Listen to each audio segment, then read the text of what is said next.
shades, and you fall off a love like a mad cat. Throw your jokes like a salted blade. Oh, are you trying to kill me, babe? Okay, very good morning, ladies and gentlemen, and welcome.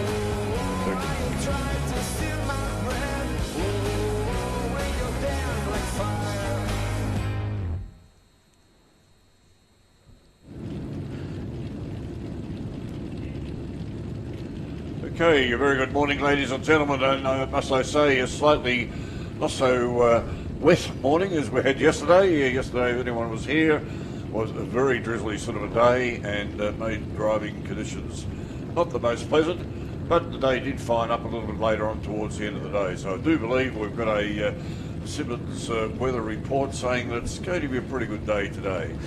Looks perfect out there, Ron. The little bit of sunshine and cool air, perfect for racing cars.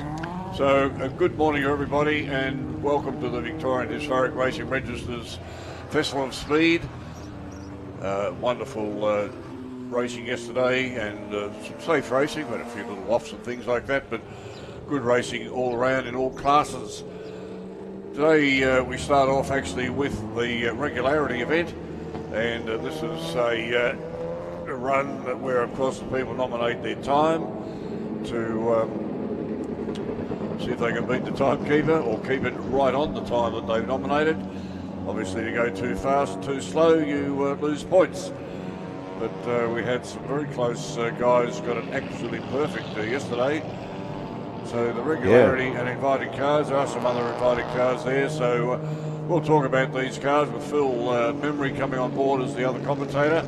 Good morning to you, Phil. Good morning, Ron. Really good to be here and look at these beautiful cars out on track at the moment. There's a little Alfa going around the old turn one there at the moment.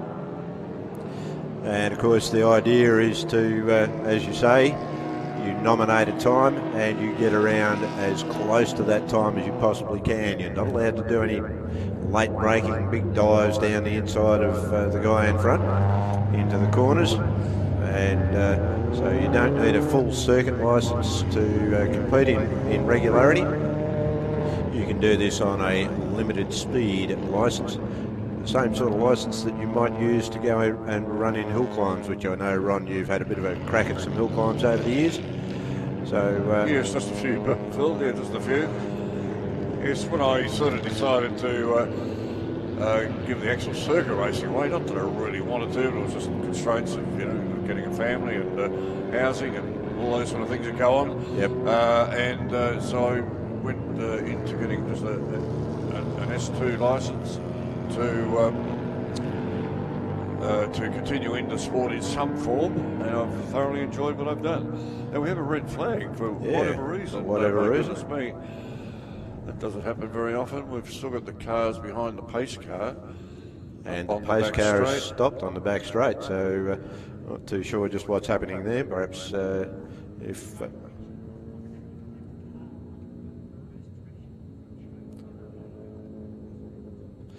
So we'll sort out that little bit of an issue that's taking place out on track, and the safety car has that queue of vehicles behind. So look, we're going to take we'll take a bit of a break, and we'll be back shortly. Okay, here we are with Louise Raper. Louise, welcome to the Winton Festival of Speed, and you're driving this marvellous motor car here called the SoCal Special. Tell us a little bit about it quickly. It was origins from 1947, built by George Reed, the same person that built Monoskate, and we've had it for the last since 2010, and it's pretty much unchanged. As you see, it's how it ran. So, fantastic car. Fantastic. The SoCal coming what, Southern California? Yeah. So the link there is with the gentleman who owns the SoCal Speed Shop in Southern California, Alex Zanides. And he used to write letters to Frank Walters, and that's how they would improve the motor backwards and forwards across the sea. Yeah. Fantastic, and of course the Raper family synonymous with all these flathead Ford V8 specials, and you've really enjoyed driving this one, and you've really taken it up to some of the guys too in this car. potentially. We can't say too much. No, it's a really great car to drive. It's very reliable and handles the regularity conditions really well, which is what I like to compete in. My word, you've done very well in the regularities. And of course, Rob Roy Hill Climb, you're a real expert at Rob Roy Hill Climb. I managed to crack 30 seconds the last time we were out, so I was really happy with that, yep. Fantastic, Louise. Well, thanks and enjoy your day here with the motor racing. Let's hope the rain stays away and we'll have some good racing. Thanks very much, Ron.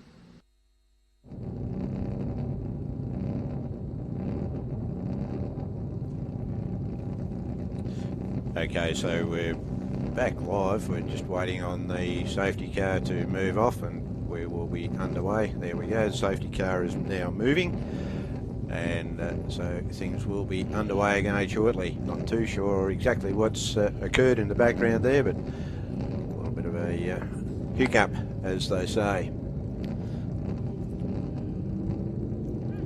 Now, I'm not too sure whether the safety car will actually pull in this time or whether they may do another lap. One more lap under the safety car has just come through from the officials in the background, so this will allow the guys to spread out a little bit. The idea of regularity is to not all be bunched up too much. You try and pick your spot and have a bit of clear track in front of you so that you can drive as smoothly and as hopefully as regularly as you can. I sometimes rather rudely refer to this as the breakfast brand races because they're all about regularity.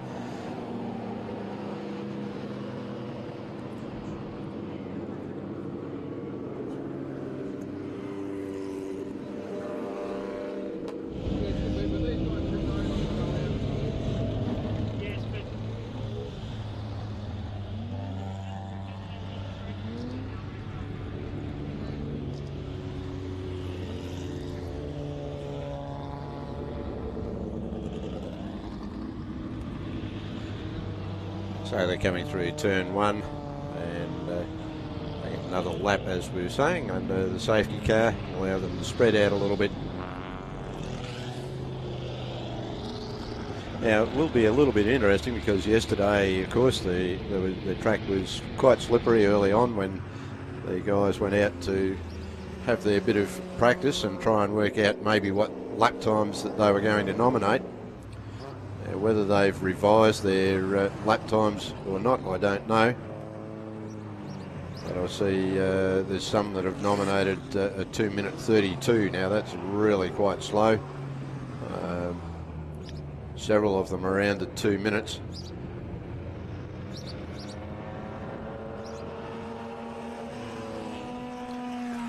So that's a 3-kilometre track that they are trundling around.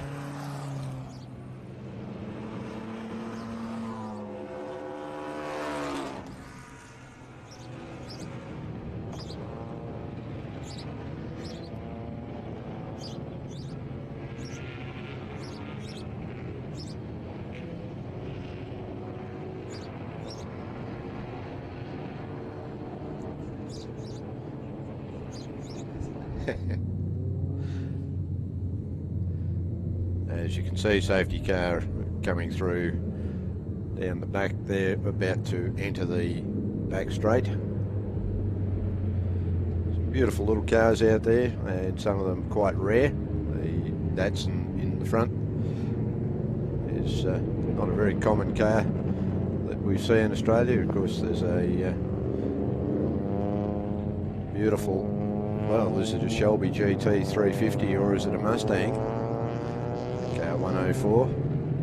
We can upset either the Mustang owners or the Shelby GT owners by suggesting one or the other.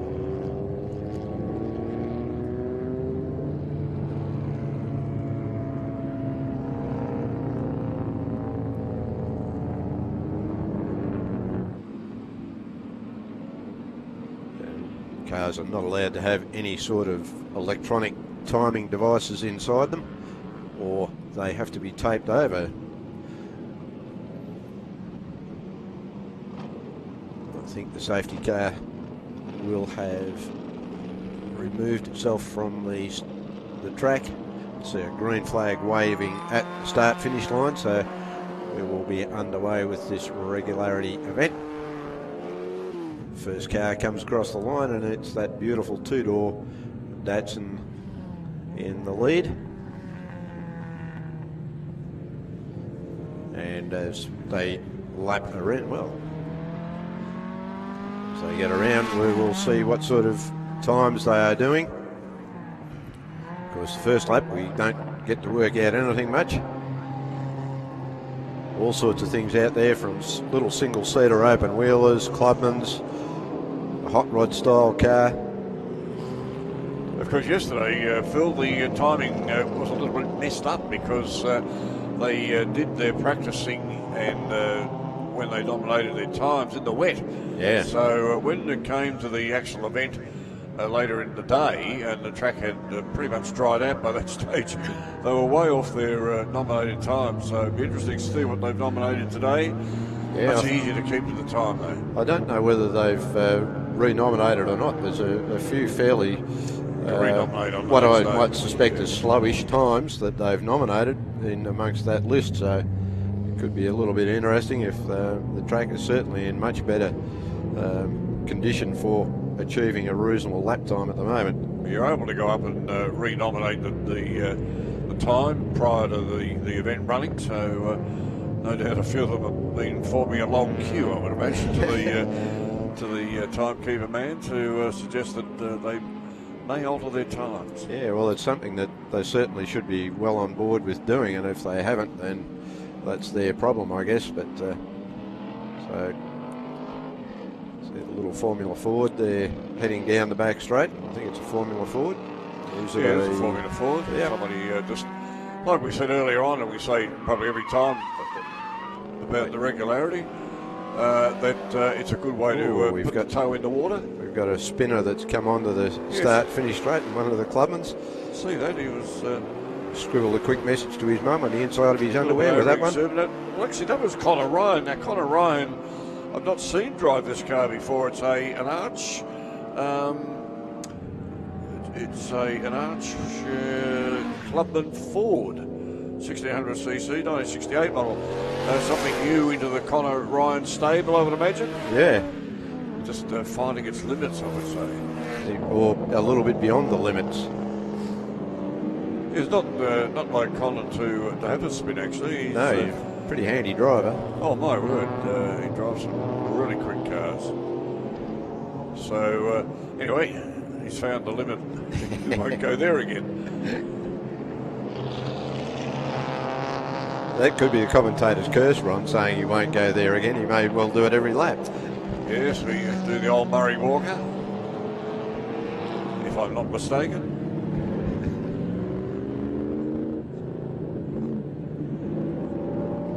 Okay, thanks.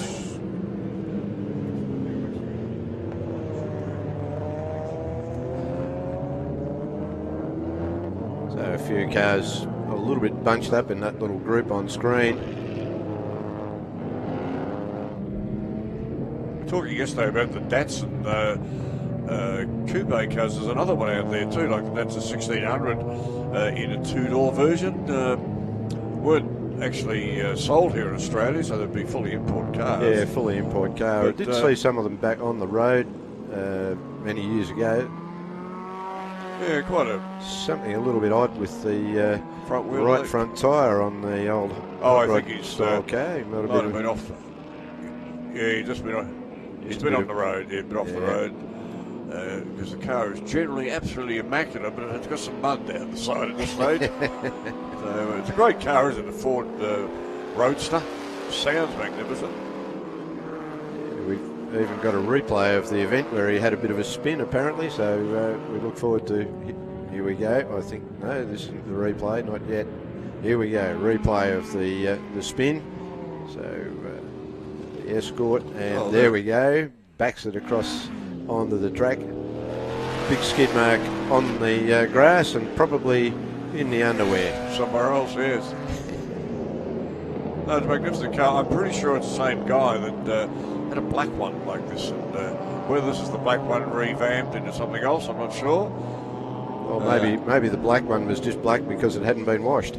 Oh no, it was it was always immaculate. I know. Yeah, no, He's always it's the only event I ever see him running at. I don't see him running anywhere else. But and we don't even have a. He's either got a very complicated surname, but we only know him as Nick. Nick in his 34 Ford Roadster. It's a 5-litre car, so it sounds like a 2 when it goes by. Lots of little bug-eye sprites and MG midgets, Healy sprites, fantastic little cars. A lot of people hone their times in these little cars. Many a race driver came out of a Healy sprite or a bug-eye sprite. Absolutely. MG midgets and so on. And a good stepping stone in the early days of motor racing. Yeah. Relatively cheap at the time, of course, and the little A-series motors, very easy to hot up. Little Clubman style car there, car 69, just heading through on screen.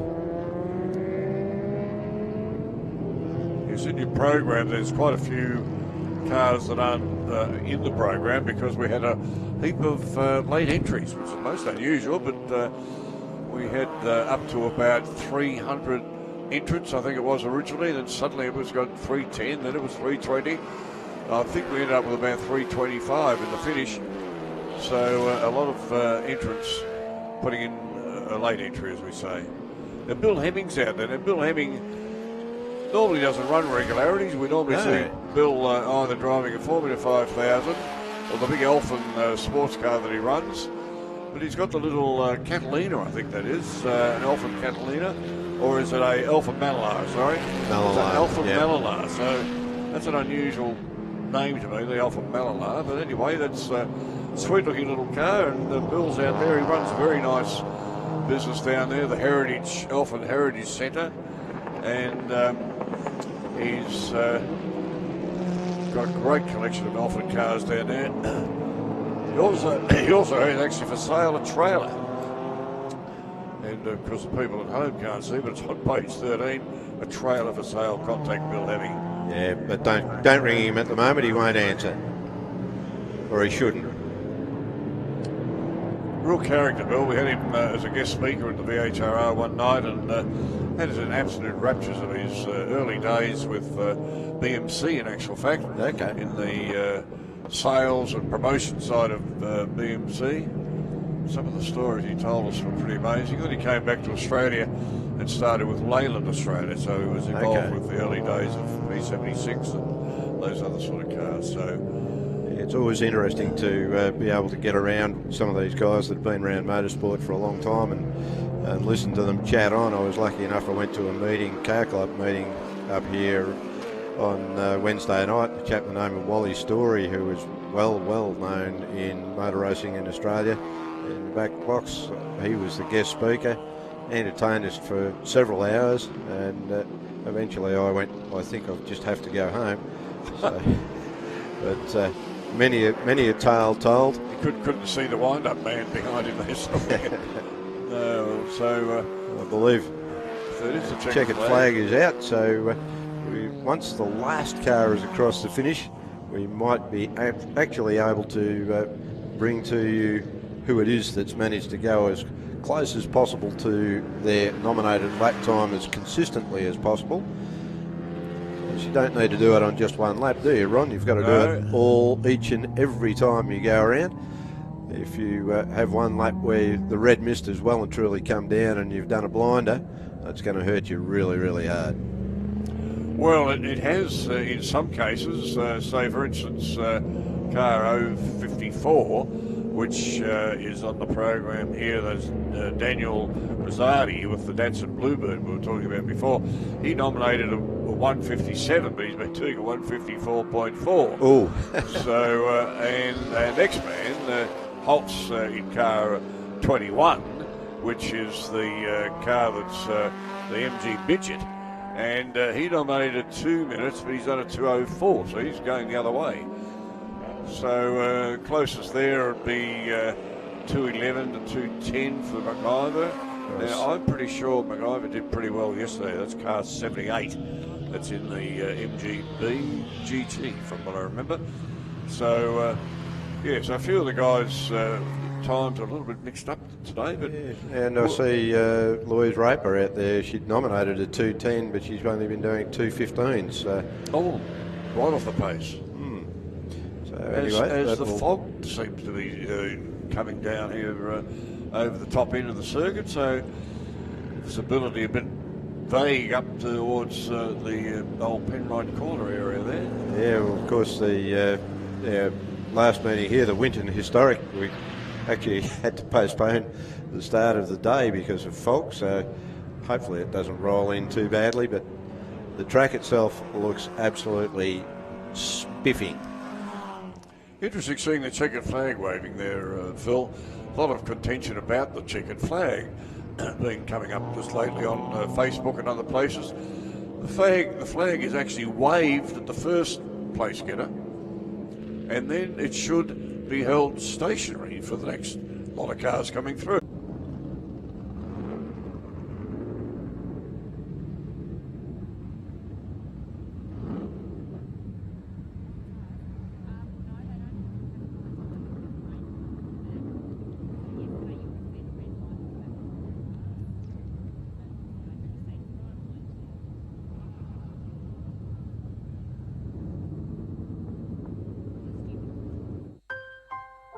We've always had a few cars. They're all special. The T-Bird. Oh, that's mine. The Combi for when we want to get away. The XR8. It's going to be a classic. They're all insured with Shannons, We've also got Shannon's home and contents cover. which helps protect our automotive collectibles, tools and memorabilia in the home and garage. If you're motoring enthusiasts like us, it's got to be. Shannon's.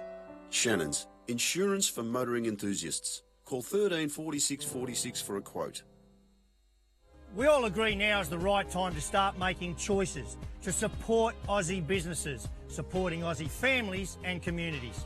Well, from their humble beginnings in Melbourne nearly 100 years ago, Penrite now sit as a truly respected global lubricants brand across automotive and industry. And the best bit, it's still 100% owned by an Aussie family that employs Australians in Australian factories right here on Aussie dirt.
Just sorting out the guys down in the grid area for the next event coming up. The groups J, K, L, M and O and Formula Vee.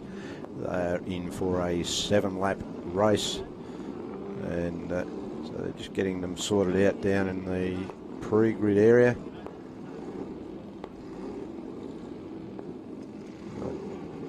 Heard that yesterday Harold Roberts was receiving some text messages with pictures taken of his grandchildren watching him on the live stream, so they were being fed back to Harold, so that was a bit of an advantage for the live stream that's going out from the Winton Festival of Speed this weekend. Thank you very much to Blendline TV for that.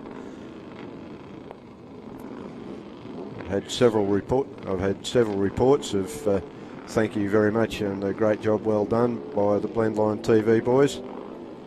Just heard from one of our fellow commentators who unfortunately can't be here today. That's Charles Rogers up there in Gisborne. He's watching us live up at home, probably minding the young son whilst mum's out with the horses, I would imagine. But, quite possibly, yeah. Anyway. Bit of a shout out to you there, Charles. These cars are just getting on for their little warm-up lap here. Now, it was a bit of a runaway win, I think, from Phil Randall yesterday from Remy. Phil doing very, very well in his very quick Chevron B14. Chased by Laurie Bennett, but Laurie's actually running in this category. They didn't really have a spot for his car, so been invited to run in with these guys. But Phil having the legs on him yesterday, but Laurie generally puts up a good race against anyone that comes near him. But the guys that were having an absolute fantastic ball yesterday were the Formula Vee guys. They were absolutely amongst each other, wheel for wheel, in and around the place. Young Josh Lowering was having a good run. Josh was going well until we did the commentator's curse on him, and he dropped it off the edge of the track a bit. But we'll see how he goes today. There's Pegram, I should say. Max Pegram, yeah, he ended up out in the mulga at one stage too. Yes. Harold Roberts had a spin apparently, so. Well, he had good company. There were a number of people out there in the Boondocks yesterday. There was a couple of spots on the track, just particularly on the apexes of the corner where there's a little bit of a shallow spot there. There was water in there. Yeah, just about every corner, and a couple of the guys caught that. We'd got the dry line, but there was certainly some areas of moisture which was catching them out. Certainly was catching their attention, that's for sure. Well, they're up there somewhere as we look up towards the top of the circuit. Yes, we have a little bit of fog rolling in. It was crystal clear and beautiful half an hour ago, but here we go. We've got fog rolling in. Hopefully no worse than what it currently is. And so we should be able to continue with the event. Well, the sun's up there somewhere, so it should burn it off very soon. We can hope. Well, we can't, apart from on the TV screen, we can actually see the start, but visibly from the commentary box, we cannot see them.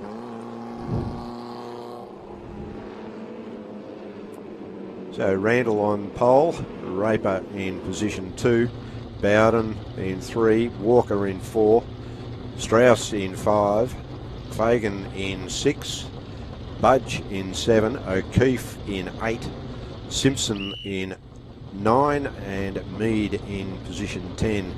We then have Cossa in 11, Max Pegram in 12, and we have 2 rows that are being left as a gap back to Max Bonney, Briggs, Greaves, James, etc. for the Formula Vees.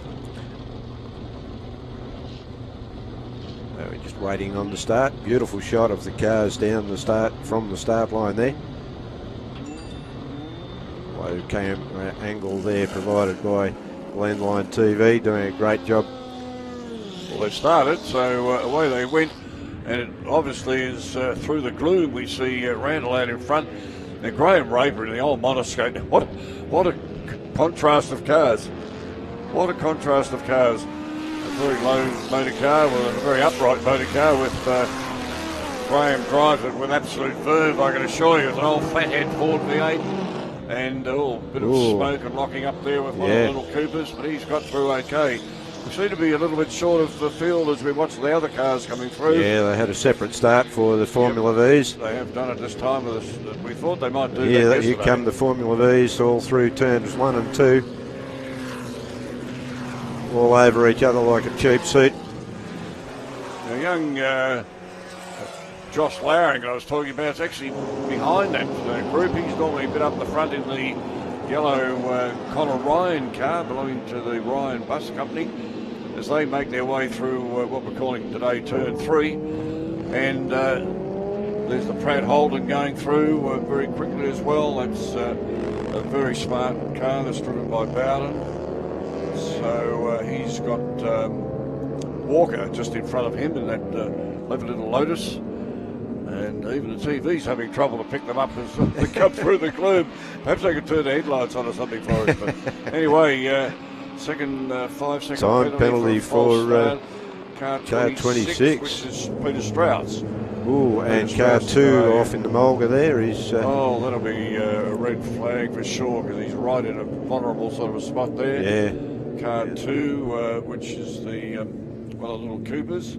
Yeah, Peter Fagan in the Cooper Jap yeah. Mark 6. Now, I think it was Peter that had that big lock up into the old turn 1 here at Winton Raceway. As Randall rumbles around. Don't see any flags out of Not this seeing any point of flags time. at the moment, so maybe it's not in such a vulnerable spot. The camera angle might be a little bit deceptive there, perhaps, Ron. I think so. But anyway, they're still pressing round. The other little Coopers coming through, the car 26. That's Brian Simpson. They must be double entered with that car, because I'm sure it was someone else driving it yesterday. But they move up through the back straight area there as they go also through the sweeper, the Budge in the Zeph car, coming up behind the little Cooper.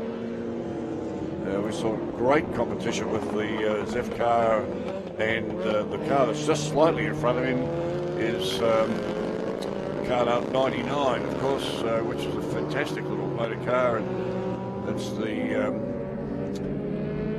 car of Dick O'Keefe, of course, the little Proton 99. Okay.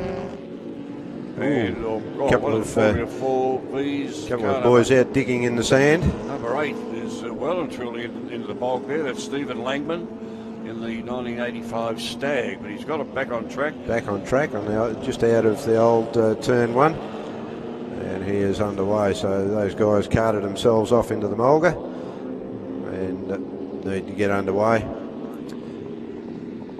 Always a bit of a disappointment when you have a spin in a race. Oh, absolutely.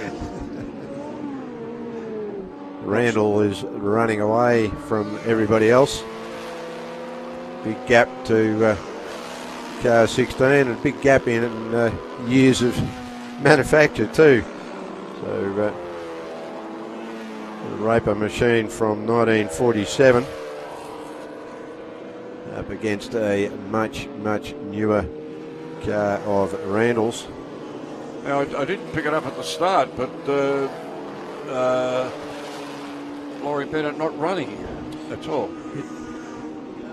So we have a replay coming of the guys going into the old turn 1.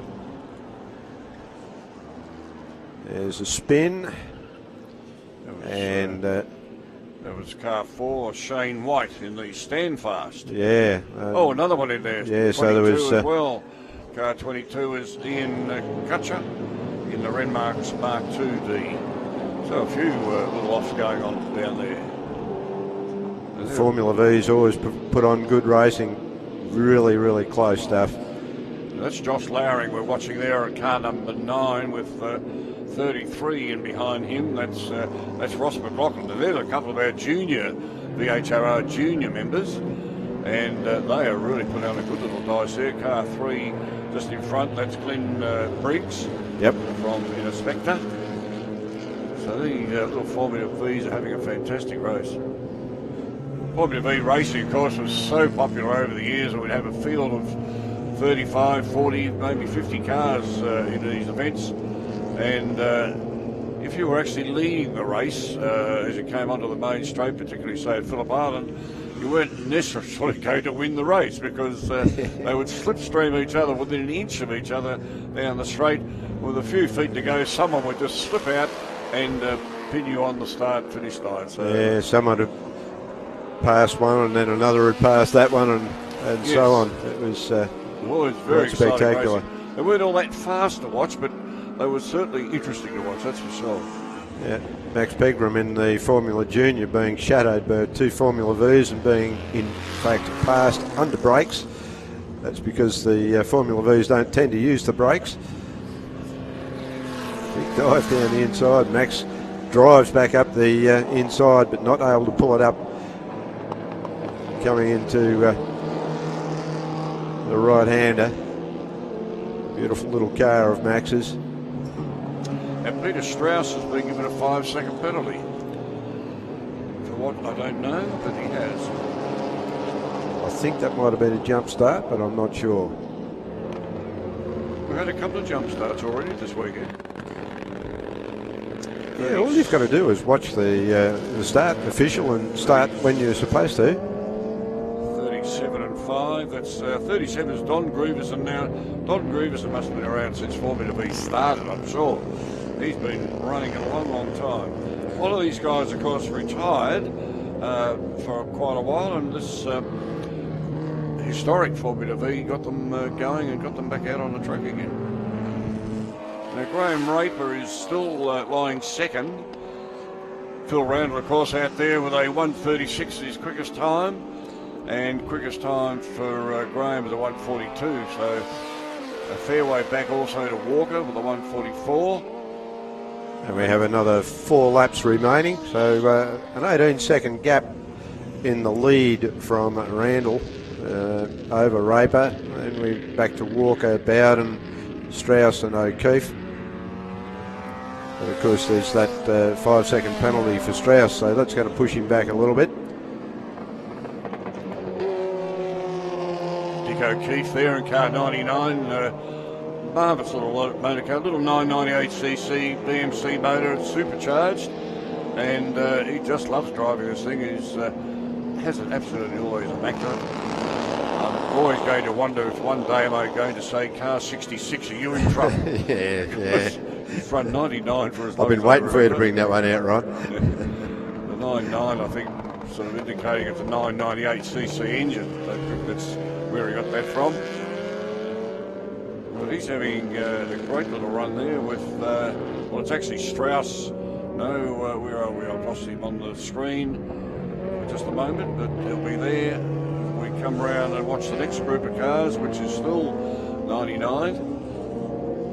And that'll be Strauss is actually in front of him. That's right, in car 26. A bit hard to see in the plume at the moment, so just bear with us if you can, because I'm very sure the fog has come down even lower. It's sort of, it was like this in Wangaratta when I left there this morning, but it's caught up with us. It's caught up with us. I was pretty sure I tried to leave it behind, but now we've got Brian Simpson with a 5-second penalty for some reason as well. The 5 seconds has gone off Strauss's time. Oh. So if you're confused, so are we. Meanwhile, the man who's not confused is Randall, way out in front. 3 laps remaining as he disappears into the fog. Beautiful little car.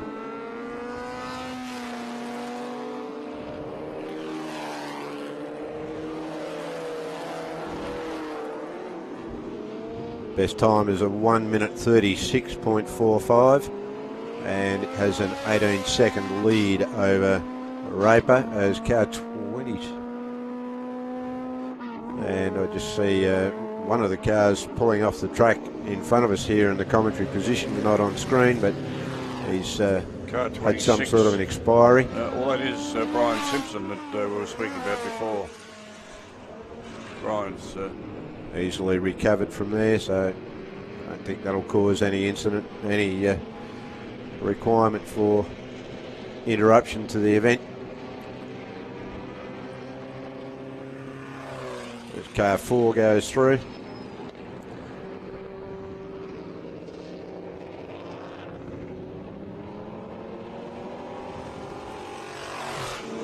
Raper, look at this car, muscles the car through the old turn 1.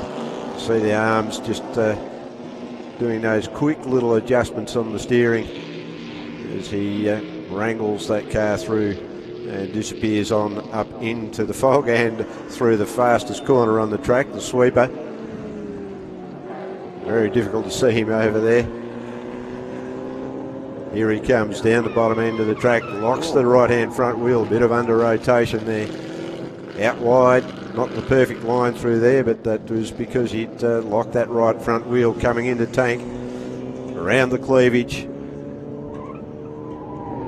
Tyres complaining beautifully as he heads around that last corner, out and onto the old back straight. Lets that old flat top V8. You know, the monoskate has always looked like that. It's never been painted, except for the wheels. The wheels have been painted all its life. But Well, think of all the money you've saved. Yes. Well, you know, Mercedes worked on that many years ago. That's why their cars were silver. Yeah. They realised that painting the cars actually Added put weight weight. on them. My Yep. word. Well, even the supercars these days, they're very careful about how much they apply paint and what have you to it. And every time they have to repair a front splitter. They very rarely got paint on them. They actually got wraps on them these Yeah, days. So, but every time they have to repair a front splitter, it adds weight to that splitter.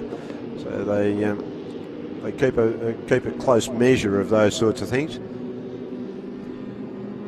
this event, of course, being brought to us by Penrite, the high-performance oils for everyday engines. I've certainly used Penrite oil for many, many years, and have had good use of the old Penrite. 1 lap remaining, Ron, as we roll towards the end of this event. So young Josh has made up a couple of places. He maybe from his time yesterday, because he did drop off the track, and that's why he was a little bit behind the other Formula Vees, but he's got himself going a bit better this time. He's not quite on our screen as we speak, but he'll be there somewhere. Randall making his way towards the final corner, I believe. Yep, and comes out of there, points it up, and straight down, and a convincing thrashing to everybody else, really, with a good 28 seconds lead at the end of the race. A good event there, but He could have obviously stepped, he could much have stepped up faster. here and had a quick interview with us and kept on going. He could have, he He's should have. win. Why didn't he? Yes, exactly. So good on Phil Randall, and Phil, of course, a very keen member of the Victorian Historic Racing Register. His partner, Leanne, of course, is the VHRR secretary, looks after all paperwork and things that happen for the VHRR. She's been doing it for some years now. So thank her for her time and effort. Grant Walker in the Lotus heading around the final corner there, making his way towards the finish. Beautiful little car. Sounds gorgeous as he comes out of that final corner, makes his way towards the finish line and crosses it now. Now, I think in the Formula Vees, we had Bonnie was first in the Formula Vees. No news there. Grieverson looks like he was next. Then Breeks, and then young Sala. That's Gavin. Yep. The Sala son. Young McLaughlin. Lowering got up to 14th there. So, yeah, the Formula V guys again had a great little dice amongst themselves. As they always do. Doug's just getting through there in the Zef car. I wonder he's not up further, but anyway, he's just enjoying his motorsport, I guess. That's the way to do it. Got a new camera angle down there, just near the changed it from yesterday. Start-finish line. Oh, no, sorry, that's the old start-finish line. Well, we're now on the old start-finish line. That low camera angle previous was the new start-finish line. So, of course, we have two different layouts that can be used at this track here at Winton. The old original short track, which you is can see the crossover there right in the middle of the screen where they've got the tyre barrier up there. Yep. Save anyone going straight on and forgetting where they were. We hope that doesn't happen, but it's there just in case. And of course, the combination of those S's coming off the old back straight onto the start finish was always most enjoyable in the car. But the extension to allow the bigger cars to have a bit of a run, stretch their legs, so to speak, was always an enjoyable thing.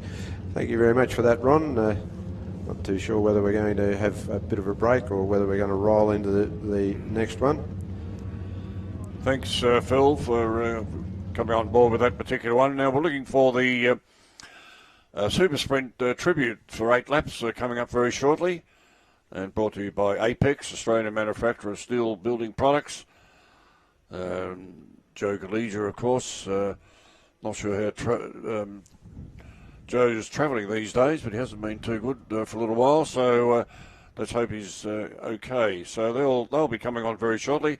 So we'll just leave you with a little break for a short time. Thanks, Ron.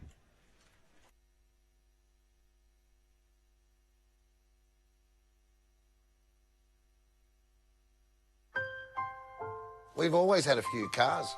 They're all special. The T-Bird, Oh, that's mine. the Combi for when we want to get away, the XR8. It's going to be a classic.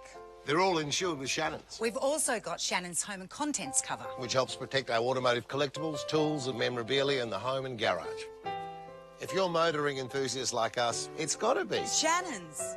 Shannons, insurance for motoring enthusiasts. Call 13 46 46 for a quote. We all agree now is the right time to start making choices to support Aussie businesses, supporting Aussie families and communities.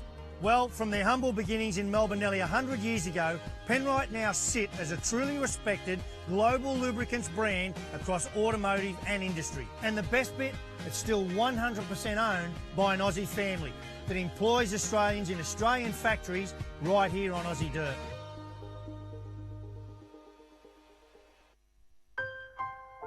We've always had a few cars. They're all special. The T-Bird, Oh, that's mine. the Combi for when we want to get away, the XR8. It's going to be a classic.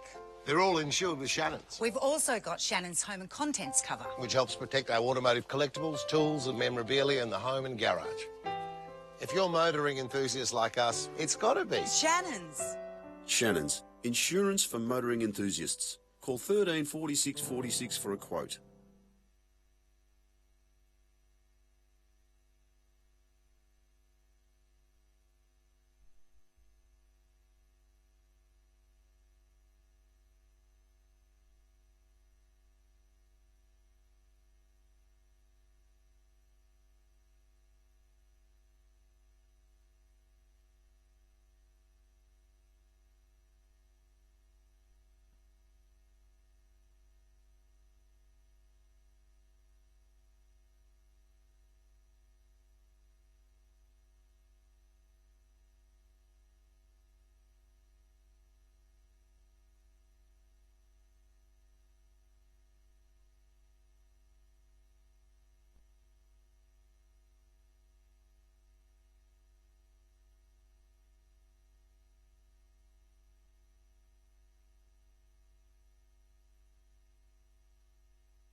All right, we've just heard they were having a bit of a break whilst they have an inspection of the track in the fact that we cannot see up the top. Now, if the clerk of the course who governs the running of the event, of course, if he can't see anywhere up the top, which we can't see, certainly, and even with the aid of the cameras, we cannot see the top end of the circuit, so that's going to make it fairly unsafe, I would imagine.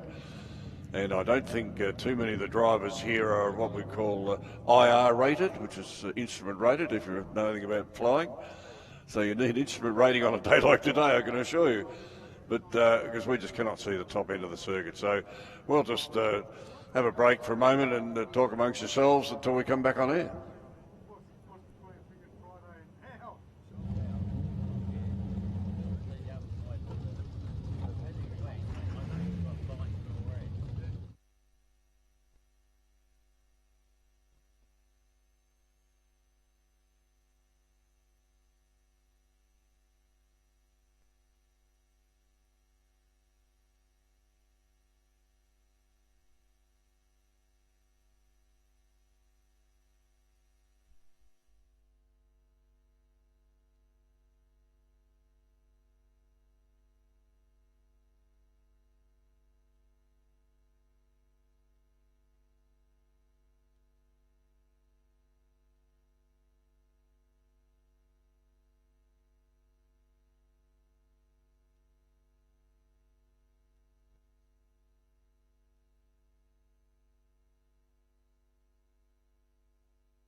result, as you will see as they grid up.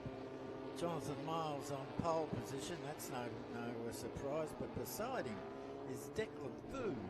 Not in your program, he was a late entrant.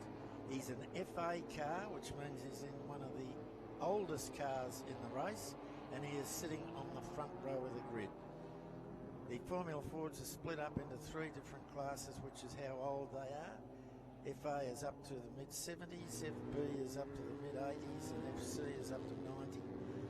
Not a lot of difference between A and B, but certainly with C, you'll see that they are a much more aerodynamic car, which doesn't mean a lot at Winton. It certainly does at Phillip Island and Sandown with long straights, but not so much here.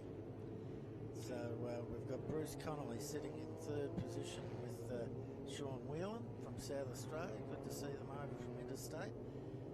McGuinness back in 5th. He wouldn't be too happy with being back in 5th, but there he is with Richard Davison, who wouldn't be happy being 6th. No, not at all. You've got to keep up the Davison name. Yeah, Warwick and then Faulkner. Will Faulkner, the son of Faulkner, who owns the Alan Jones. It's Paul Faulkner.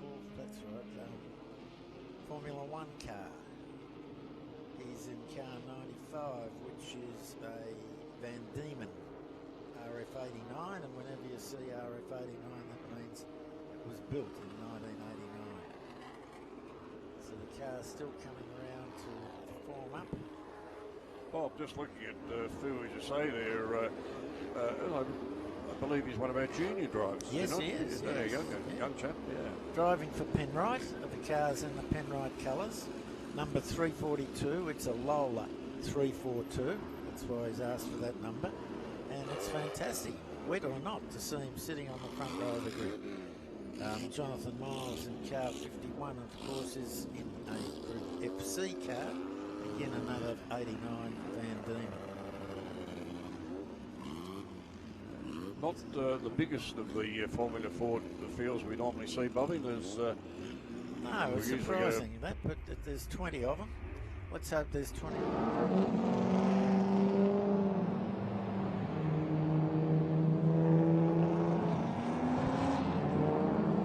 All right, it looks like we're getting underway now, so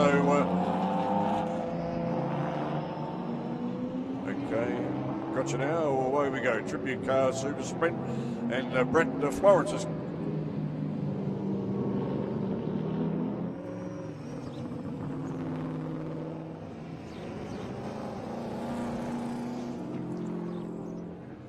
okay, so these cars coming out now for the Tribute car Sprint, Super Sprint, and Brett Florence come on board to give us a bit of a rundown of these cars, Brett. So you know them intimately, I'm told. Yes, look, Ron, traditionally these cars a lot of them were regularity cars, and fortunately VHRRs this year decided to separate them out of regularity and create a new class, being the Tribute sort of invited class. So we've got a little IROC Porsche. The car on screen at the moment is a local fella, Max McKay. That's the Donington Park mobile car from Europe that the Holden dealer team ran. That's a tribute of that car. Obviously, these are not real cars, but this current one here, the Citizen Watches, is Gary Cook and Warwick Brown. So some of these cars started out as Commodore Cup cars and the like, and have been brought into, turned into these sort of cars. So yeah. Yeah, I see some of them running around, and they don't quite look kosher in the wheels and a few different things like that, do they? I think we had yesterday the guy with the Datsun, or the Nissan, sort of rubbing wheels and things like that. The wheels kind of looked a bit too big for the actual wheel arch, in fact. Yeah, look, some of the guys, as you know, that these are not period correct. They're probably 50 to 75% correct, and a lot of the componentry is not quite available and they're not 5th category historic cars, which is where obviously with Group C and A, but some of these cars are fantastic. Like this is the Kevin Bartlett and John Goss car from 1973, and the owner of the car, he actually contacted John and got a lot of detailed photos to make the car as period correct as he could. It's a beautiful car.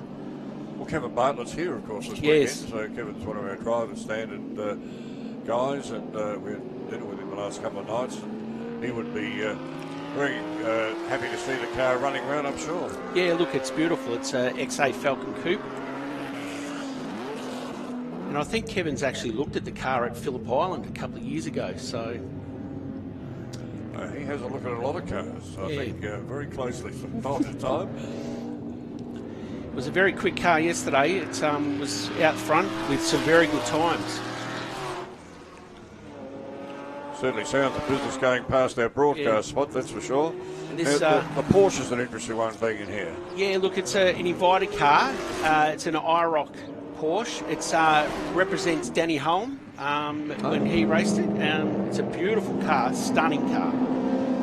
So yes, the VN Commodore there. That's it's an old rally car actually. Oh, wow. And that's represents the Percy and Grice car from the Holden Racing team when they were at VN Group A. And the car behind it is a current Commodore Cup car, and it's down from Darwin. Raced a couple of weeks ago at the V8 Supercars. Well, there's commitment for you, wasn't it? Yeah, it certainly is. My word. Frankston Steel, a Melbourne company, would sponsor it, but a young fellow, Robson, he races it. He's a very quick driver and a great kid. Well, he certainly hasn't brought his Darwin weather down with him. No, That's we for should sure. have. Oh dear. We need a big fan to blow all this fog away, but we can actually see the sun through the fog, so let's hope it's going to lift very shortly. And I mean, the purpose of the Super Sprint was obviously these cars are much quicker than Regularity, and you know, it's a combination of getting some good cars out there and having some fun, really. And I think the quickest time over the, is what represents the winner at the end of the day. And it gives the guys somewhere to exercise the cars, I guess. That's the sort of sitting in a museum or sitting in a garage somewhere. Exactly. And as cars drop off, we've got new classes coming in, which is a great concept by VHRR. And there's the skyline you spoke of just a few moments ago. Yes. So, and here's another local fella from Wangaratta. It represents Jim Richards' R31 Skyline. I mean, the difference being Jim's was a two-door, but this is a four-door. But again, a really, really well-presented, nice car. Well, I mean, most of these guys, the cars are in concourse condition, aren't they? They certainly are. They really do. I mean, even the historic race cars that we've got here today, they can win a concourse just about anywhere, some of the cars. And, we've got the IROC Porsche on there at the moment. And as you can see, it's Danny Holm representation. And again, it's anyone that wants to have a look at a Porsche, that is just beautiful, that one.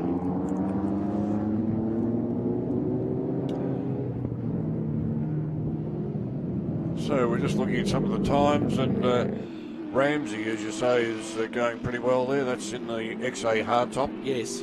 He's got pretty close, 146 to a Wood, of course. In the Skyline. In the Skyline, yes. He's right on his tail, the 146.03 and a 146.01 for Ramsey, so they're pretty close on times.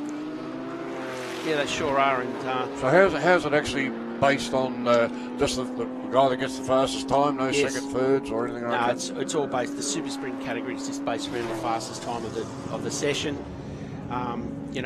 These cars are allowed freedoms where, traditional fifth category cars can't. But in saying that, they're not covered by the fifth category sort of rules. But Ross Wood, he's a local man to Wangaratta, I think, or Benalla, but he races here at Winton regularly in their events with that Skyline. Yeah, so you certainly know the track pretty well, that's for sure, but local knowledge always goes a long way.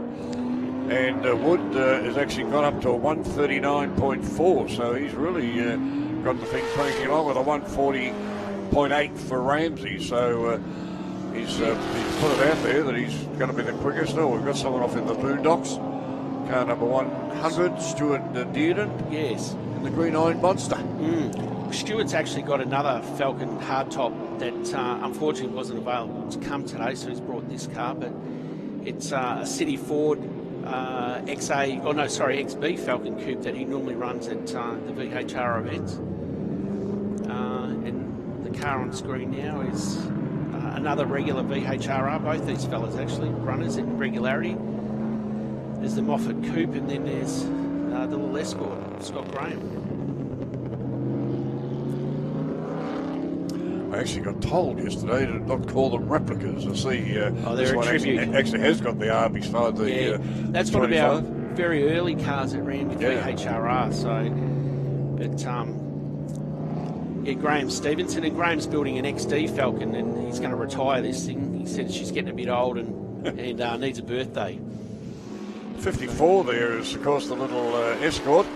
He's getting around. That's Scott Graham and the Ford Escort Mark II. And because the Escorts were very, very synonymous in touring car racing, weren't they, for years? Bob Holden, group of cars, of course. So a number of guys ran these cars in their category. They ran in the class, of course.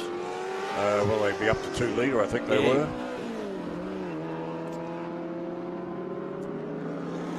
Good to see the guys out there having a run anyway. Yeah, exactly. And like I said, this is something new that VHRR's really embraced, which I give credit to the committee members.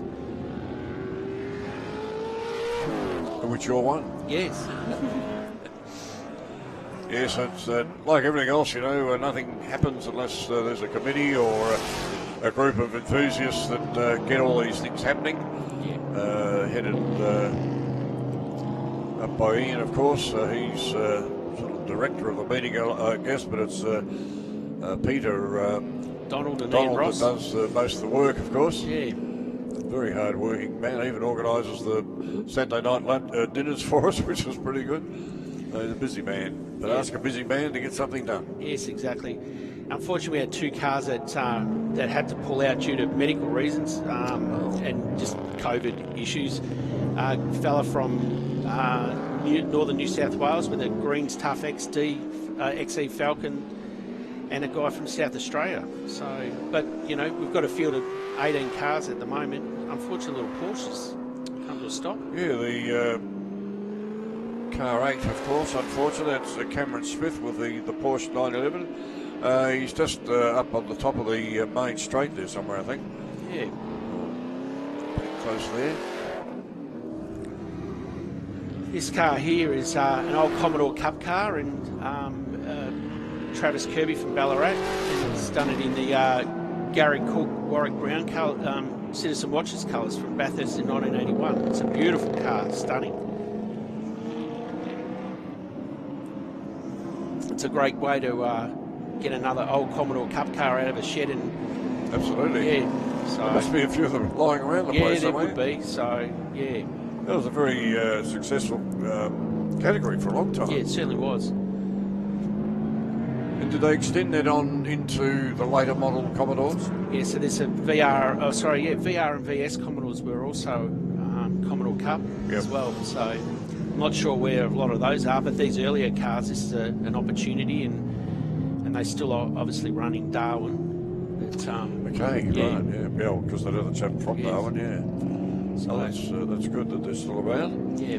So they've done a fair bit of time out there. I think we were going to have 8 laps, I think it was supposed to be. But still Wood with a 136.3, then Ramsey back to 140.6, and then Smith coming through in car 8 he was, going around in 3rd place, but he's pulled out for some reason. And then Robson, as you said, back there in 4th place at the moment, 141.8. And he was in his VH Commodore? Yeah. This car here is Taz Maurice. He's a fella from Melbourne, and again, someone that ran early in the days with VHRR and Regularity. And this car's the Bob Morris Fitzgerald car from Bathurst in 1983, I think, in the SoCal colours. Interesting seeing the Channel 7 logo on the side. We're actually sitting in what was the old Channel 7 commentary box for the TV production, so don't know whether a bit of Scafie or Crompton rubs off on us up here. I hope not. Yeah. Anyway. Certainly not me. No. But no, so don't think this area gets used that much. We're normally up in the higher tower, which is on our right. So interesting we're in here, but we can see pretty much all the track from here. You haven't quite got the same elevated view, but thanks to Blendline TV, of course, for coming on board with Dan and Shane and the boys down there in the OB van. They've done a fantastic job. Yeah, they sure have. They're telling me they've been up and down the Hume Highway quite a fair bit just recently, as they've covered a lot of events. But Taz's car here, it's really well presented. So, and it's a logbook car, he was telling me, so he's had it for a while. So the car just in front of that, the VN Group A of the Strathfield Car Radios. The owner of that car's from Shepparton. He used to own the Strathfield Car Radio store in Shepparton. And this is a great car, and it's beautifully presented. Reg has done a lot of work on that car, and yeah, it's a beautiful car. The Wayne Gardner and Gary Moore car, wasn't it? So Graham Moore, sorry. Yeah, Graham Moore. He and Gardner drove that car. Then Gardner went on to Coca-Cola, I think, after that. Yeah.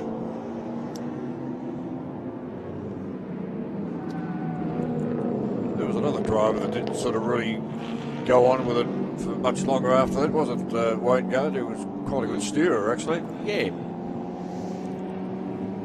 I've read his book. It's a very interesting book about his times. But Reg puts a lot of effort into his motorsport, and he keeps the car immaculate. So, but like I said, he's a local fella to the area, so he'd probably know the track well.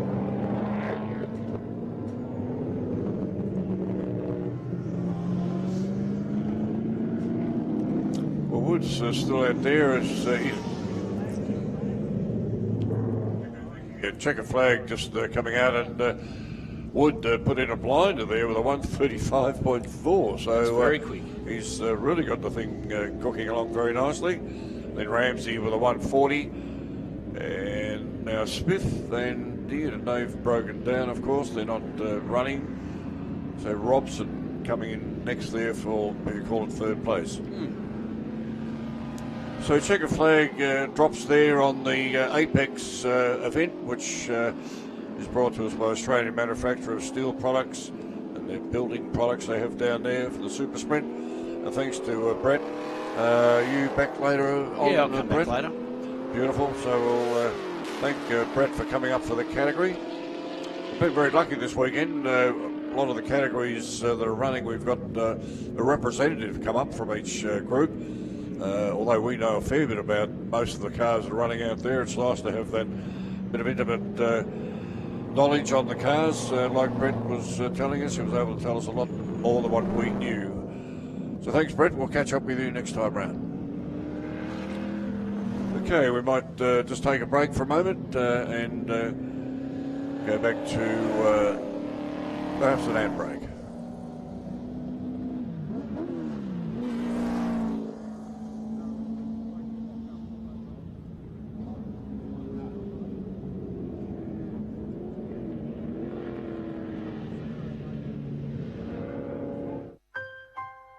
We've always had a few cars. They're all special. The T-Bird. Oh, that's mine. The Combi for when we want to get away. The XR8. It's going to be a classic. They're all insured with Shannons, We've also got Shannons home and contents cover, which helps protect our automotive collectibles, tools and memorabilia in the home and garage.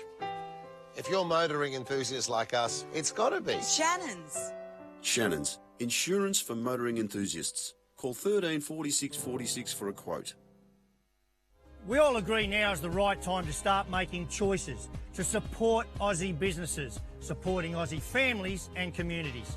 Well, from their humble beginnings in Melbourne nearly 100 years ago, Penrite now sit as a truly respected global lubricants brand across automotive and industry. And the best bit, it's still 100% owned by an Aussie family that employs Australians in Australian factories right here on Aussie dirt.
All right, everyone. We are just on a little bit of a break here, and we've just got the schedule up for the rest of the day. So, if you're tuned in for the rest of the day, lots of action still to come. MG's invited up next. After that, we've got Formula Ford, HQ Holdens, the Heritage Touring Cars, the big bangers coming out,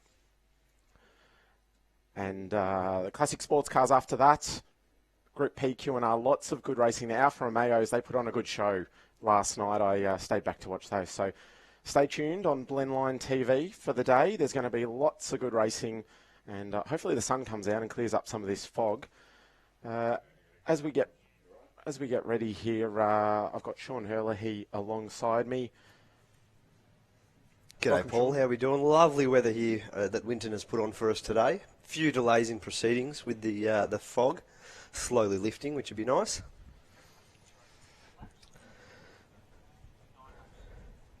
Now, we believe the upcoming MG Invited race is 9 laps, which will and brought to you by TSPC, the surface preparation company. All your surface preparation needs, head to their website. Some great tools, and also supported this weekend, Burren Motors and Shannons. So some good sponsors. If you can, get behind any sponsor of motorsport, get behind them. And a big thank you to the Blendline TV guys this weekend, putting on some great coverage. We saw some great racing in this race yesterday, and a lot of position changes. Interestingly, for a category that like this, Sean, a lot of wrong tyre choices, I believe, yesterday, which is going to play into today's race. Yeah, there were definitely a lot of decisions going on behind the scenes. We do have a very nice dry track as it sits.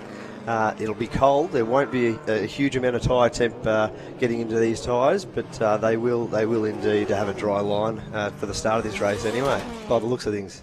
Yeah, now our pole sitter for today, Don Bartley, big surprise yesterday. I don't think anyone thought he was going to win the race, but he put on a masterclass in the little midget, showing what short track racing is like. He lines up on the front row with Gary Bulmer in the MGB, Tony Vollebrett and Jason Holmes on row 2 in the 2 yellow ZRs, Mike Trathen in 5th in a little blue midget, John Illingworth in an MG ZS on position 6. We then go Barry Pritchett and Keith Ondarchi in the Invited British Triumphs. Barry Pritchett knocking over the big V8 of Keith Ondarchi. Bruce Asprey and Chris Ralph rounding out the 10. Phil Chester off 11th. He was one that yesterday, wrong tyres, they blistered up. So let's see how he goes today. David Vernal, Gordon Bunyan, Jim Dodd, Alana Ondarchi, Trevor Dunford, and Rod Wells. We've got a couple on the back there that will not make the start. John Makem, unfortunately, withdrawal after a couple of issues on his return. Chris Gidney and John Stevenson also out of action. So a little bit of a shortened grid. Lots of fog, so this could play into it. There's going to be lots of interesting racing depending how we go here. As you can see on screen, 10 degrees. Track temp will be interesting to see. I'll vouch for that. It is definitely 10 degrees out there. Tyre choice will be key. Those that get their tyre temp up early for the first couple of laps is going to be really interesting. Let's see how they go to turn 1. The other interesting factor here, row 2, front-wheel drive cars, Sean. So we're going to have a bit of an interesting challenge, see whether they lose any positions on the first, off the start here, and then also with the, those rears on a front-wheel drive, well, if they haven't got them up to temperature, they could go backwards. So this could be interesting. Certainly could. Mike Trathen and John Illingsworth could definitely get a bit of a jump here. Could be a very interesting start into turn 1. Now, Sean, John's got front-wheel drive, doesn't he? He does, yeah. The ZS is a V6 front-wheel drive, a little bit heavier than most of the cars out there, so that could play into things as well. Chunky boy. Big fella. Nah, look, it'll be a bit of a handful, I'd say. Big front-wheel drive like that. They are a nice independent rear end, but as we line up for the start. This is a good view. Big thanks to all our officials this weekend as well. Trackside right now is very cold, so thank you to all of them. We're getting ready for a race start here. 8 laps. Who's going to get the jump? Can the B out-muscle the midget into turn 1, Sean? Time will tell. We're ready for start here. Let's see how we go, and we're off. And the midget's got the initial jump. Bit of wheel spin, and he is off. As we thought, Mike Trathen's just got up the inside of the 2 front-wheel drives. He's going to make it stick. And Phil Chester, 3 wide into turn 1. He's looking to make positions up. And we see Tony Volabret's got a good start. Jason Holmes has gone backward. Mike Trathen and John Illingworth made positions up. Mike Trathen is on the move. Look at him. He's made 3 positions up on the run to turn 3. Bit of a gaggle there into turn 3. Barry Pritchett staying ahead of Keith Ondarchi in the battle for the triumphs. Chris Ralph all over the back there, followed by Phil Chester and Bruce Asprey. Oh, that visibility is fairly average for these guys out there. Oh, yeah, I don't think it'd be too much fun, but they're pushing nevertheless, as we almost lose them into the cleavage. Lucky the new regulations have rain lights. We can see the cars at least disappear into the fog. Part of them anyway. So we go up into up the top here into the S's here, and we've got Chris Ralph. He's having a great weekend. He's cross-entered in Group S and MG. He's having a good run in his MGB. Very seasoned campaigner. Come from Group N. Having a ball. Phil Chester all over the back here, looking to make a move up the order. Now Phil qualified, I think it was 3rd. Bad tyre choice, finished 11th, so he needs to get back towards that front there. Any of you who've watched MG racing before, normally he's in a big blue V8B.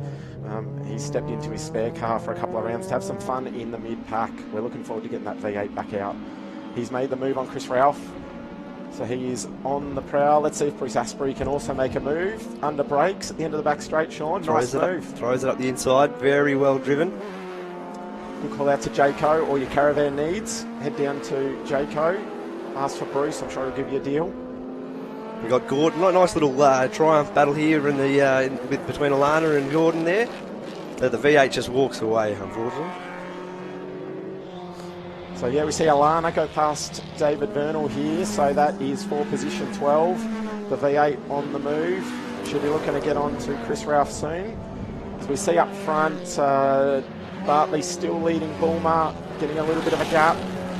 David Vernal on the defence of Gordon Bunyan now. Lots of action here. Lots of people trying to find their place, especially after a mixed up race 1. Oh, very busy after the results from race 1. Definitely trying to find their way. Again, a few tyre decisions this morning, but with a dry track, I think most have gone with the dry weather tyre. Yes, absolutely. Mike Trathen chasing Tony Volabret. Here he is. Really putting the pressure on there in the midget and the ZR. I reckon that ZR is probably twice the weight of that midget. And something you've got to be very aware of, Sean. I mean, the size difference. If you're in that ZR, you've got to have widths with you in your mirrors to see that little midget. Certainly, it'd disappear pretty quickly, I'd say, that thing. Beautifully presented car, though. Mike Trathen returning this year, had a few years off competitive motorsport. He is back and he is driving very well. Very capable on the spanners as well, Mike. He's a very switched-on guy. Chatting to him the other night for some random advice for John Macon. He's got a very level head in that car. Mechanically, he's on it, and he's going to have a go here, I reckon, or not quite. He's putting the pressure right on Tony there. Yeah, it'd be interesting to see how the tyres go over 8 laps, the cold temperature, but the midget certainly looks like it's got the tyres working. He is pushing hard, looking for a podium. I was going to say exactly. I reckon tyres have only just started to get up to temp come lap 3. Coming into lap 3, with 6 laps remaining. We got Keith there holding off the ZS of Mike Illingworth, and Mike Trathen just makes it through into turn 1. Nice little move under the brakes there with the midget. Yeah, good move, Mike Trathen. And just off camera, while we were watching that, simultaneous moves, we saw Gary Bulmer take the lead from Bartley, as he also set the fast lap of the race, 141.16. Oh, that MGB is just hooking up, isn't he, today? Good on him. He's got it hooked up, so he's taken the lead from Bartley. So we have MGB, MG Midget, MGZR, and that is what MG Racing is all about, as we see Gary Bulmer here driving well. This car, not so successful in its former hands, but he has got it sorted, and I'm going to say that. I know the Howells who had it, they struggled to get it sorted, but let's hope they're not listening anyway. No. But look, that is not exactly an MGB, that one. It is definitely an MGB and inside and out, but there's a lot of modifications that have gone on with that car. Mechanically, it's very advanced and very modern. Yeah, Gary driving very well. Good to see the front guys on here. Yeah, let's see if Gary can continue. It looks like he's just pulling a little bit of a gap, and Mike Trathen has been able to pull a little bit of a gap on Volabret as well. So we'll see if he can make an inroad into Bulmer. Just for those watching, Bulmer's car 2 litre MGB. It is still a B Series 4-cylinder cast iron block. It's got a cross-flow aluminium head. It's got Motec injection. It's got some serious kit in there. There is still the bones of an MGB, but as I say, very modified car. And again, as we've seen, very capable around short track racing. And we see Keith Ondarchi using cubic inches to drive past Tony Vollerbrat down the front straight, the big stag. Oh, Tony's going to put it up next to him into turn 1. Not quite. Yeah, Tony driving very well, we have to say, at the moment. He's doing very well, so well done, Tony.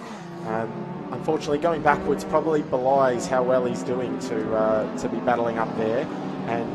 But Keith Ondarchi, the big stag, it's good to see the big noise of the big V8 stag. That car looks good. I'm not sure any stag should look as tough as that one. Again, looking like he's able to put the power down this morning, unlike yesterday where, again, I think he made a tyre decision and it came to bite him. Yeah, absolutely. It'll be interesting to see how he goes, whether he can make inroads on Trathlin. We have seen Gary Bulmer do a new fastest lap as well, 140.3, so he's on the push. He ain't holding back, that's for sure. And we see Tony maybe just suffering, whether he's made some tyre pressure mistakes here because he's coming under increasing pressure now. Jason Holmes catching him, and John Illingsworth not too far behind as well. So it'll be interesting to see whether that's something that Tony can get under control and get on the attack again. Jason really putting the pressure on Tony here. He's all in his mirrors. Again, it looks something almost like a from the One Make series in the UK. Jason's going to have a go around the outside here. Not quite able to make it stick. And just looking down the order, Barry Pritchard, P8 just behind this battle as well, and Phil Chester. So the top 10 full of lots of different cars. And I'm just having a look now. Keith Ondarchi's done his personal best, 140.0, as Gary Bulmer does a 139.7. So Gary has absolutely blown the doors off the fastest lap there. That's the 3rd straight fastest lap he's done. Keith Ondarchi on the hunt though, and is now under a second from Mike Trathlin. So he could be a bit of a dark horse late in this race to get onto the podium here. We see Barry Pritchard. This is a beautiful TR6 that Barry drives very, very well, doesn't he, Sean? This very quick car. Takes no prisoners in the Triumph, that's for sure. He doesn't hold back. Lovely guy outside the car, but I'm not sure I really want to race against him. No, the red mist will definitely come down under that helmet, I'd say. Drives it very well. Been a long time campaigner in the category, and this car very well sorted, but amazingly still goes quicker. This year he's been campaigning it competitively and doing new personal bests. And here we go. Keith Ondarchi, the cubic inches against the little midget. Oh, he has a bit of a squirm out of there. Bit eager on the gas, fries the rears up. I'd say there'd be a lot of throttle mediation going on in that car.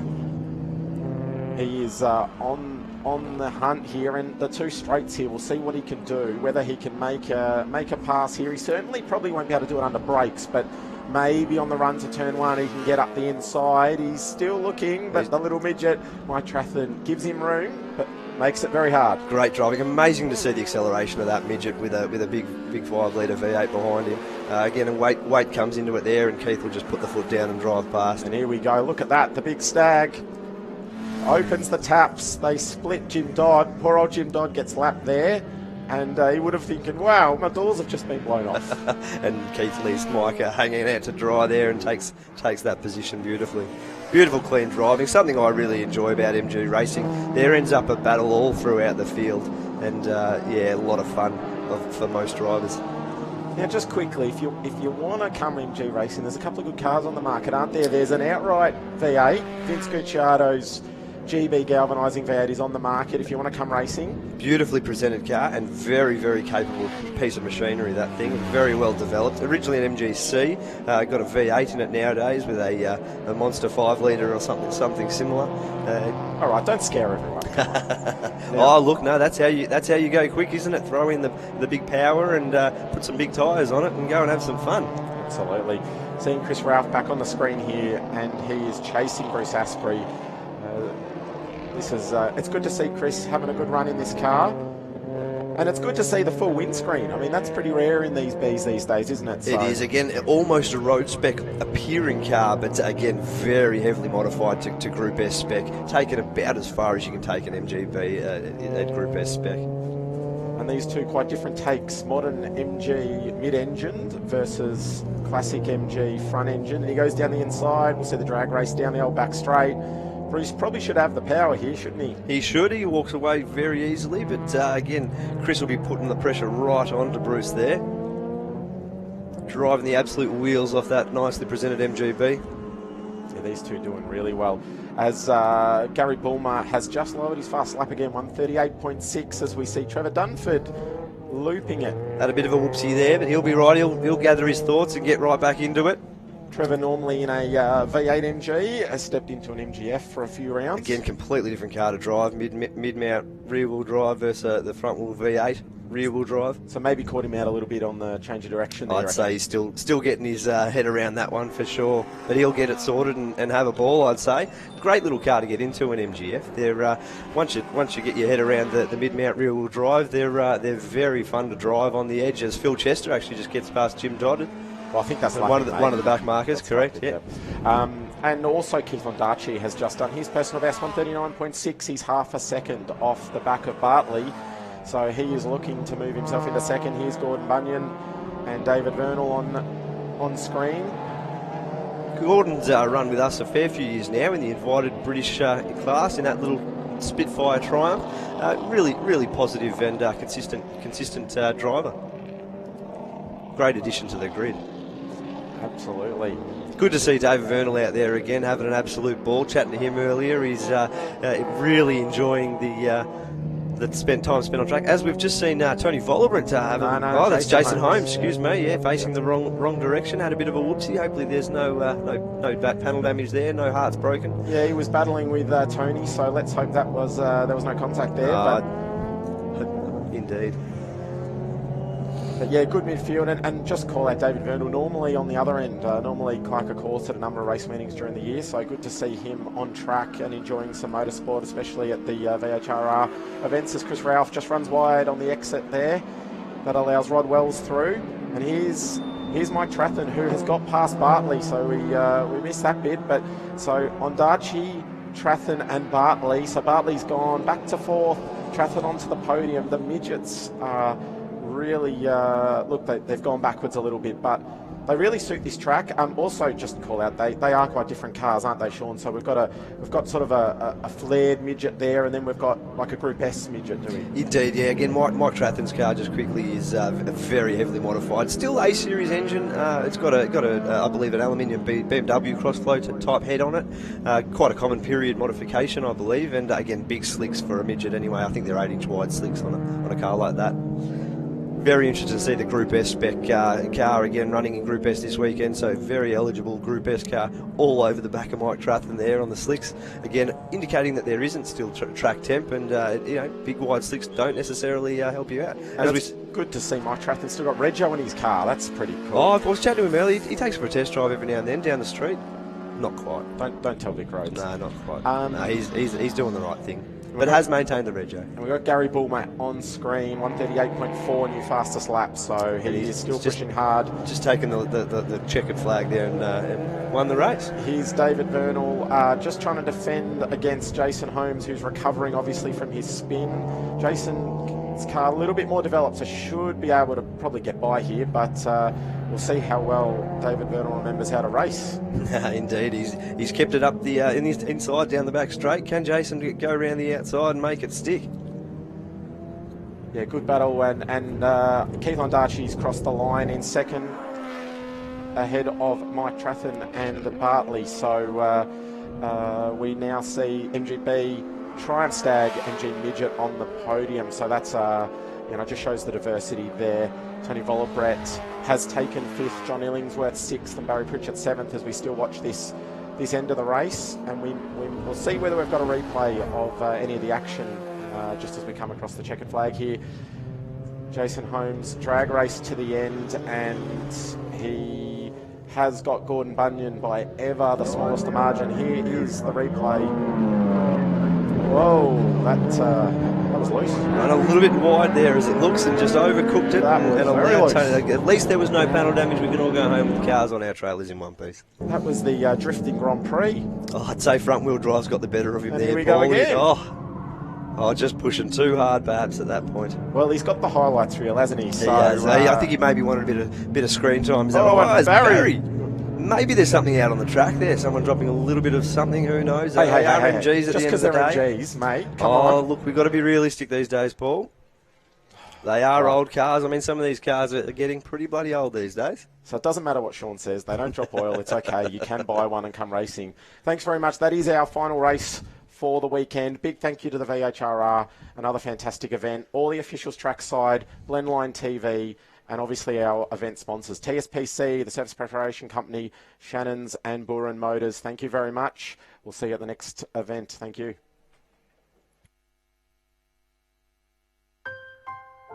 We've always had a few cars. They're all special. The T-Bird. Oh, that's mine. The Combi for when we want to get away. The XR8. It's going to be a classic. They're all insured with Shannons, We've also got Shannons Home and Contents cover, which helps protect our automotive collectibles, tools and memorabilia in the home and garage. If you're motoring enthusiasts like us, it's got to be Shannons. Shannons, insurance for motoring enthusiasts. Call 13 46 46 for a quote. We all agree now is the right time to start making choices to support Aussie businesses, supporting Aussie families and communities. Well, from their humble beginnings in Melbourne nearly 100 years ago, Penrite now sit as a truly respected global lubricants brand across automotive and industry. And the best bit, it's still 100% owned by an Aussie family that employs Australians in Australian factories right here on Aussie dirt.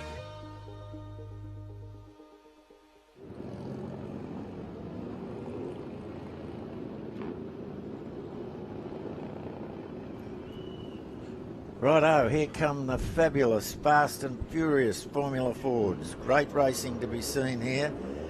And I'm joined at the microphone with Phil. Looking forward to this one, Phil? Absolutely, Bob. The Formula Ford's always a great race. The cars all so similar, well, almost exact, apart from the differences. That's what they're supposed to be.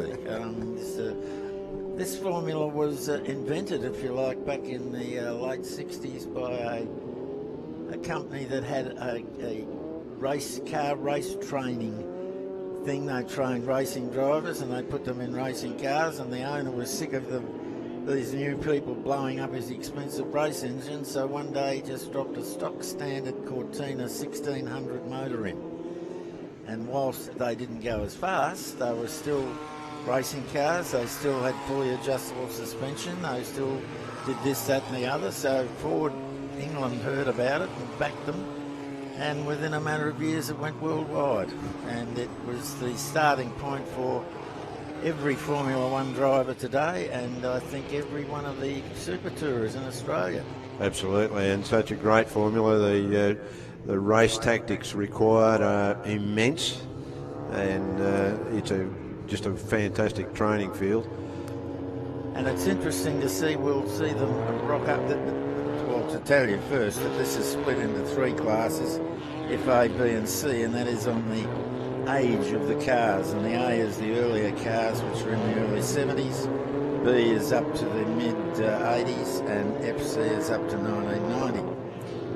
The A and B cars aren't that dissimilar, but the C cars, as you will see, are quite more streamlined. It helps them on the straights, that's about all, but it's a good help. And a little bit tighter to get in and out of, are they? Very, yes. I was very uncomfortable in an FC car.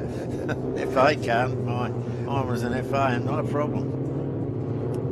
So we'll see them line up, and Richard Davison has actually got pole. Now, he's beside him is Jonathan Miles, and while Miles won in inverted commas yesterday, he didn't because he got a 5-second penalty. And I think he lost by about 0.03 of a second to, in other words, he was 4.97 seconds ahead of Davison, so that means Davison won. And we have the grid come up there underneath the Cool Drive logo. Thank you very much to Cool Drive for what they do for the event here. And you can see, or you can't see, but we can tell you, that the top 5 cars are all FC cars, and then we've got Declan Fu in car number 342. Funny number for a car. He calls it that because it is a Lola 342 that he's driving for. And he did very well in the wet at practice and was actually on the front row of the grid yesterday. But obviously, as it dried out, he went down the thing. So he's 7th on the grid next to Richardson, and there's Willing, Warwick, Edgar, and Hook make up the top 10.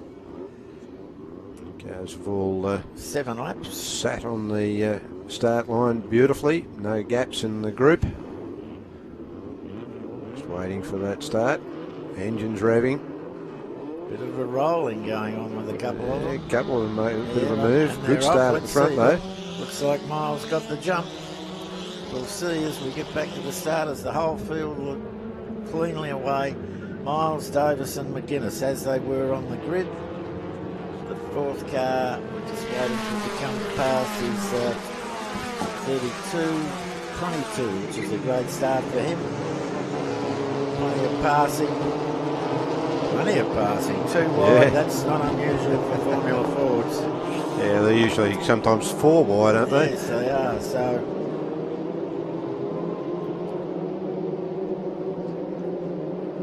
around the sweeper they go. Coming out of there. Out through the dog leg and into tank. No change in the order as yet.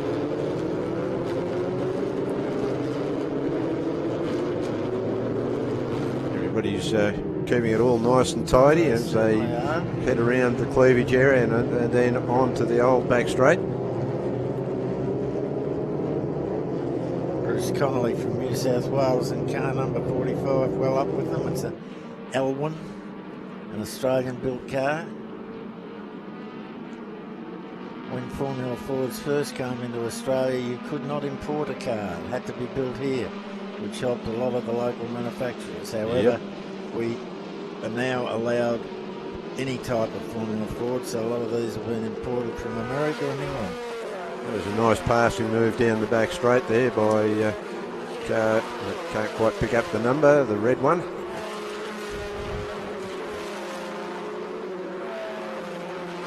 Bit of drafting going on down the front straight. Again, there's that Elwin that we talked about before. He's being hotly pursued.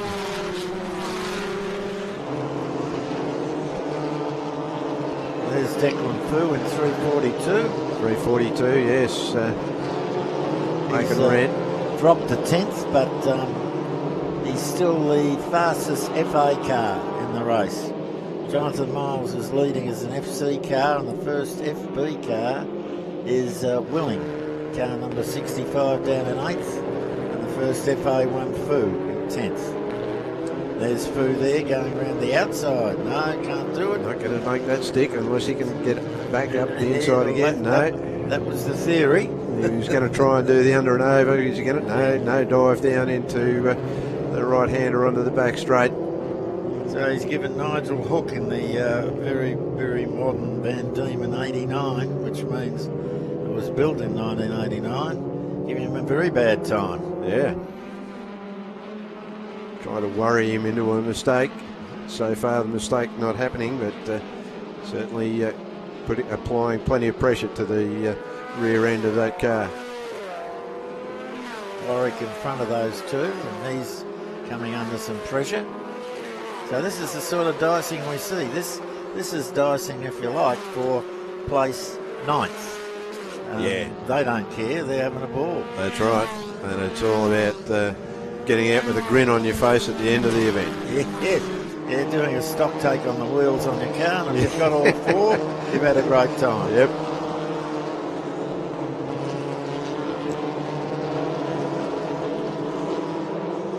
So we've still got Miles and Davison and McGuinness out in front.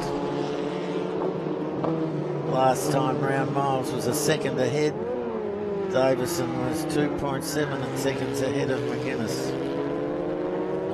It's a 7-lap race. 3 of them have been down, 4 to go. this great dice again.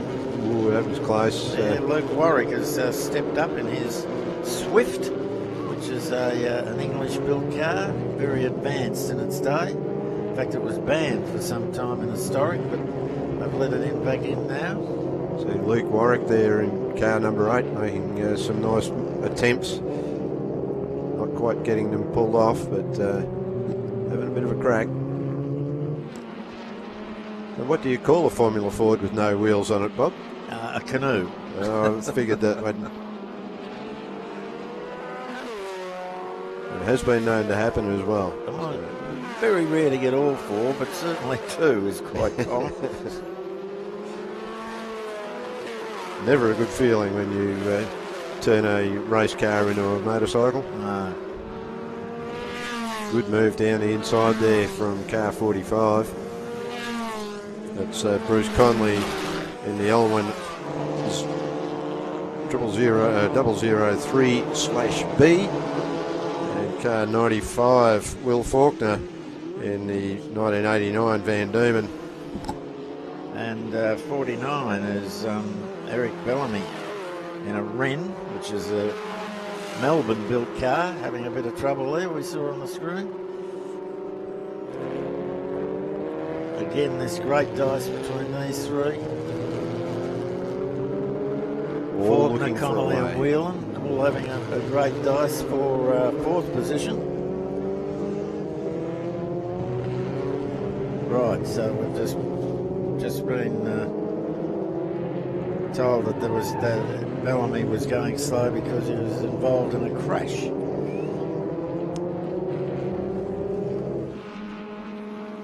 So again, these 3 battling it out.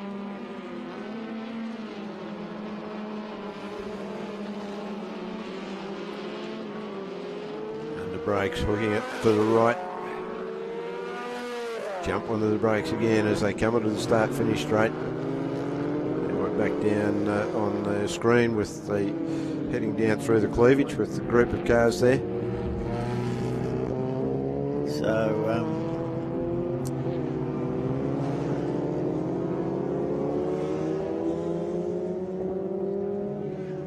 right, well, 49 was involved, as we said, in an accident, but he's back on the track and nothing wrong with him. So obviously he didn't incur any damage in that off. So Miles still out in front with a 1:31 for his fastest lap time, which is 1:31.61. Half a second quicker. Yeah, he's got just over 2 second lead from Davison, sorry. Yeah, and Davison's got a nearly 4 seconds on McGuinness. McGuinness has only got a couple of seconds or 1.5 seconds on Connolly too, so he's being pressed. There's one of our FA cars, number 11, Matt Scott, in an Alfa 600, probably, and it is, that's the oldest car in the race, the 1970 Alfa 600. So that's been racing for 52 years, Phil. Yeah. Very, very successful model, the Alfa 600. Gary Cooper built them over in Adelaide. They were in Formula Vee, Formula Ford, Formula 3, Formula 2, and I think they even dropped a Repco Brabham engine in one of them and took them to the Macau Grand Prix. Yes, the Elfin Mark certainly produced a huge number of various cars through various categories. Most of them were very successful. Sought after overseas too by a lot of competitors. A lot of Formula Fords, I believe, came from Australia, ended up in America. Yes, a few of them.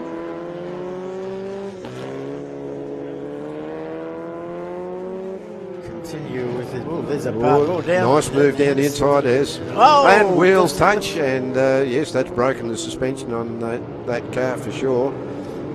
Just clipped a wheel, and the problem with open wheelers is that once one wheel goes over the other, it can flip you into the air, which it did. And now he's beached completely. The suspension's broken, one wheel cocked right up in the air, got no hope of moving from there. Sean Wilson wheeling all the way from Adelaide. But unfortunate. He's trying to get off, but he's got to wheel off the ground and on both diagonally opposite wheels off the ground. And the floor of the car sitting firmly on the track, so it's going to cause a little bit of an issue down there.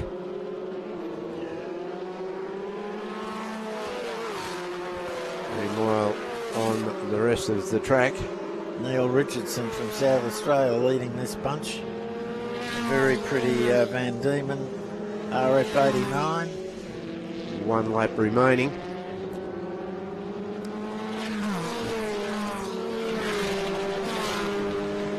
And just to give you a quick run-up, obviously Miles is leading the FCs, Willing is still leading the FBs, and Fu is still leading the FA class.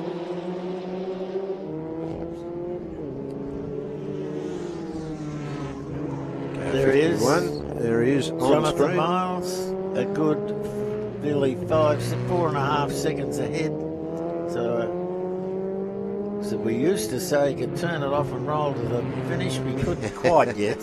No, I think he'd have to get out and push a little bit there, Bob.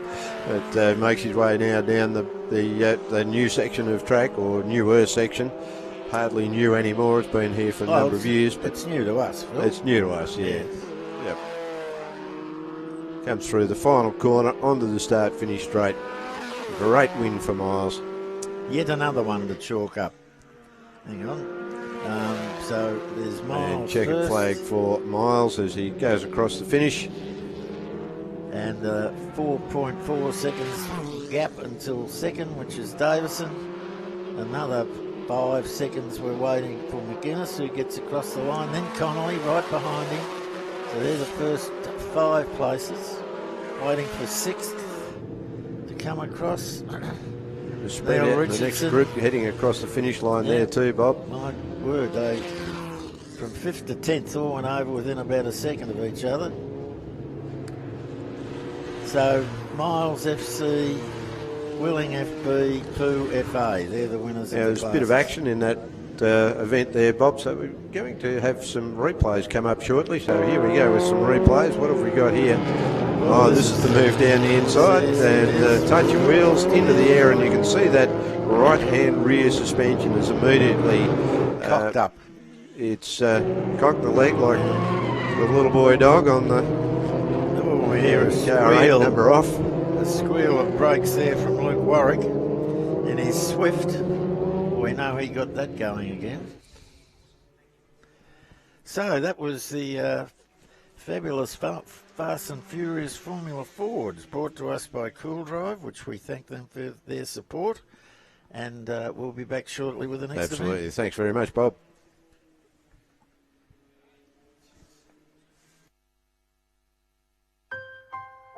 We've always had a few cars. They're all special. The T-Bird. Oh, that's mine. The Combi for when we want to get away. The XR8. It's going to be a classic. They're all insured with Shannons, We've also got Shannons Home and Contents cover, which helps protect our automotive collectibles, tools and memorabilia in the home and garage. If you're motoring enthusiasts like us, it's got to be Shannons. Shannons, insurance for motoring enthusiasts. Call 13 46 46 for a quote. We all agree now is the right time to start making choices to support Aussie businesses, supporting Aussie families and communities. Well, from their humble beginnings in Melbourne nearly 100 years ago, Penrite now sit as a truly respected global lubricants brand across automotive and industry. And the best bit, it's still 100% owned by an Aussie family that employs Australians in Australian factories right here on Aussie dirt.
Welcome, good morning guys to Winton Raceway here on a bit of a foggy Sunday morning, but a little bit behind schedule because the track was very foggy over the back, so I had a bit of a delay, but the HQs are on track now for the their first race of that day, or their second race, which is brought to you by Mount Noorat Freighters for our Division 1 class, and Parkinson Group, which are asphalters for the Division 2 group. So thank you to them guys for their support for the HQs.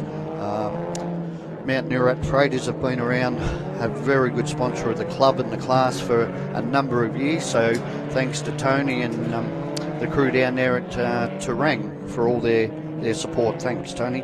And Parkinson Group Asphalt, who do driveways, footpaths and all your general asphalt work. So thank you to those guys as well for the weekend. Good morning, folks. The voice you heard just then was Ian Weeks. Good morning, Eeks. This is Darren Knight here to join Ian for race 2 for the HQ Holdens. And Ian just running through the very important supporters of HQ Racing. We thank them very much for their sponsorship. The HQ's Tyre Power, of course, yep. And also Kendra Tyres, which are the tyres these cars run on. They are a buffed, treaded tyre, so not a slick, not a racing tyre. We were talking about them yesterday. A road tyre, that's right, buffed down to, as a dry, they must be buffed down to a minimum of 3 mil starting, and you can't run them below 1 mil, so you've only got sort of 2 mil to get out of them, so their lifespan's not overly great, no. Nevertheless, they put on a very good show. We quite often see the HQs getting sideways, which everyone enjoys seeing. The drivers probably don't when they're trying to catch the bloke in front of you, but it's certainly great for the spectators. Great tyre, the Kendra. For the HQ Racing Association, a win yesterday to Andrew Magilton. He was never headed, in fact, was he, Ian? Rod Raji's in the red number 33 tried very hard, but could not reel in that number 14 of Magilton. No, he had, Rod said he had everything he had, he gave it to it, but couldn't quite get it done, so we'll see what happens this morning. Young Ryan Woods was very quick yesterday as well. Perry Becker's out of 4th, and you've got Andrew McLeod out of 5, Ray Jardine out of 6, Steve Banks out of 7, Glenn McDonald out of 8, Graham Crawford, who's relatively new to the HQ as well, and Buckley and Richie's out of 10 and 11, Mick Magilton out of 12, Eric Hill out of 13, Ange Lawton out of 14. Now Ange and the boys have worked on that car since yesterday's race, and they've started, yes. Magilton, a good start. Looks like he'll lead into the SS4 the first time. Raj is right behind him. Ryan Woods in 3rd, Perry Becker's into 4th as they come up the hill here. Everyone's away, nice and clean, no incidents there, which is nice to see. We saw Hill and Healy come together yesterday on the old front straight with that big puddle of water, but that is not there with pretty dry conditions, very foggy though, so looks like I've got dirty glasses, but it is the fog. So the Glenline TV guys doing a great job of trying to catch the action in the fog. Not quite a pea soup, but it's gradually lifting, and we should have great conditions for the rest of the day as Andrew Magilton continues to lead from Rod Raji's. Ryan Woods is 3rd, Becker's in 4th. McLeod in 5th there. I can't see who's actually in 6th place at the moment. Becker's, it might be Andrew McLeod actually, and Ray Jardine with Steve Banks in 8th, 9th. So down the back straight there, Andrew Magilton still leading into the left-hander, followed by Rod and Ryan Woods. I'm sure the boys will give it whatever they can to try and get the job done, but it's becoming a little bit of a single lane at the moment, unfortunately, but that's the way it is. So. Everyone finished in fine fettle yesterday, Ian? Yeah, there was just a little incident between Eric Hill and the Healy car. No major damage to either of the boys, to be honest. So, yeah, they both drove them off the track, so that was good to see, yeah. They're pretty rugged, the old HQ, aren't they? Yeah, they can take well, they're real panels. They're made of steel, these HQs. They're not plastic, you know, Japanese type style. 1970s BHP steel too, no doubt. Yes, oh yeah, there was no cheap stuff around in them days when they built these cars. Jilton continues to lead from Raji's. Woods third. Front two have broken away a little bit from the battle for third between Woods and Beckers and the yellow machine number 90. Yeah, look, Rod Raji seems to be a little bit quicker in a couple of places. He seems to pick Andrew up, but then Andrew's a little bit quicker in others. So Rod's sort of right on his bumper there, sort of going into the S's down the back there at the moment. But in the straight line, he seems to get away. So, yeah. Very much a controlled class. Everything is controlled about these cars, the engines, the gearboxes, diffs, tyres. So it really comes down to the driver and maybe some slight adjustments in tyre pressure, although I'm guessing they pretty much all run the same pressures. Oh, yeah, they do within a couple of pound of each other. Yeah, the Healy car's quite smoky there at the moment. And we'll see how that pans out. He's still going. Just on that note, on the Healy car and the Buckley car from New South Wales, the boys have come down to HQ Extra Cars. So thanks, guys, for coming down, supporting our club and class. And a big mention to Neville Rattray, who's talking to him this morning, has made the trip from Tasmania. He's been over here about 6 or 7 weeks. He went to Darwin and raced 2 meetings in Darwin, our nationals, and then one 2 weeks ago for the Darwin race meeting up there, and he's made his way down to Winton for this weekend. Goes home during the week on the boat, and he's racing next weekend in Tasmania. So big effort. Well done, Neville. The home of HQs. They were born in Tasmania, of course, yes. All those years ago, Ian. They were originally, yeah, that's the very first meeting to put HQs together was run over there, and people said it had never worked, and some 30 plus years later they're still going strong. You know, they were a very good class on Thunderdome as well, but you know, that's all gone now. So yeah, so they turned them into circuit cars, and yeah, they look great. But we've still got Andrew Magilton leading Rod Raji's down through the back over there. Good battle on screen between Ben Ritchie's in the black 53 and the 35 car of Andrew Lawton. There is nothing between them as they head towards the top part of the circuit. No, Lamb seems to have fixed had a major oil leak out the front of the engine. They discovered the timing cover had a crack through it, so they had to source another one yesterday afternoon and fit that, and seems to have fixed their problem. So Healy has been served the dreaded meatball flag, the mechanical defect flag, known as the meatball, the orange circle on a black flag, so he will have to come into the pits and attend to that. We're presuming it's an oil leak with smoke coming from the rear of the car, so the number 88 Hill shortly to come into the pits.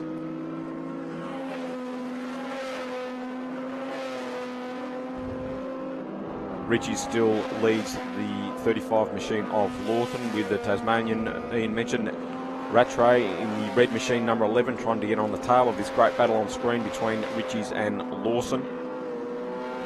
Yeah, at this stage, Andrew Magilton and Rod Raji's, there's not a lot between them, but they've certainly put a little bit of a gap between third and fourth, fifth. You know, between third, fourth, fifth, there's 4 or 5 car lengths between each of those. The Magilton Raji's car, there's a couple of car lengths in places, and then that can jump out a little bit. So that's interesting.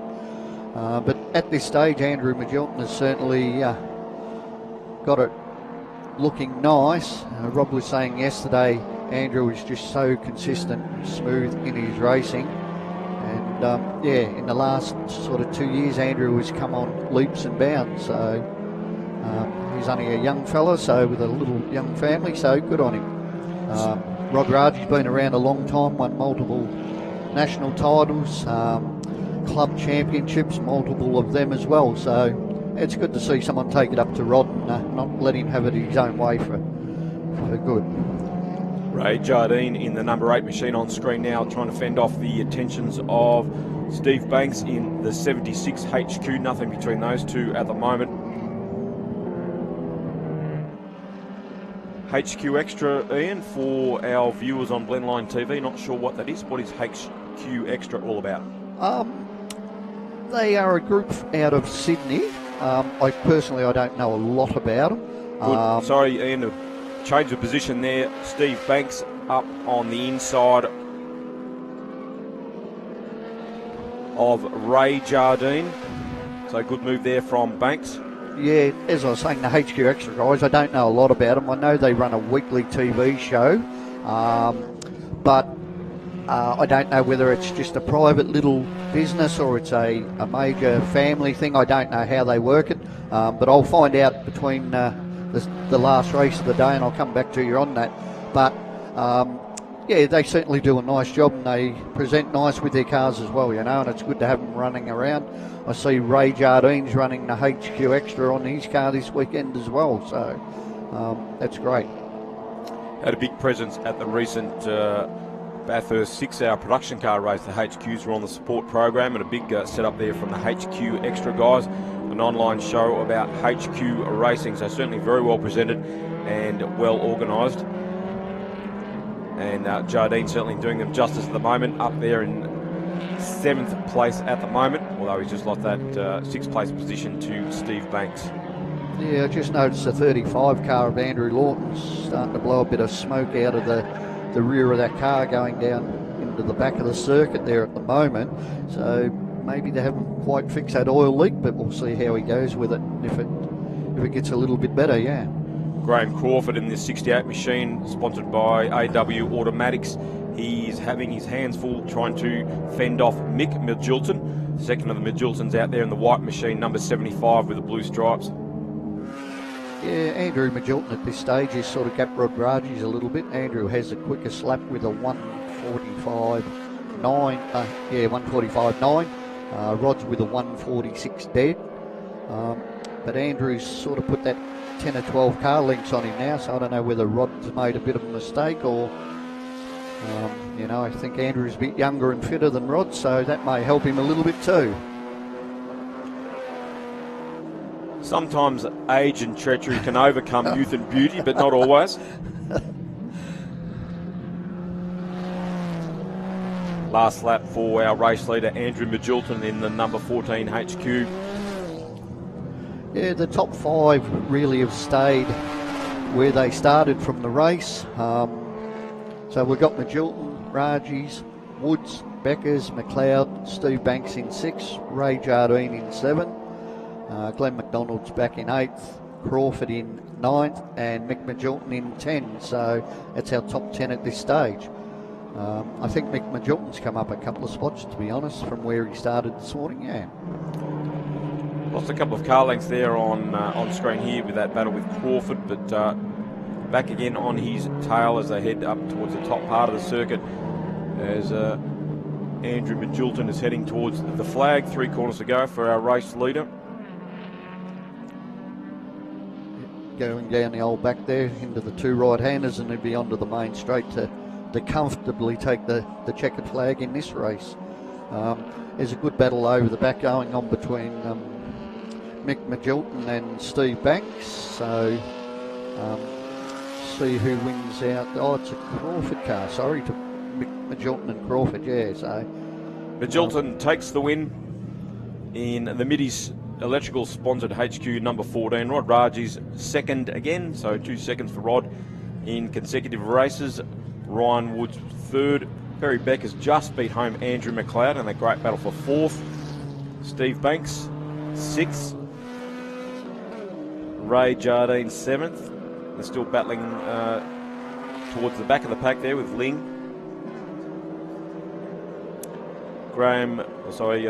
McDonald was 8th, Graham Crawford 9th, and Mick Midgilton rounded out the top 10 in the number 75 HQ. Yeah, well, that's our top 10. Andrew Midgilton had the fastest lap of the race with a 1:49.7, so well done, Andrew. But just once again like to thank Mount Nurat Freighters, Parkinson Group for all their support to the club and the class, and the round sponsorship is very much appreciated, and we need all these guys on board to help us keep going, and the club and the class. So thank you to those sponsors once again. And thank you to Tyre Power and also Kendra Tyres, category sponsors of HQ Racing Association. They'll be back on the circuit later this afternoon. at around 4:25 p.m. Thank you, Ian Weeks. Thank you very much. Yes, thank you very much for your support, Darren. Much appreciated, and thank you.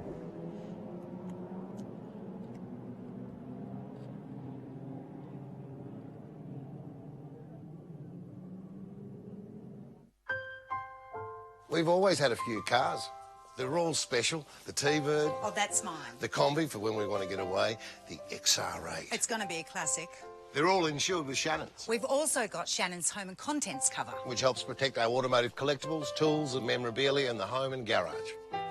If you're motoring enthusiasts like us, it's got to be Shannons. Shannons, insurance for motoring enthusiasts. Call 13 46 46 for a quote. We all agree now is the right time to start making choices to support Aussie businesses, supporting Aussie families and communities. Well, from their humble beginnings in Melbourne nearly 100 years ago, Penrite now sit as a truly respected global lubricants brand across automotive and industry. And the best bit, it's still 100% owned by an Aussie family that employs Australians in Australian factories right here on Aussie dirt.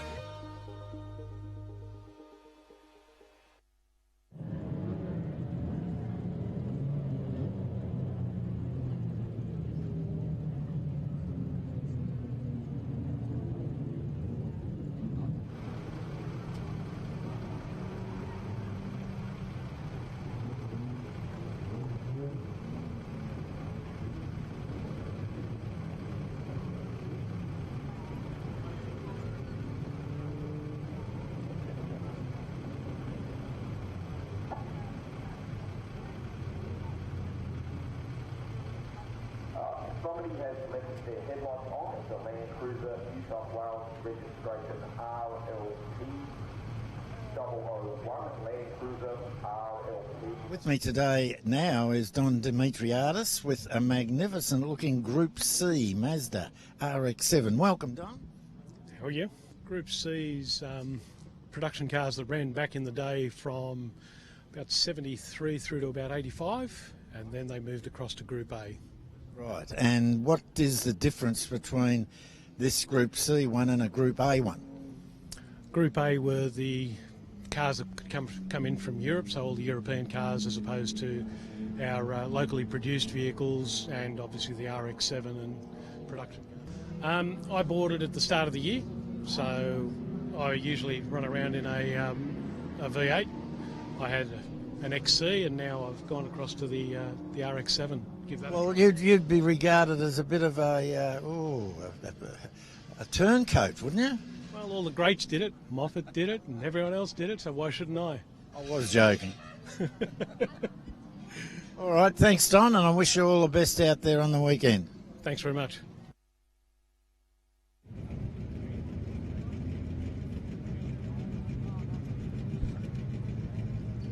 Good morning, folks. Darren Knight back here with you to bring the second race of the Heritage Touring Cars, Group C and Group A. And it's a very good morning to Bob Morrow. Good morning, Bob. Good morning, Darren, and it's great to hear the fog. The fog seems to have nearly lifted. If you just got here, we actually had to suspend racing for about half an hour because the clerk, of course, couldn't see the end of the track. But now we can, so we're looking forward to this this great mix of C&A cars. Yes, the genuine article, folks. We've got replicas running around, some very well turned out replicas too later today, but these are the genuine article. They are the actual cars that raced on Australian circuits from the introduction of Group C touring cars in 1973 right up until the end of the International Group A Formula in 1984. And 1980. Hang on, I've got to get the brain into here. 1992. So Group C, the local formula, 1973 to 1984, and then Group A, an international formula that Australia adopted and ran from 1985 through to the end of 1992. I think the gear is engaged now. The brain is engaged now, Bob. Yeah, sure. We can run some intelligence tests if you like. That'll come up negative in my case. So a great win yesterday to Tony Alford in the ex-Bob Forbes Racing Nissan GTR four-wheel drive beast of a machine, over 600 horsepower. great effort too from the two BMWs of David Toe and Bill Cutler. They were really getting onto the tail of Alfa towards the end of that race. The GTR, not an easy car to drive. Everyone thinks, oh, it must be so easy with four-wheel drive, but it's a very heavy car, and understeer is quite a problem, particularly here with the tight corners at Winton. So it allowed the BMWs, Bob, to really get onto the tail of the GTR. It certainly did, and they had a great dice yesterday, the two BMWs. Bill Cutler is the sponsor of this event too, so he's certainly getting his name up in lights. He really did pressure the JPS machine of Toe, who had a few brake issues. They've changed the fluid, deglazed the pads on the number 44 JPS machine. So David will be looking to really put the pressure on Alfa this time, and Bill Cutler will be right there with him as well in the ex-Roberto Ravalia M3, the Schnitzler machine. Good to see Tony Sawford out there too. He'll be starting from the rear of the grid in the ex-Alan Grice A9X hatch. A lovely looking car. Yeah, those fantastic colours, gold, white and black. I don't think we're allowed to say the sponsor, are we? Apparently not. Well, it always tickles me when you see old races at Bathurst and they've pixelated out the tobacco name. Yeah. Well, he's got it on the front, Craven Mild, we can say. Oh, right down the side, there you go. Which is pretty funny because there's nothing mild about Alan Grice's driving through the 70s and 80s, was there, Bob? Never. So Tony unfortunately had some fueling issues with that A9X. Some Celastic had got inside some of the jets. That stuff gets in everywhere, so some good work by the crew to get that car sorted out. So hopefully a much more longer run for Sawford this morning. Rolling start for Heritage Touring Cars. So Alfred and Toe will start alongside on the front row, with Bill Cutler, the number 46 M3, on the second row, alongside Mike Roddy in that famous 1985 Bathurst winning Jag. Terry Lawler will be next, and ex-Bob Morris, Channel 7 Breville Falcon XD, number 7, alongside Rose in the Commodore. Good drive from Rose yesterday in that Fred Geisler machine, one of the fleet of privateer Commodores that ran throughout the Group C era. Here we go, getting ready for a start. Race 2, Heritage Touring Cars. Can Toe get the jump when the red lights go out, or will it be Sawford? Alfred in the GTR on their way. Or the B12 Jaguar. Good start from Mike Roddy.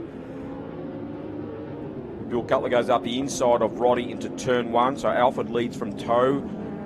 Cutler, Roddy, Rose and Lawler side by side. Adrian Allison in the first of the Commodores, the Walkinshaw machine. Walkinshaw number 40, designed at Commodore. Justin Nielsen in the little Nissan Exit right up there as well in the early stages. Terry Lawler on screen in the ex-Bob Morris Falcon, number 7. He's right on the tail of Adrian Alesi in the number 40 Walkie. Ex-Gary Wilmington machine. Towards the top part of the circuit, Toe putting pressure on Alfred already. Cutler not losing any ground either. Really does play into the hands of the M3, the tight corners of the back part of this circuit, Bob. Yes. However, the foot goes down and the big turbo cranks it out. Not much of a lead though. The straights at Winton are not that long. Certainly not when you've got 600 horsepower to play with. And look at them close up under brakes. 9 laps, so this will be very interesting to see the BMWs. They look after their tyres a lot better than most of the other cars in the field.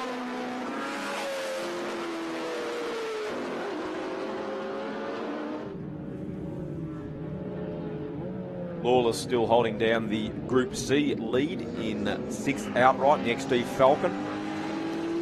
Sorry, second at the moment because Rose is in front of him, so reversing the positions from yesterday.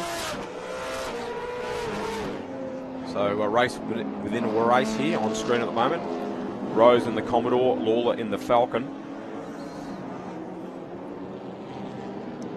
First 4 cars are all Group A machines, led by Alfred.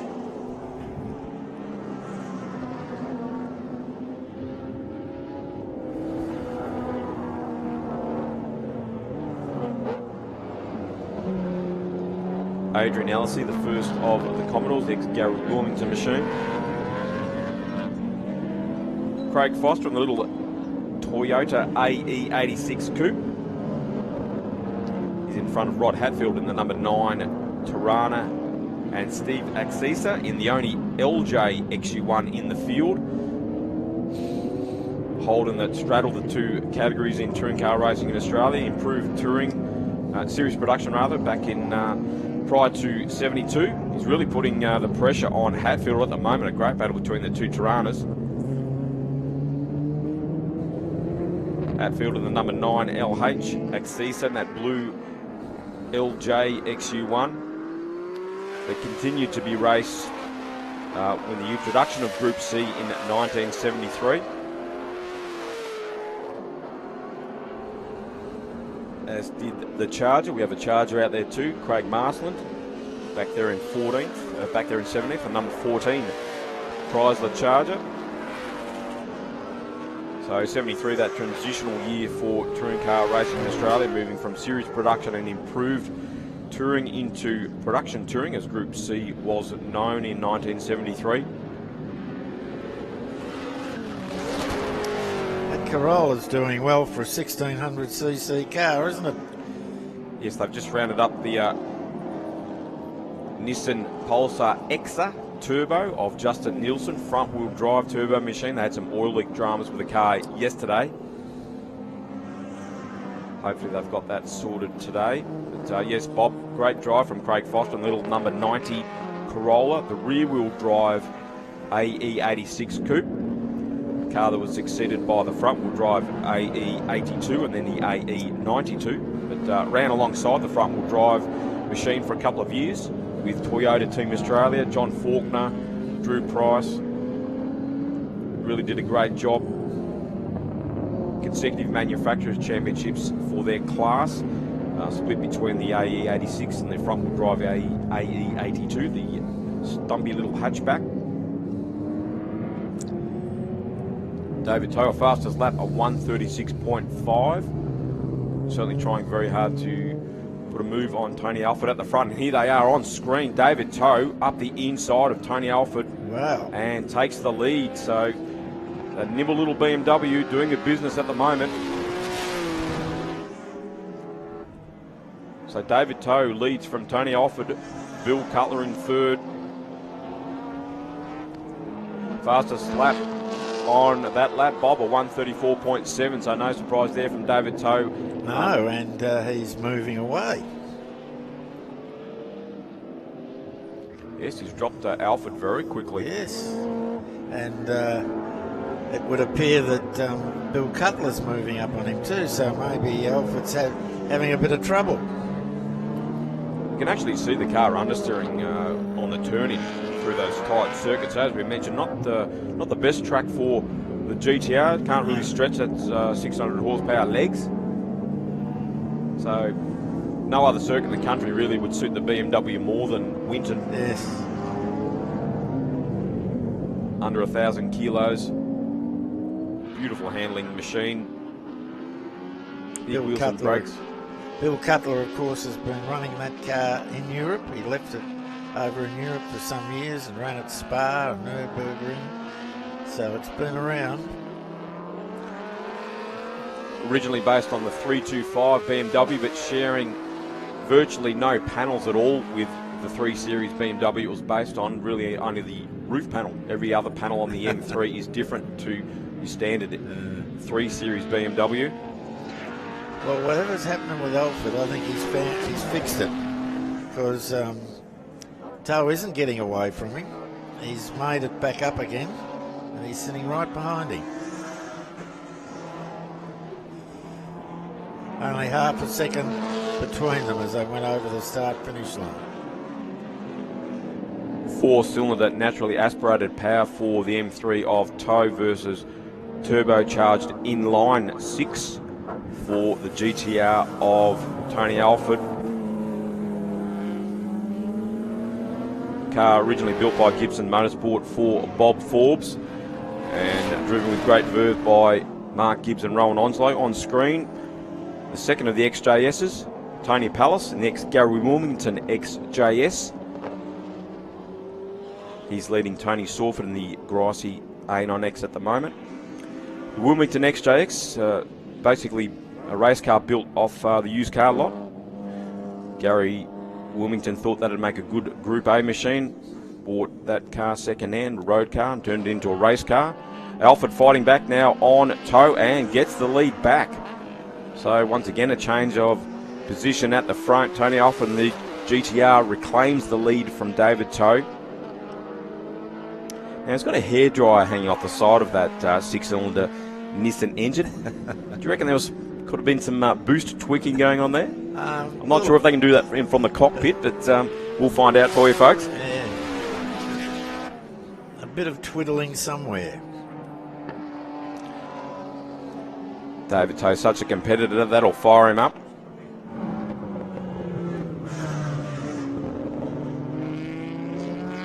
Marsland in the Charger has his hands full now, trying to fend off the attentions of Peter Woods in the ex-Graham Bailey Celica. His famous Chickadee chicken colours that, of course, took Graham Bailey and Alan Grice to victory at Bathurst in 1986 with the VK Commodore after the international attack failed. Tony Sawford gets through on Tony Pallas. So the Tirana on the charge.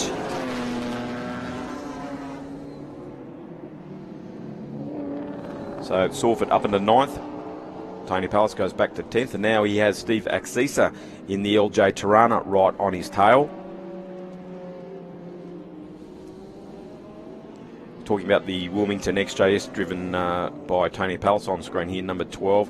Had absolutely no help whatsoever from Tom Walkinshaw Racing, which you would expect, I guess, with Tom running his own program. So Gary Wilmington basically had to develop the car all by himself in Australia, on the other side of the world. As we see this battle continue between Marsland and Woods. Great to see a Charger in Group C trim, something we haven't seen before in heritage touring cars. And also sporting those classic 1970s colour schemes that the Group C cars, particularly in the early 70s, were well known for. A little bit more Australian for the Bailey, ex-Bailey Celica, those famous Chickadee chicken colours.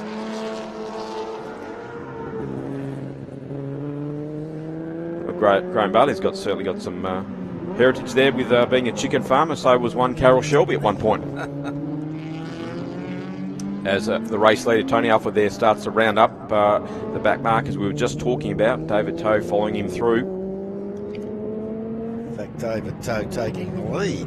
And goes around the outside, so a little bit of balking there, unfortunately, with Marsland waving Alford through now, but quite narrow, and that means Alford has had to go the long way around, so David Toe doesn't need a second invitation and takes the lead. 7 down, or coming up to 8. There he goes. Puts his foot down. Just walks past the BMW. Past him. That's a great demonstration of the turbo power of the GTR, just walking past the Toe BMW, really.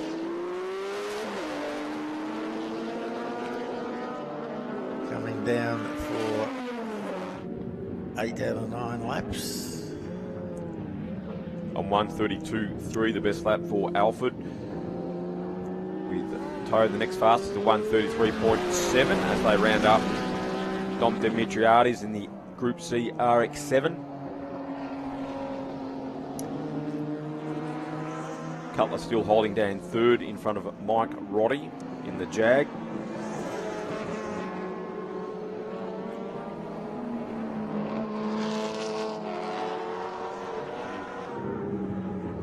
Once again, David Toe closes up on Alford around the back of the circuit, those tight, twisty corners. You see the totally different lines the GTR takes compared to the BMW.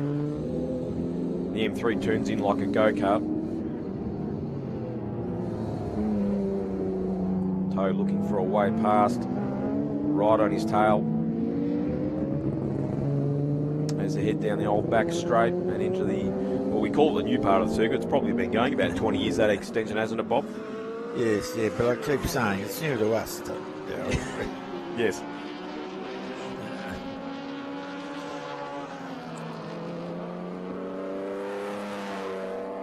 Well, those brake adjustments certainly have helped Toe. He's broken clear of Bill Cutler in third, right together for all of yesterday's race. Showing great pace at the moment. Alfa now a bit of breathing space on our second place car, the number 44 M3 of David Toe.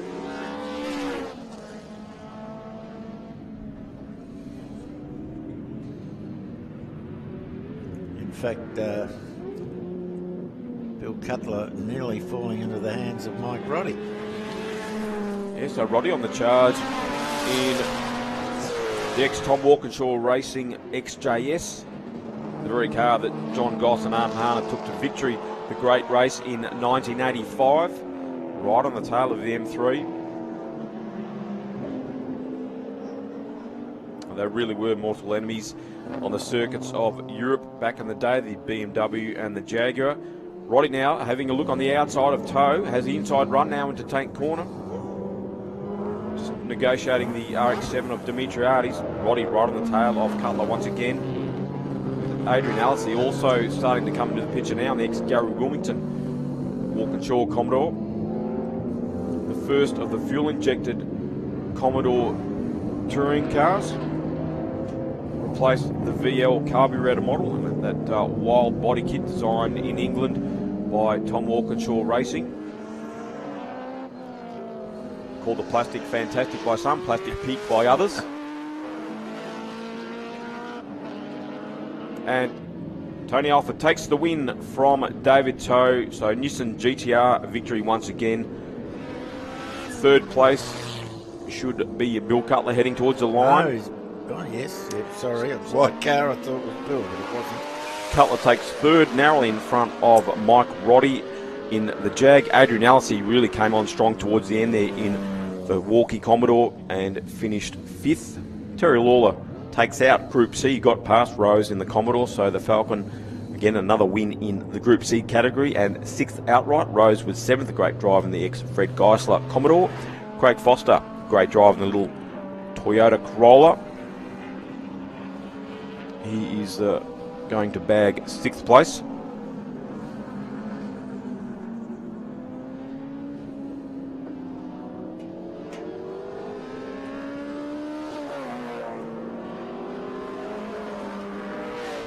Rod Hatfield will be ninth in the Tirana.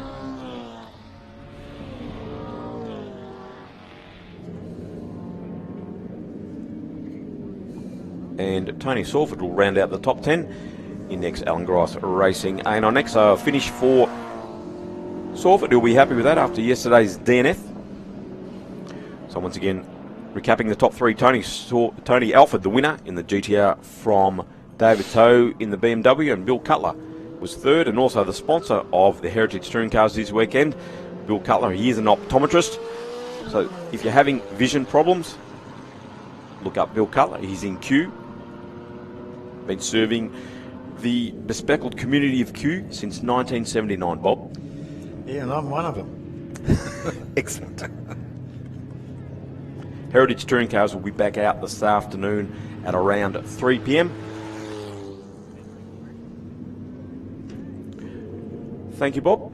Thanks, Darren.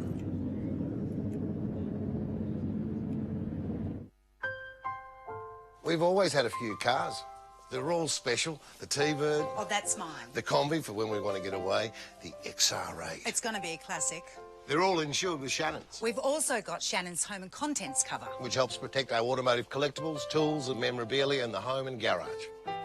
If you're motoring enthusiasts like us, it's got to be Shannons. Shannons, insurance for motoring enthusiasts. Call 13 46 46 for a quote. We all agree now is the right time to start making choices to support Aussie businesses, supporting Aussie families and communities. Well, from their humble beginnings in Melbourne nearly 100 years ago, Penrite now sit as a truly respected global lubricants brand across automotive and industry. And the best bit, it's still 100% owned by an Aussie family that employs Australians in Australian factories right here on Aussie dirt.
Right, the next event is for Group S, A, B and C production sports cars. Like the Formula Fords, the S, A, B, C means what year the car is.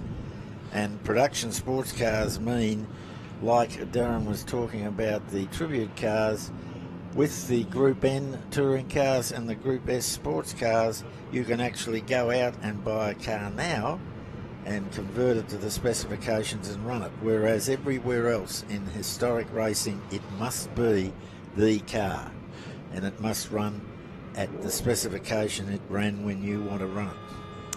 So I'm joined here with Phil. What do you reckon about this lot, Phil? Looks pretty good, thanks, Bob. I wish I was one of them out there. Well, let's say a 1960 backwards, and we've only got two entrants in SA, a 59 Sprite and a 1960 TR3A. 1960 backwards is 0691, isn't it? Yeah, so what? You said 1960 backwards? Oh, God. I'm picking on you.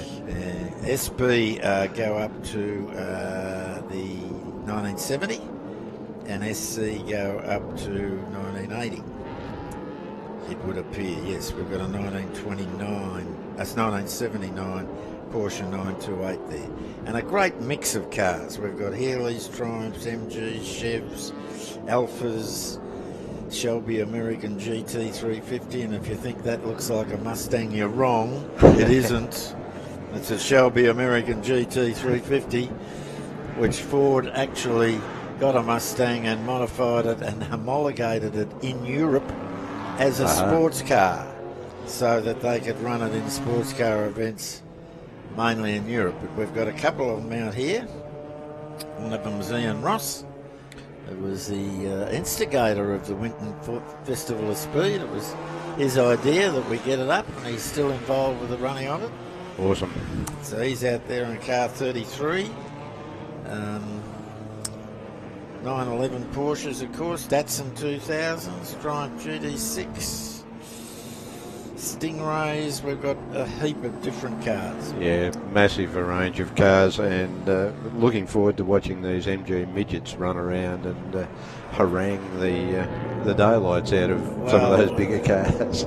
The Mayer brothers, Simon and particular. Damien, car number 1 and car number 13, ludicrously quick. In 13, what do we got? 1275. Simon reckons this is 1275. Damien reckons this is 1310. Yeah, and when the likes of Narkowitz and the Chevy Corvette, 5,394 cc's. Well, Di Bartolo's is 5.7 litre. So they just get bigger and bigger. So there's another, that Di Tommaso Pantera, that's 5,763. Yep. So there's some biggies out there. There is. However, the Mayors are on fifth and sixth spot on the grid, so side by side, the two brothers, fifth and sixth. Could be interesting into turn one, Bob. Yes, well, it was interesting yesterday. They had a great dice. Yeah, they did. And came fifth and sixth outright. Yep. So I'm not too sure who's got to do the dishes at home, but.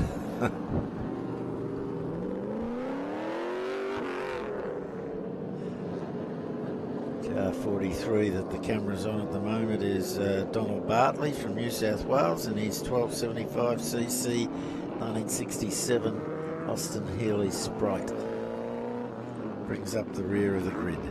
I did get to drive an Austin Healey Sprite as a road car for a while, many years ago. Little Mark II.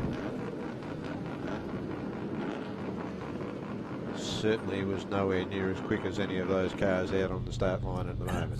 Well, nowhere near the Meyer brothers.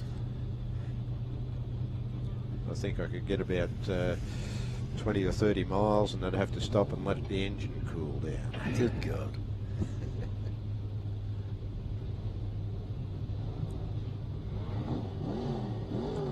So we're just waiting for the start. Engines are revving. Oh, the Porsche gets a good jump. Beautiful start. You would think the 5.7 Corvette would lead them away, but the Porsche was straight out of the blocks. Bang. Absolutely, and Into the other one lead. down the inside, but not able to hold it.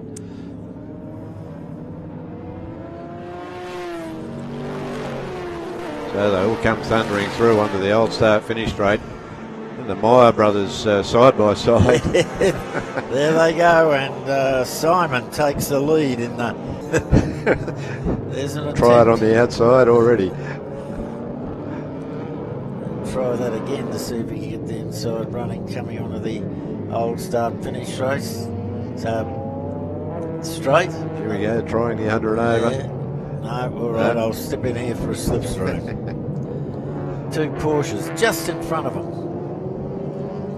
Which through the really wriggly bits is just holding them up a little bit, so it makes for an even more exciting event. So Di Patello holding this bunch up while Seabrook disappears into the distance. Yeah. They will come thundering around that new section now, onto the start-finish straight.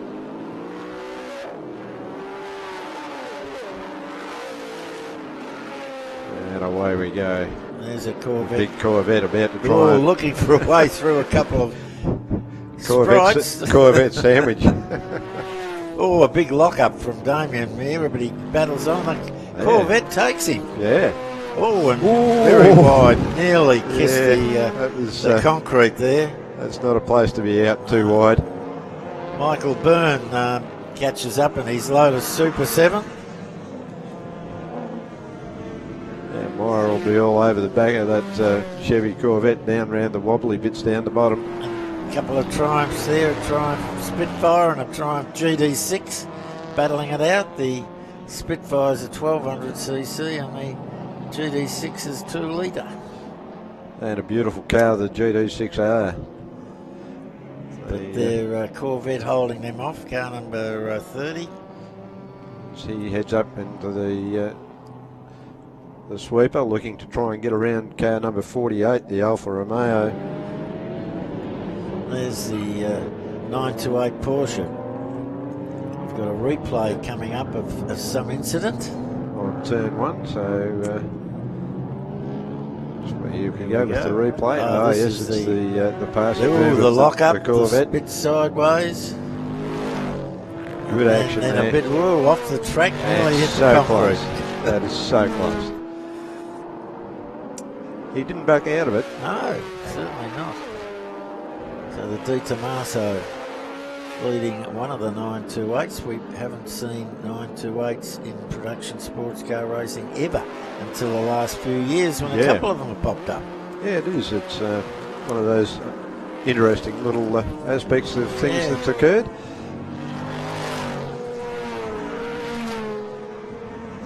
In fact, he's Tom Wallstreet in his 928 is giving that D. Tommaso plenty of curry. He certainly is. Looking around the outside, see if he can go up and under. Porsche trying to find a way around the Tommaso. Ross Jackson's been around for a while. Yeah, he has. I think he's got extendable. Yes, he can make the car Make very the car wide. a little bit wider. Put it on that part of the track that you want to be on. Yes. Whereas the Alfa and two midgets. Nice move down around the outside though. Is he going to be able to keep it stick? Yes, he is. Oh, a little bit of a touch there, I think. Wow. But he's through. Will he be able to hold it? The Tommaso has got plenty of stick in a straight line, so he's got plenty of CCs. Let's see if he can unleash them down the straight. There he goes. He does unleash them, but can't do much down the outside. No, brakes on very early. Now he'll have to see how he can go down that back straight. The Porsche is going to close off the inside of the track, so Tommaso has to try for the outside. Not going to be able to do it. The brakes are pretty special on the Porsche and maybe not quite as good on the Tommaso. But now around onto the start-finish straight. This gives the Tommaso a bit more room to play. Making the move for down the outside.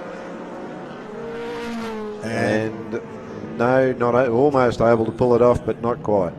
Has to back out of it. For those who are unaware, the D. Tommaso runs a 351 Ford V8 in it. Built in Italy, but they use the American V8. Yeah, the big Cleveland V8 popped into the back of that.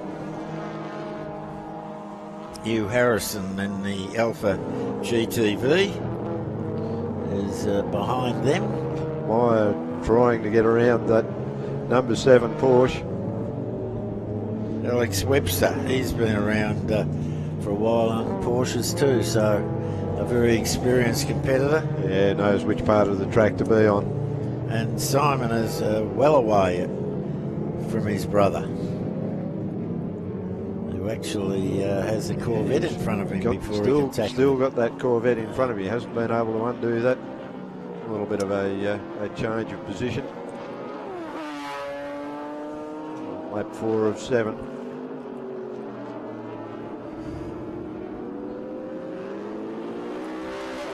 Car 7, Alex Webster there, coming onto the start, finish straight, right behind him. 5 down of 7 laps. Yeah, the Corvette trying for another Meyer pass, but Meyer gets a little wriggly there, well over the apex of the corner, but keeps it ahead, keeps it away from the concrete, and straightens her up. Must have the delicate touch on the steering wheel and the little Sprite, just able to dance the car beautifully through the corners. Of course, the Corvette of Ray Narkovich has only got a 5.4 litre. Oh, it's a bit down on capacity, really, down, isn't it? Yeah.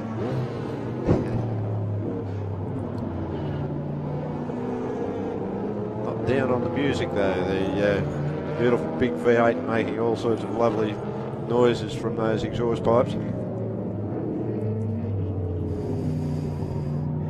Doug Barber there ahead of Webster is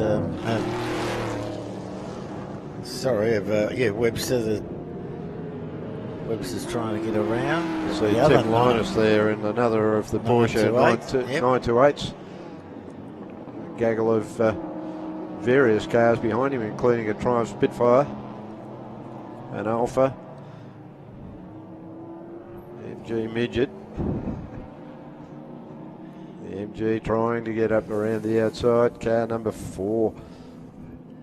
If you're wondering why sometimes we call them a midget and sometimes we call them a Sprite, when you look in your program, it's because BMC or Leyland just badge engineered them. They were the same car with a different badge on. So. They did. I was just calling car number 4 a Sprite, and it was a midget. It's a midget, yeah. Or it was one or the other. Yeah, doesn't matter. Doesn't matter. But the said midget has a Triumph Spitfire right behind him. And a Spitfire is always a Spitfire. one of the most popular front uprights for open wheeler racing cars came from the Spitfires. From a Triumph Herald originally. Yeah. And they were on everything. They were on Lotuses, they were on Brabhams. Numerous Clubmans.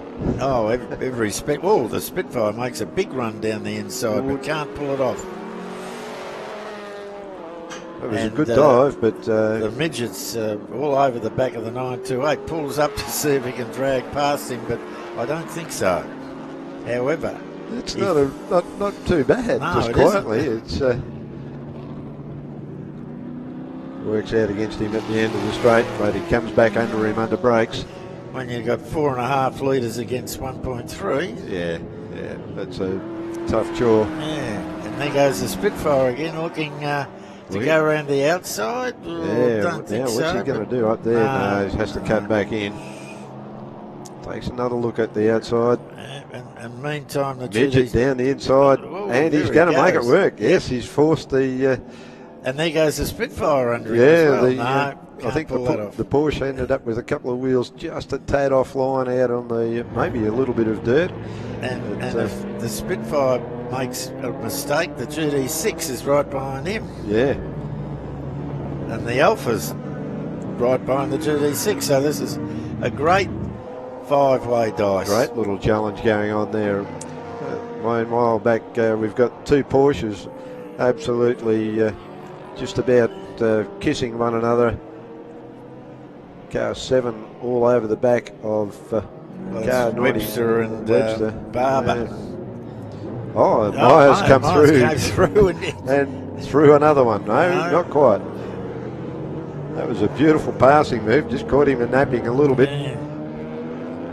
So Simon excelling himself in this race. Absolutely. Left brother Damien behind.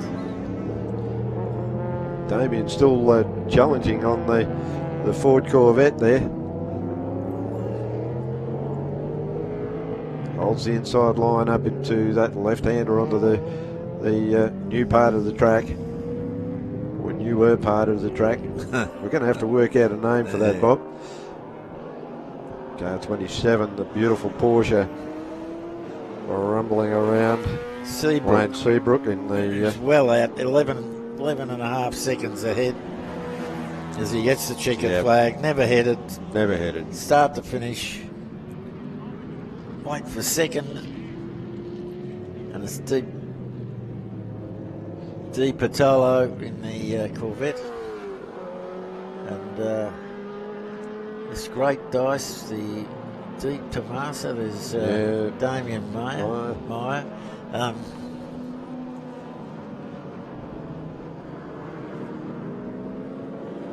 Burn.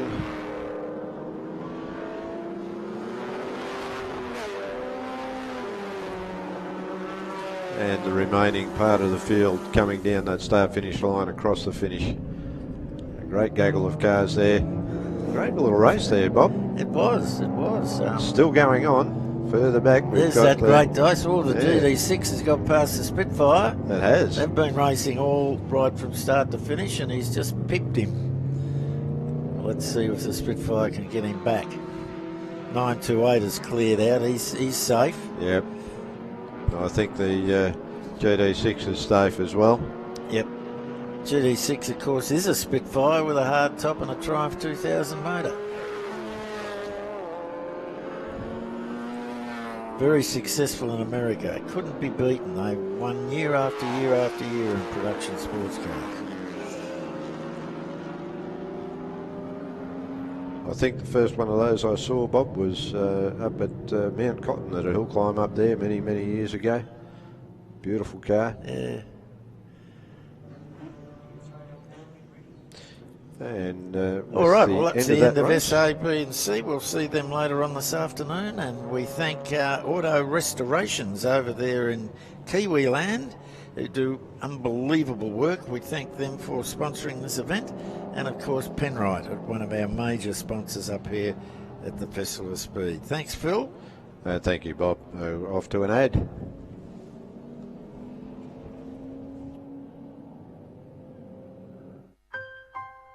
We've always had a few cars. They're all special. The T-Bird, Oh, that's mine. the Combi for when we want to get away, the XR8. It's going to be a classic. They're all insured with Shannons, We've also got Shannons Home and Contents cover. which helps protect our automotive collectibles, tools and memorabilia in the home and garage. If you're motoring enthusiasts like us, it's got to be Shannons. Shannons, insurance for motoring enthusiasts. Call 134646 for a quote. We all agree now is the right time to start making choices to support Aussie businesses, supporting Aussie families and communities.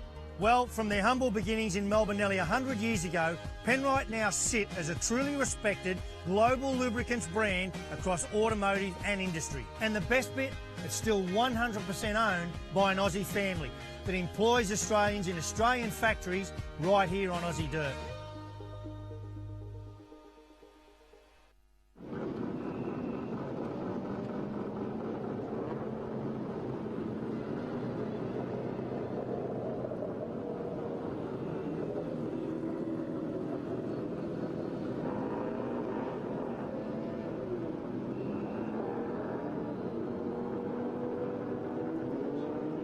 Righto, the cars coming out for PQ and R Racing and Sports, and again, as in all classes of historic racing, the PQ and R are classes which are determined by the age of the vehicle, but these are the most modern of the historic racing cars. They are the fastest. We have got a very, very short, we haven't got many entrants, but they're quite mixed. We've got all sorts of things here from, well, we have yesterday, I don't know, he had a bit of trouble, but we have a Formula 5000 down to the, I suppose, well, a Peregrine Formula 2 of 1976, which is only 1500cc. So there's all sorts of a mix of cars that cover the that period. I see our Formula 5000 looks like it's back out there too, which isn't in our program. No, car number 74, Dean Cam, in his Chevron. Formula 5000, of course, was our top formula, as it was in New Zealand, South Africa and America for some years in the 60s and 70s. We actually battled on with it for a few more years than the others before we turned over to the Formula Atlantic cars, which are the Rogs and of that ilk. So the 5000s, unfortunately, we lost a few 5000s to Sports Sedans. Yeah, they just put a body on them. Grew a body. So all of a sudden, in fact, 5000s were made historic probably before their time to save them, so that they weren't. I mean, the gearboxes on them were worth a fortune, and they were people were, buying them and throwing the rest of the car away. So we made them historic, so that at least we could save them. Yeah, that car online is another extremely interesting car, the Norrex. Rotary powered. C2. It's as you will hear and see from the flames spitting out the back of it, that it's a rotary. Only 2.3 litre. In rotary terms, which means that's bloody big. Probably putting out about 500 horsepower or something ridiculous. And no torque. But a very interesting car, built in 1987, so it is the most modern car we've got out there, and looks it, as you can see. So we've only got 14 of them, but there's some stars in there. The main one being David Hardman in a car that his father built back in 1981, the Hardman JH1, 1600cc Formula 2 car. Very quick car, always super well driven. Yeah, quick car driven by a quick driver. Yeah. And he bolted it in yesterday. Absolutely. And when you see it's one of the smallest engine cars there, he does extremely well. And so they're away. off. Hardman to the lead into turn one straight away. Not a problem for him. Of course, the car a little bit more modern than We've got Andrew McGuinness in a much more modern car, and then Laurie Bennett in a much more older car, an Elfin 600. And the reason he's not in the program is he's really an O racing car.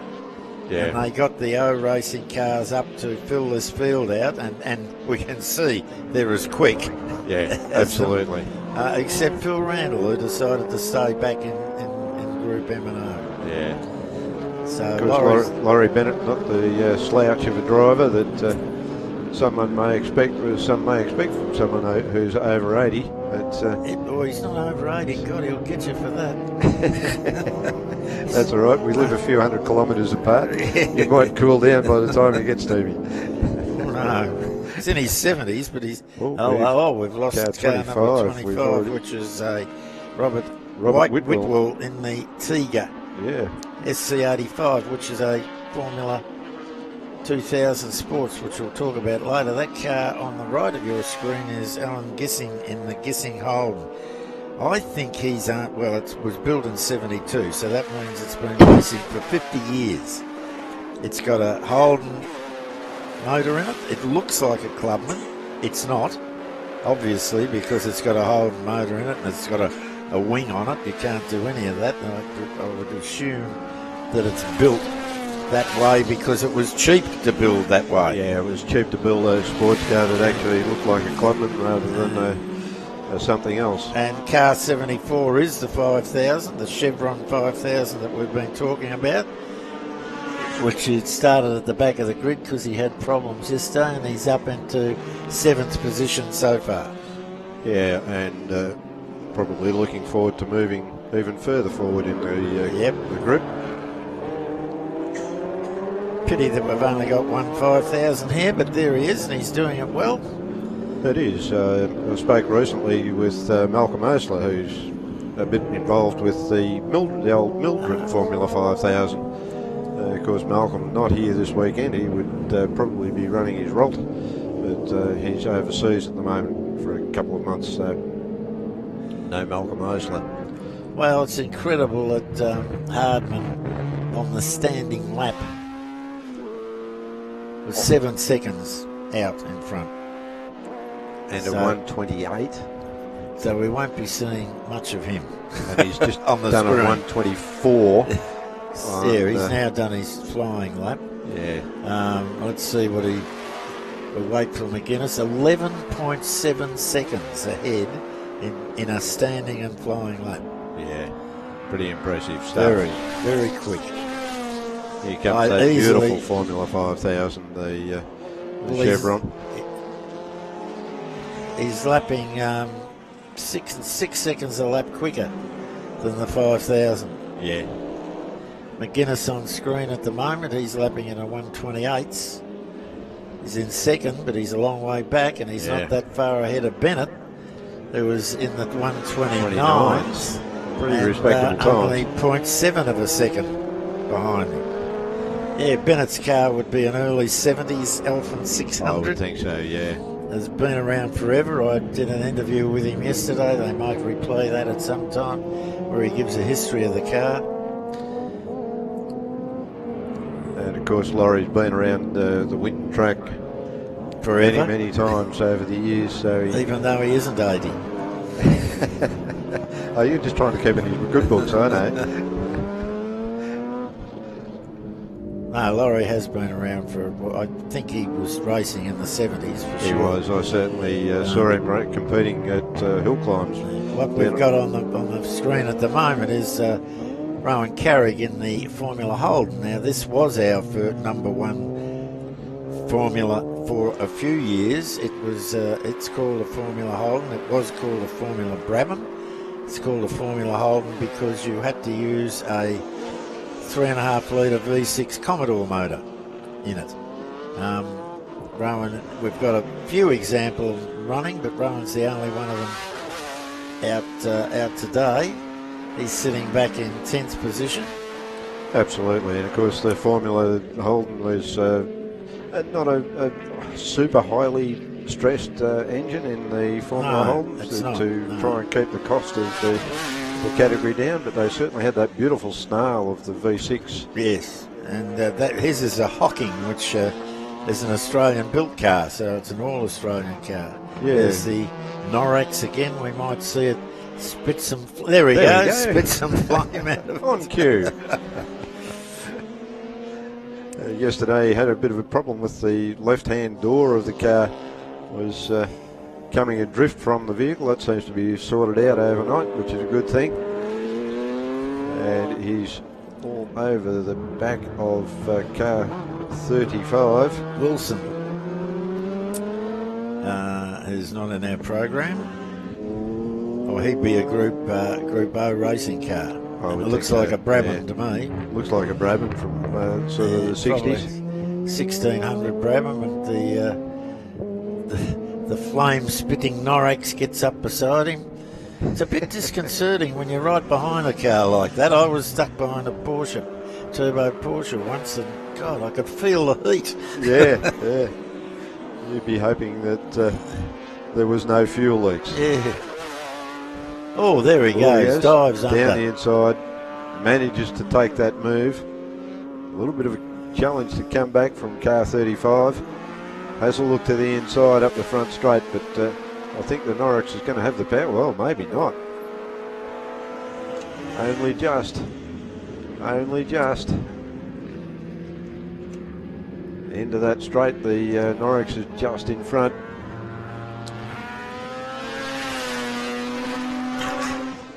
Gets a little bit of a break through the S's there.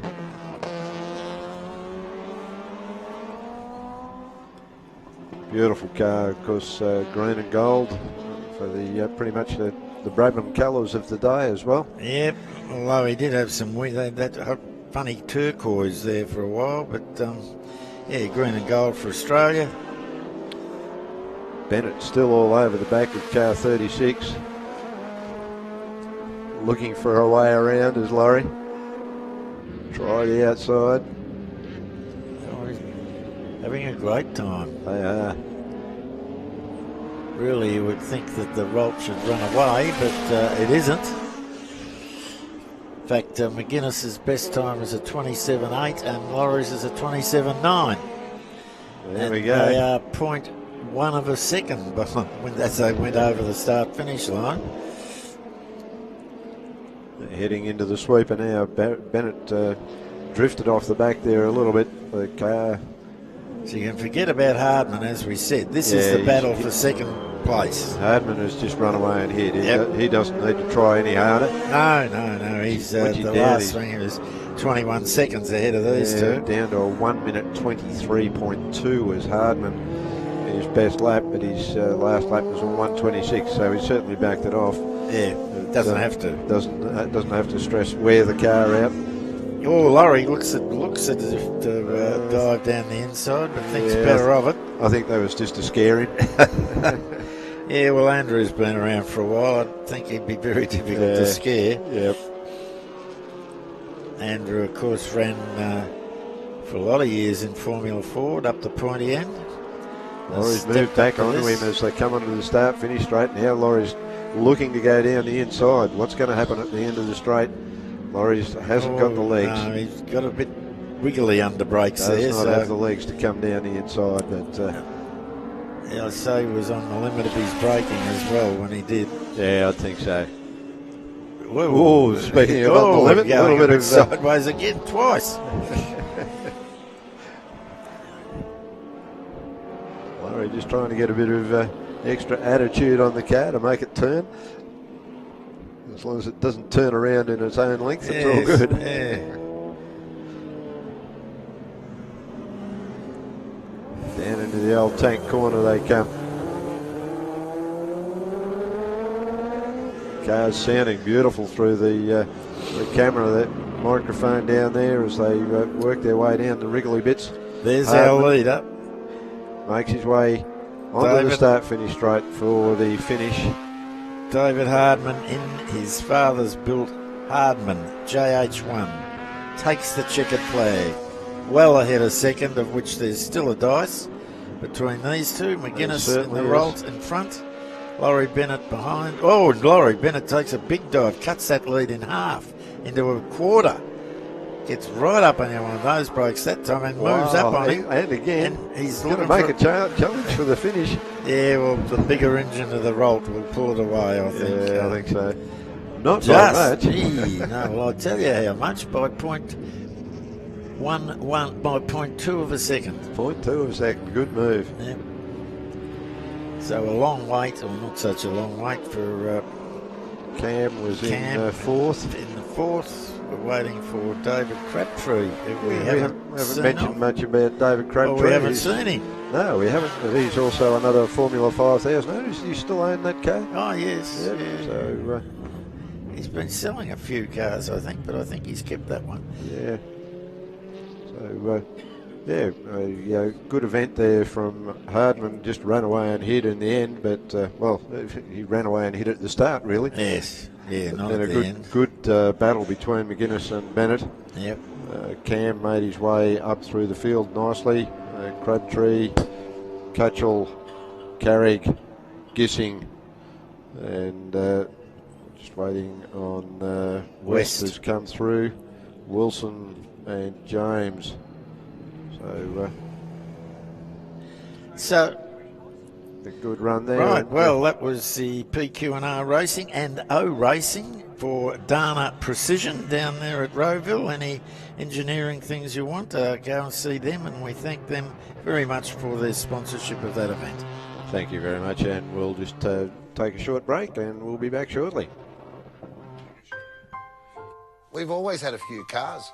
They're all special. The T-Bird. Oh, that's mine. The Combi for when we want to get away. The XR8. It's going to be a classic.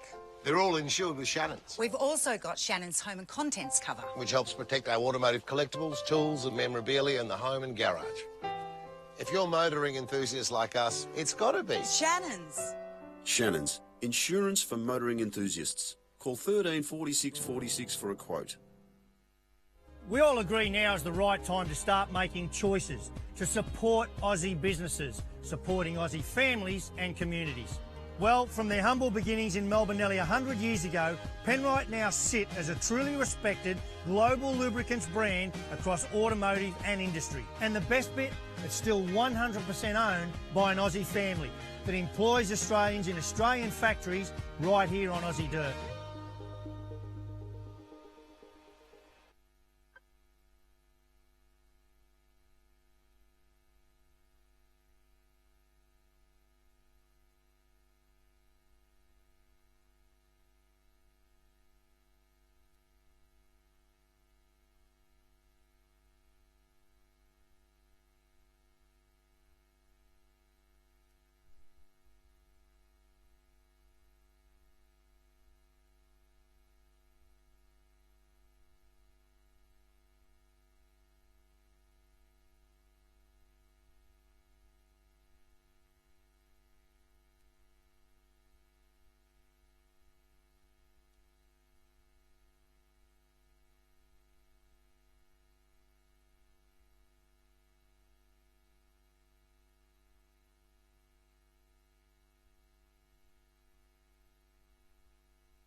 Okay, we're just watching a little bit of the Shannon show and shine there. It's been always a good feature here at Winton and at other motor racing circuits. Shannons always getting behind motorsport and giving us always a good collection of lovely, desirable motor cars. They did a big parade yesterday. I guess they've got another parade sometime a bit later on today, so we'll see them going around. But while we're looking at the motor carnival that's going on over on the old skid pad, and they've been really putting on some great shows here with the old handbrake flick turns. Fantastic to see that. The little Golf there doing its thing. Little about 1.2 litre engine sort of struggling away there, but quite nimble. The little, was it a little Ford Fiesta or something also having a go. So yeah, they've been having a great time. I'm not sure if there's actually a round of the Motor Car Championship I think they're running this weekend. There's been a great variety of motor cars, everything from the little Golf right up through to a Falcon or something else like that going around. So yeah, it's been quite spectacular to watch. As we do watch the Alfa Romeos now coming out onto the circuit. This is over 6 laps. And Rick's come on board to give me a bit of a hand with the commentary on this. As, we threw him on the deep end yesterday, and he really did excel himself very well. A future commentator I could see coming up there. So good morning to you, Rick. No, thank you very much. Pleasure to be here. Really good fun yesterday, so looking forward to keeping it up today and keeping up with the action on the track as well. There was a fair bit yesterday. We had some pretty tight battles at the front, and then unfortunately a few black flag violations as well. So you'll see a few cars starting from the back of the grid that would normally be at the front, so keep an eye out for that. This is them coming through now. Alfio Musamichi, Michael Musamichi, and Camillo Mirabella. But if we're talking through the top 10 just out the start, Mick Aarons, who took the flag at the start for the last race and will start in first today. Graham Golson, followed by Bill McGoffin, Robert Soretti, Brad Wilson, who's the first of the Twin Spark Cup cars, followed by Urs Muller, Hugh Harrison, Robert Pineda, who I believe may have been a non-starter actually, he may not have made it out there, Peter Tillett, Andrew Wilson, and then John Floyd. Rounding it out. So a good selection of the Alfa variety out there. So Alfa, of course, from Milano. Yep, from Milan, and we've got some multi-class racing in the category. So it's a one marque category, and it obviously spans over about from the 70s right up to the mid 2000s we have out there. So there's a few different rules, a few different categories to make sure that we can all compete on the one grid. We're looking at Andrew Wilson now warming up his tyres and hopefully warming up his brakes. He was having some brake issues yesterday, thinks he resolved them, got the fastest lap at the end, so watch him coming through. He's starting from position number 10, I believe. So, yeah, so I haven't actually watched Alfa Racing as such, and I know they do compete very successfully with the MX5 car club, don't they, when they run combined events at Sandown and Phillip Island and those sort of places. But no, great to see something new, and very well supported by the Alfa Romeo people. Yeah, and I think we've struck a really good balance. The Twin Spark Cup, very standard setup. But then also we've got rules that allow, 3.2 litre modern front-wheel drive cars against old rear-wheel drive, 2-litre turbos. Yes, as you'll see. Fantastic. Nice Alfetta there, the red one. I had one of those very similar to myself, a 2-litre car. Very nice motor car.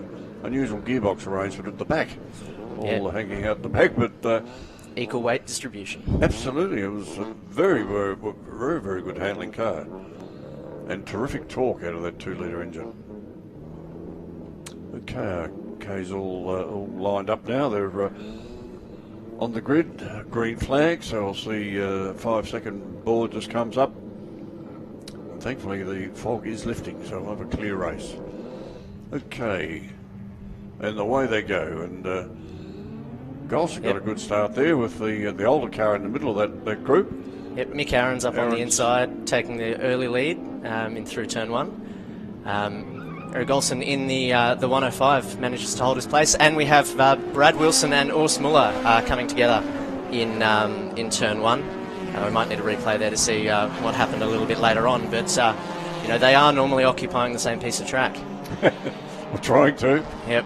Carmelo Mirabella around the outside of Michael Musumeci, who I think is going to take it. Alfio Musumeci, the young buck, making his way through the field, cutting through after his black flag earlier. So all three of them progressing really well through the field and, continuing that battle from the rear. Yeah, fantastic. A little bit of a coming together and sit on turn one there, but they've sorted themselves out as they go up to the top end of the circuit, up to the old tank corner, as we call it. Michael getting in his father's mirrors just there through the corner.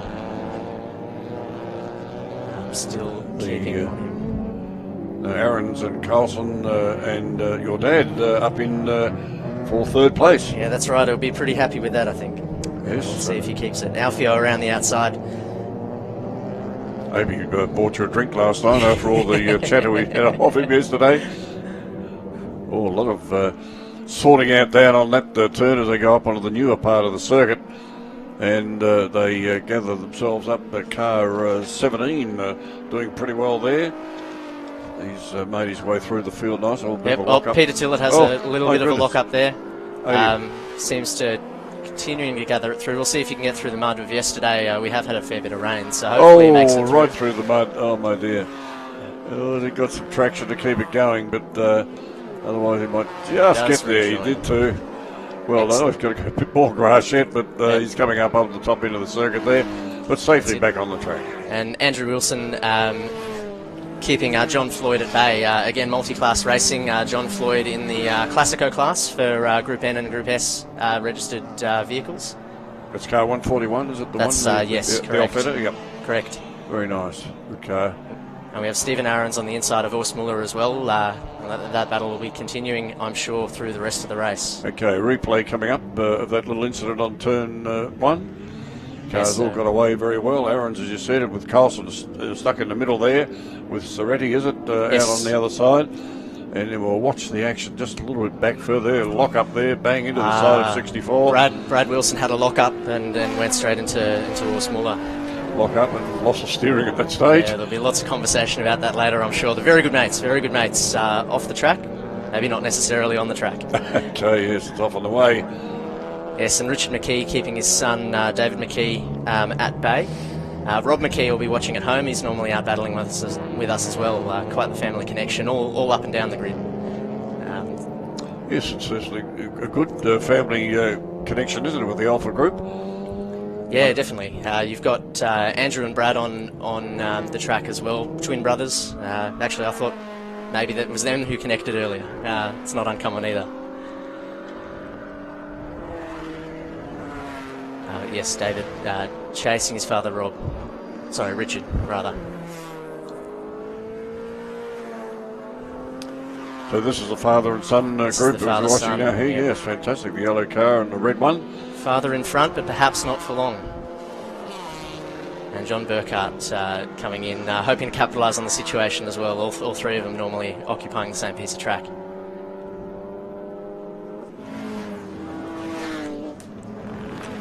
Yes, the front-wheel drive cars, is a front-wheel drive category, and certainly hang on very well down through the S's there, don't they? Yeah, they had a great time in qualifying too, really outperforming where they normally would, which made for some interesting watching for the first few laps of the last race. Yeah, Barney's looking up the inside. He's going to make it? No. Discretion's a better part there, I think. Door has firmly been shut.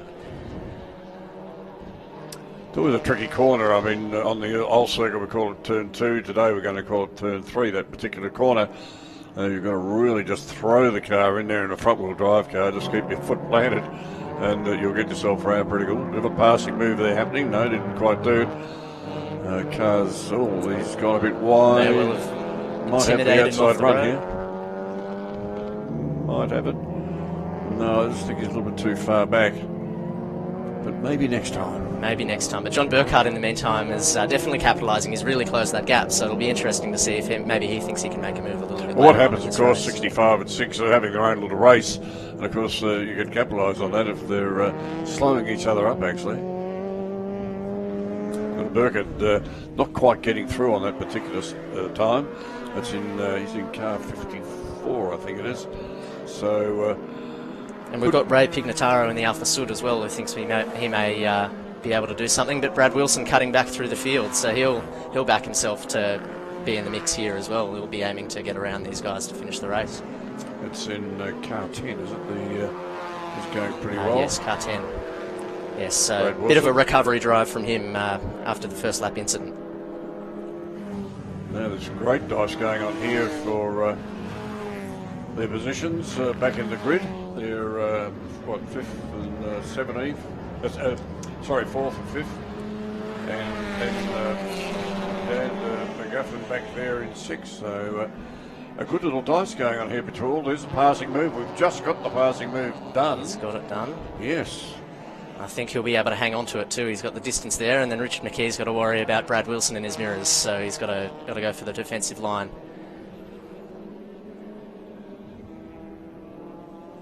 It's another corner to get it all right. Of course, there's the big sweeper that they're going around there. Then you do the switchback just over here. Got to pick up a really close apex, as you saw the third car in that line doing car number 10. He really clipped the apex nicely and gets a good run out of this corner here, which comes times gets you on the outside, but not quite this time. We'll see if he can carry enough speed through the corners in order to get him on the straight. Coming up now.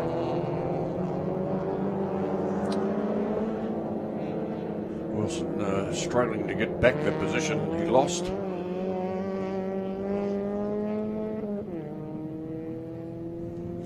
Oh, and then we also have, Peter Lebrano making the move on John Burkhart there as well. Sorry, Ray Pignataro, rather.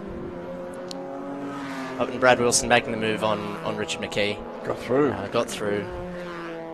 He'll be happy with that. You'll have to do it all again, 65.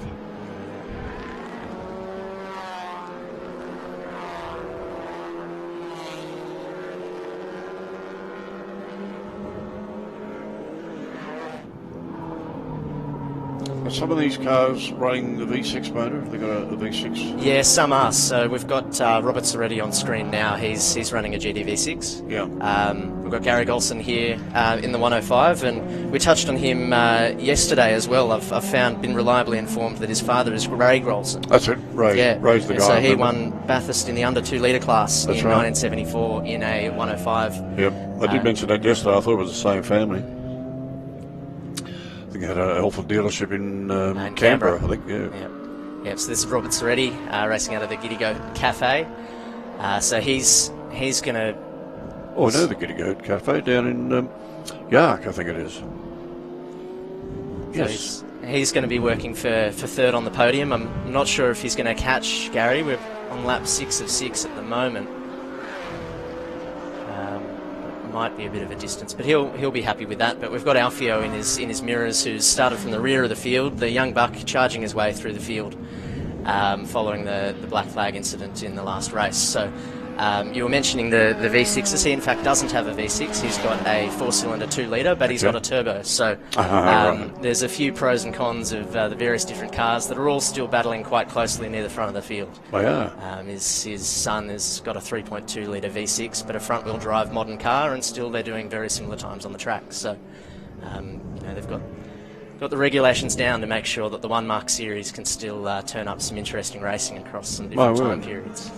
Well, Golson's doing very, very well, isn't he, with the car 114. Let's say the oldest car in the whole field, I guess, but I'm thinking it's about a sort of 65, 64 model, perhaps, thereabouts. 1970. 70 model, is it? Okay. But, going pretty well. Yeah, sorry, 64. It is 64. It is Okay, 64, I thought... you're correct. Yep. My era of selling them, I was trying to remember the actual age, so yeah, about 64. So, lovely motor car. Very desirable car, I mean, to buy. I had them on the showroom floor across those years, and people would come in and ooh and ah and have a good look at them. And this will be Mick Aaron's taking the flag. There he is, yes, so well that's done. winner of race 1 and winner of race 2. And way above everybody else, 16 seconds back to the next group. Well, we're watching the battle for second now. So Robert Soretti's managed to find his way around Gary Golson, and then Alfio Musamichi making the run for the line. I think he might have got there. He might have taken third there. And we've got car 707, Carmelo Mirabella, off into the tyre barrier. we'll have to wait and see. Sure where that is. Yeah. Must be over here. We've got it. Yeah, got it. Yeah, between turn 8 and 9. I don't know, maybe he's right up just before the cleavage there. Understeered off into the barrier. We'll wait to hear from that. But we've got Andrew Wilson crossing the line. He may well be taking the flag for the Twin Spark Cup category. And yes, with John Floyd crossing the line just in front of him, but Andrew Wilson first in the Twin Spark Cup cars. He'll be very happy with that. Well, another good race from the Alphas, of course, brought to us by Adelaide Motorsport Festival, which is coming up, and the Museum in Motion. They've got a website there. If you have a look at that, they're on page 47 of your program. We've had one. So the 2023 Adelaide Motorsport Festival. Adelaide always put on some fantastic hospitality for anything involved with motorsport. And I see the V8 supercars are going back to Adelaide as well, which will be very spectacular. All right, well, the sun is actually peeping out at us as we speak. So that's a good thing. Okay, they're hunting for the replay of that little car going off up by the cleavage. So Aaron's Sereni Musamichi, Alfio Musamichi, Golson, Michael Musamichi, Bill McGoffin, Robert Panetta, John Floyd, Andrew Wilson and Urs Muller round out the top 10. Top 10, that's very, very good indeed. Well, thanks, Nick, for... okay. Thanks. All right, we don't have a replay, unfortunately, but thanks for coming up again and giving us a hand with the offers. Have you guys got another run today? Not a problem. Yeah, we do have another run today at 4:05 if we stay on time. Right. So fantastic. Look forward to seeing you again then. All right, thank you, and I guess we could take a break just for the moment.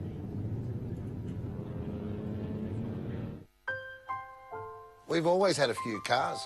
They're all special. The T-Bird. Oh, that's mine. The Combi for when we want to get away. The XR8. It's going to be a classic. They're all insured with Shannons, We've also got Shannons Home and Contents cover, which helps protect our automotive collectibles, tools and memorabilia in the home and garage. If you're motoring enthusiasts like us, it's got to be Shannons. Shannons, insurance for motoring enthusiasts. Call 13 46 46 for a quote. We all agree now is the right time to start making choices to support Aussie businesses, supporting Aussie families and communities.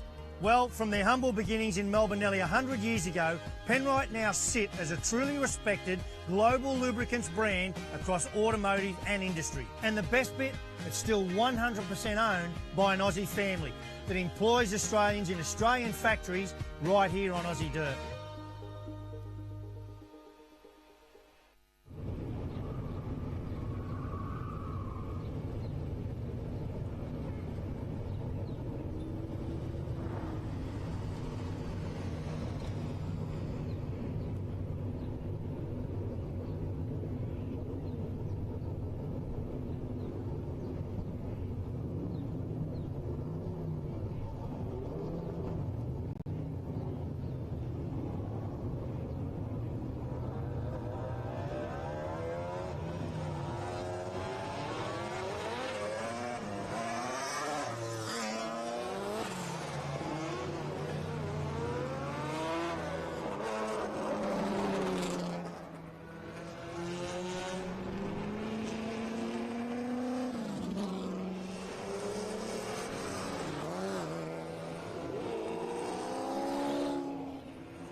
Okay, being brought to us by Clive Cams, of course, is the next event.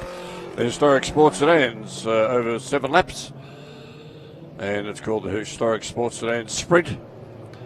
So it's super sprint. It's technically not a race, so it's a fastest car on the circuit, I guess, wins the event, if that's the way it is.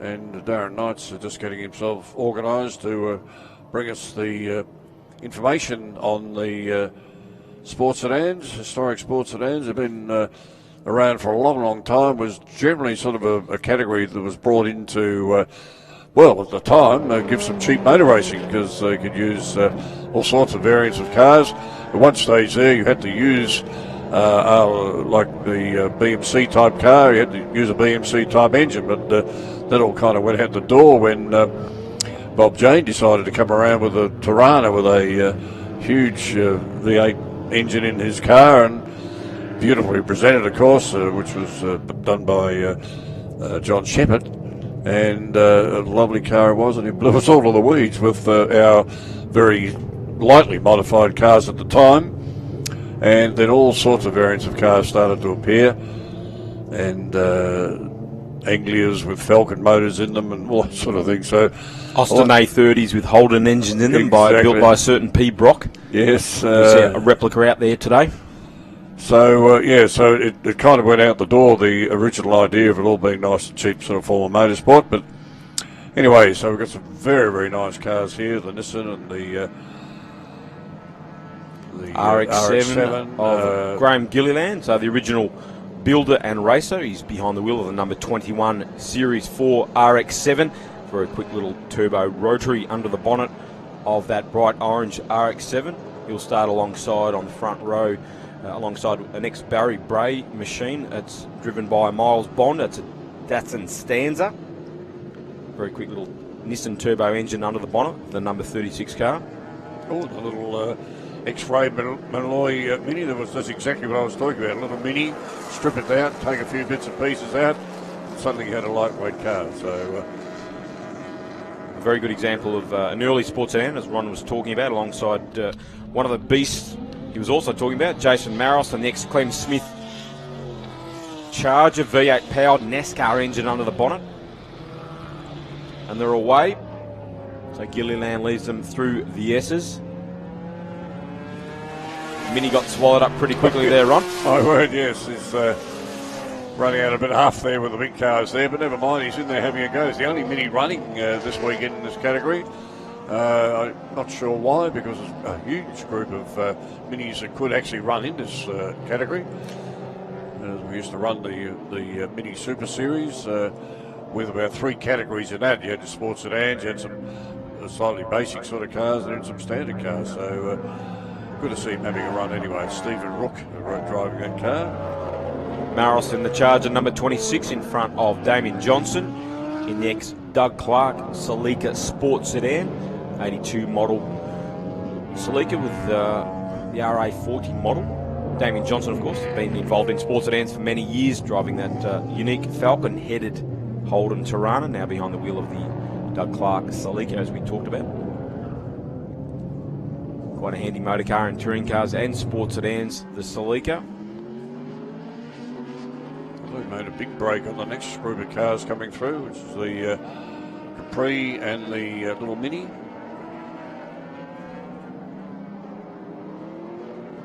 Capris were a nice little car to drive too. They're very nicely balanced little motor car, particularly with the little V6 motor in them.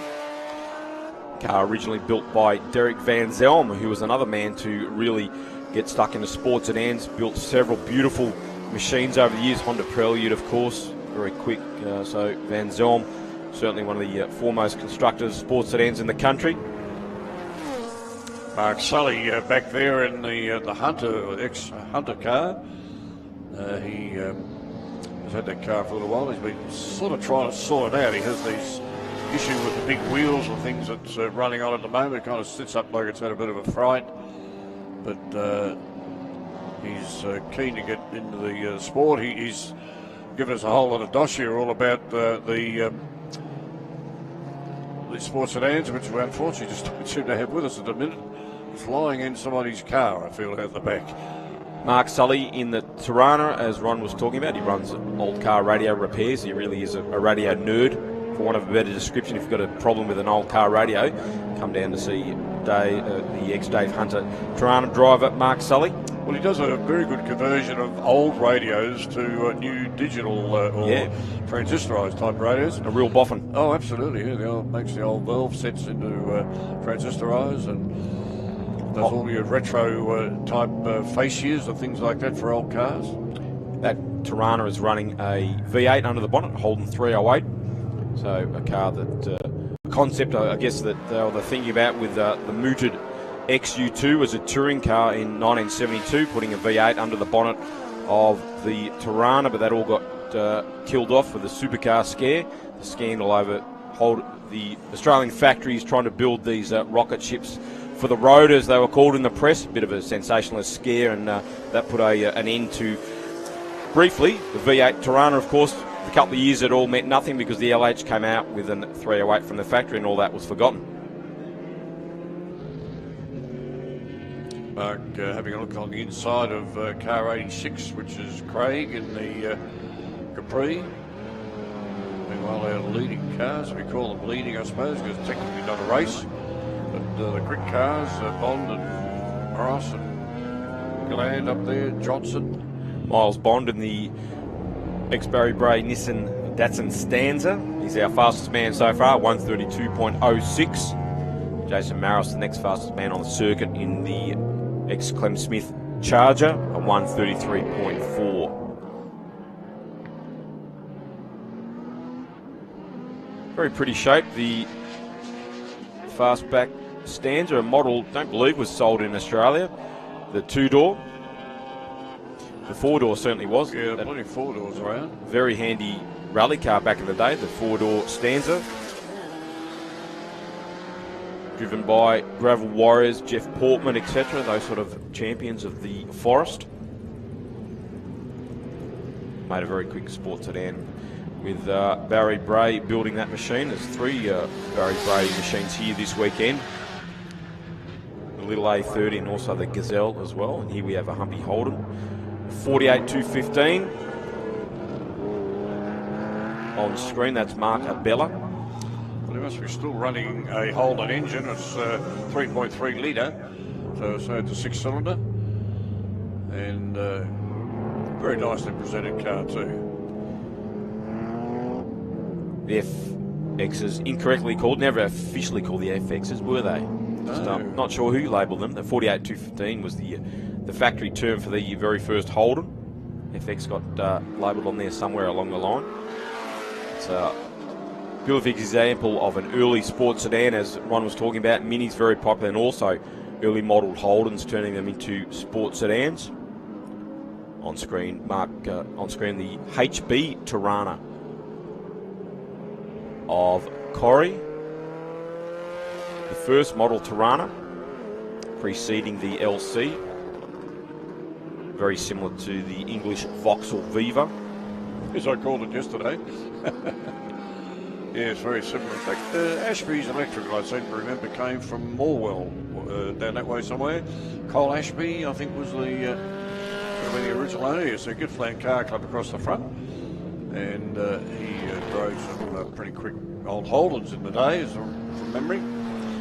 Holden did try and make the HB a bit more appealing with a collaboration with the great Jack Brabham. Oh, yes. It was the Brabham Tirana, but never went anywhere near the success that the later GTRs and XU1s had.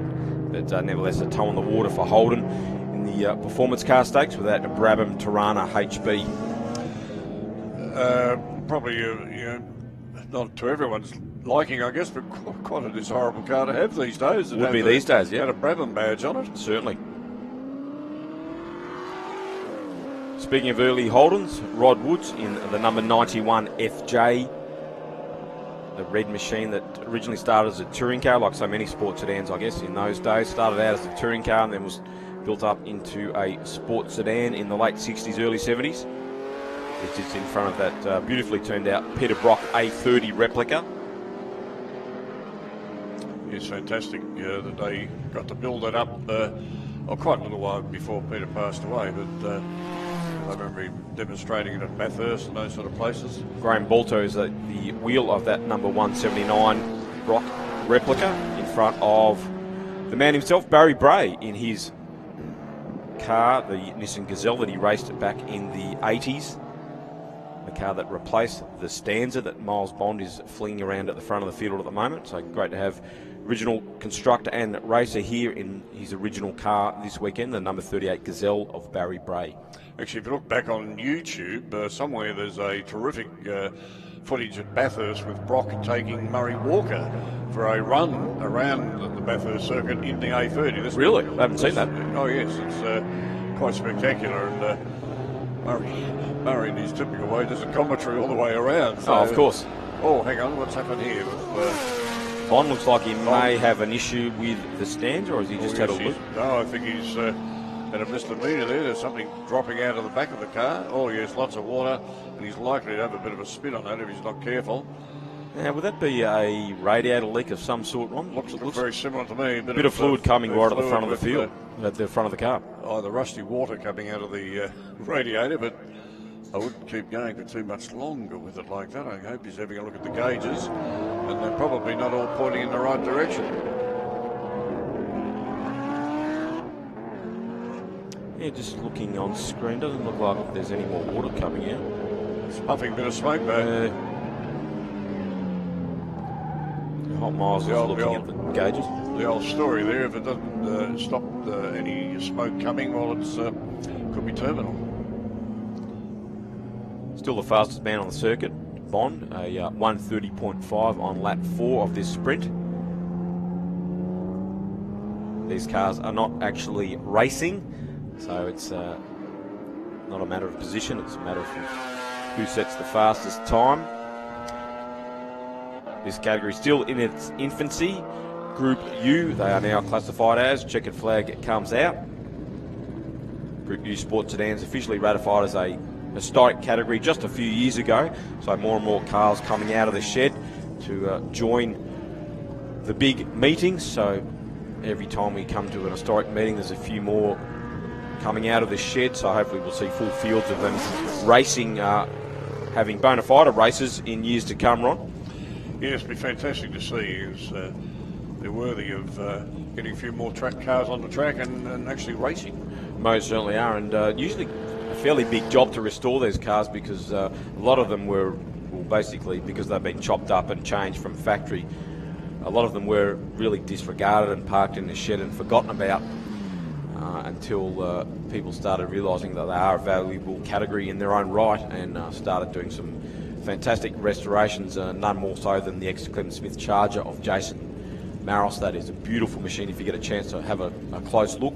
Come down to the pits, free pit entry of course here at the Festival of Speed. Come down to have a closer look at the Sports Sedans. We're about midway through the paddock, and also on display is the ex-Brian Thompson Peter Fowler 450 SLC Merc that won the Australian GT Championship in 1985. That's on display down at the Sports Sedan tent as well.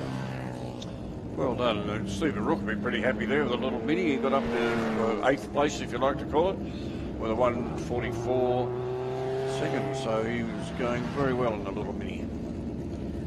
Historic Sports Sedans, they'll be back out this afternoon at around 4:40 p.m, so make sure you stick around for that. And thank you very much to Clive Cams, over 40 years of experience in the camshaft industry. Plenty of cars here this weekend have a Clive Cam in them. And thanks very much to their support for Group U Historic Sports Sedans. Thanks very much, Darren, and we'll see you back a little later, around 4:40, I think is the next event. I think you've got some cars at 3 o'clock as well for CNA. So thanks to Darren for coming up on board. He goes down back into the pits with his pencil and notebook and gets a lot of information for helping out with the commentary. We've got the big 50k Group N Touring Car Cup coming up as well at 1:15 this afternoon. 17 laps, so that'll be very interesting for the historic touring car guys. So I'll have to go down to the paddock now and write down some more lies that no doubt I'll get told by various drivers and crew. I'm sure they've got a couple of fibs to tell you. Usually do. Anyone involved in motor racing is pretty good at telling a story. Hold your hand out with the palm and you'll be right, mate. Put a couple of dollars in your pocket to give a good word. All right, well, thanks very much for that event, coming on board with the historic Sports Sedans. Now we've got the Regularity Invited Cars coming up for a 15-minute run around the circuit. So we'll just wait till that comes along. Probably might get Phil Memory on board for that particular one. A little bit after that at 12:50, we've got the Shannons Show and Shine cars. They have a a few laps of the circuit as well. And we'll just take a little break now for a short break. Bye for now. We've always had a few cars. They're all special. The T-Bird. Oh, that's mine. The Combi for when we want to get away. The XR8. It's going to be a classic. They're all insured with Shannons, We've also got Shannons home and contents cover. which helps protect our automotive collectibles, tools and memorabilia in the home and garage. If you're motoring enthusiasts like us, it's got to be Shannons. Shannons, insurance for motoring enthusiasts. Call 13 46 46 for a quote. We all agree now is the right time to start making choices to support Aussie businesses, supporting Aussie families and communities. Well, from their humble beginnings in Melbourne nearly 100 years ago, Penrite now sit as a truly respected global lubricants brand across automotive and industry. And the best bit, it's still 100% owned by an Aussie family that employs Australians in Australian factories right here on Aussie dirt.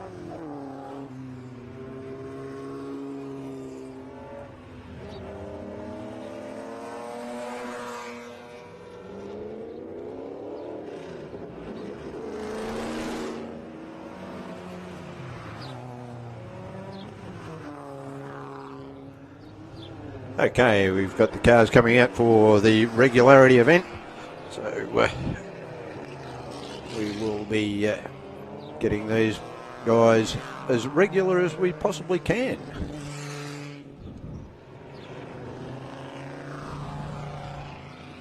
The idea of the regularity is that you nominate a time, a lap time that you think that you are able to replicate as often as possible, and you then go out there and try and achieve that exact time.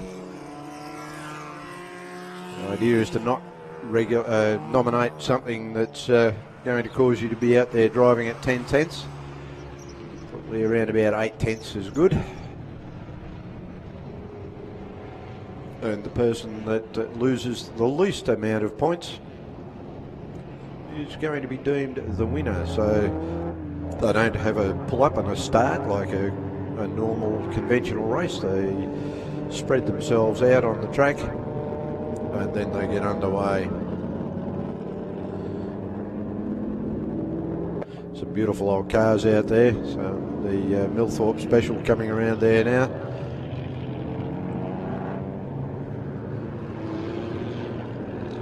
Car 41, the Raper machine. MGBs and Elfins, and Clubman style cars, Datsun 260Z, myriad of different makes and models. Safety car on the back straight, and I think the lights are out, so he will disappear off the track. And when they come around to the start line, that will be the commencement of their timed laps. You don't need an out-and-out circuit racing licence to partake of regularity. A limited speed licence is fine, and that will allow you to run in things like motorcanas and hill climbs, or regularity events indeed, and it's a good way to get started into motor racing. You have a bit of a dip your toe in the water, and already we've got one car passing another down at the front of the grid, so they have made their start. Rosedale, Spender, Ryan and Avramek in pretty much that order. Sometimes rather rudely refer to this as the breakfast brand races, because the idea is to be regular. And Connor Ryan out there in the club and style car had a bit of a spin in the previous event, but he will be trying to keep it all on the black stuff this time around. Just watching Connor now, I think it is, car 77. No, that's not Connor. Yes, it is Connor. There he is, beautiful little car. Followed by the escort of, there's Connor back on screen. Makes his way around onto the old back straight. Connor more accustomed to actually being involved in a racing event.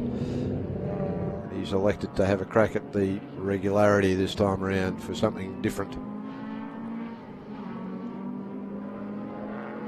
Beautiful little escort there, the silver escort, making his way onto the back straight.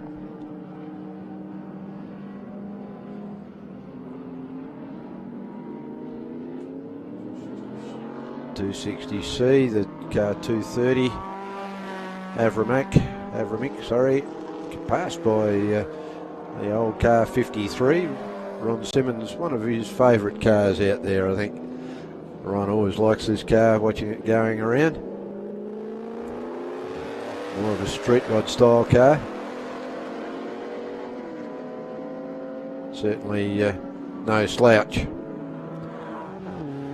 And the 260Z coming in there, car 177. Gary Beckham in the 260Z. Following on closely behind car 53. 53 being Nick in the 1930 Ford Roadster. I don't think there's very much of the 1934 left in that car. Car 41, which is Louise Raper in the George Reed SoCal. Beautiful old car, and Louise powers that car on. Has a great time driving that car. Good to see her out there.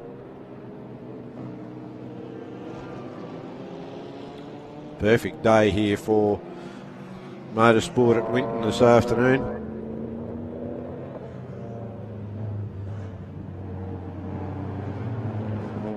Car 104, Philip Spender in the Ford Mustang GT350. Now that's labelled a little bit differently to how Bob Morrow was talking about it earlier on. If you've got a GT350, it's not a Mustang. If it's a Mustang, it's a Mustang and not a GT350. So there's one out there that, according to the program, is a Ford Mustang GT350. Passes the Millthorpe Special. Car 92, Frank Robinson at the wheel of the Ford Millthorpe Special. And 104, Phil Spender down the back straight.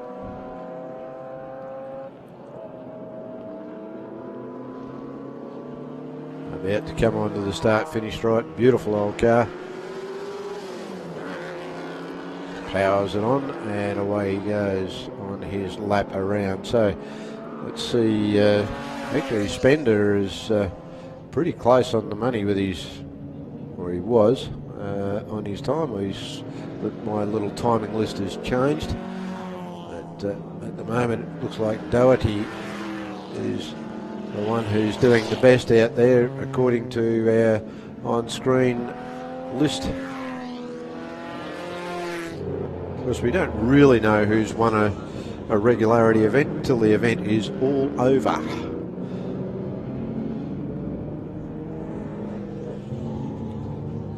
Car 177, the beautiful 260Z again of Gary Beckham.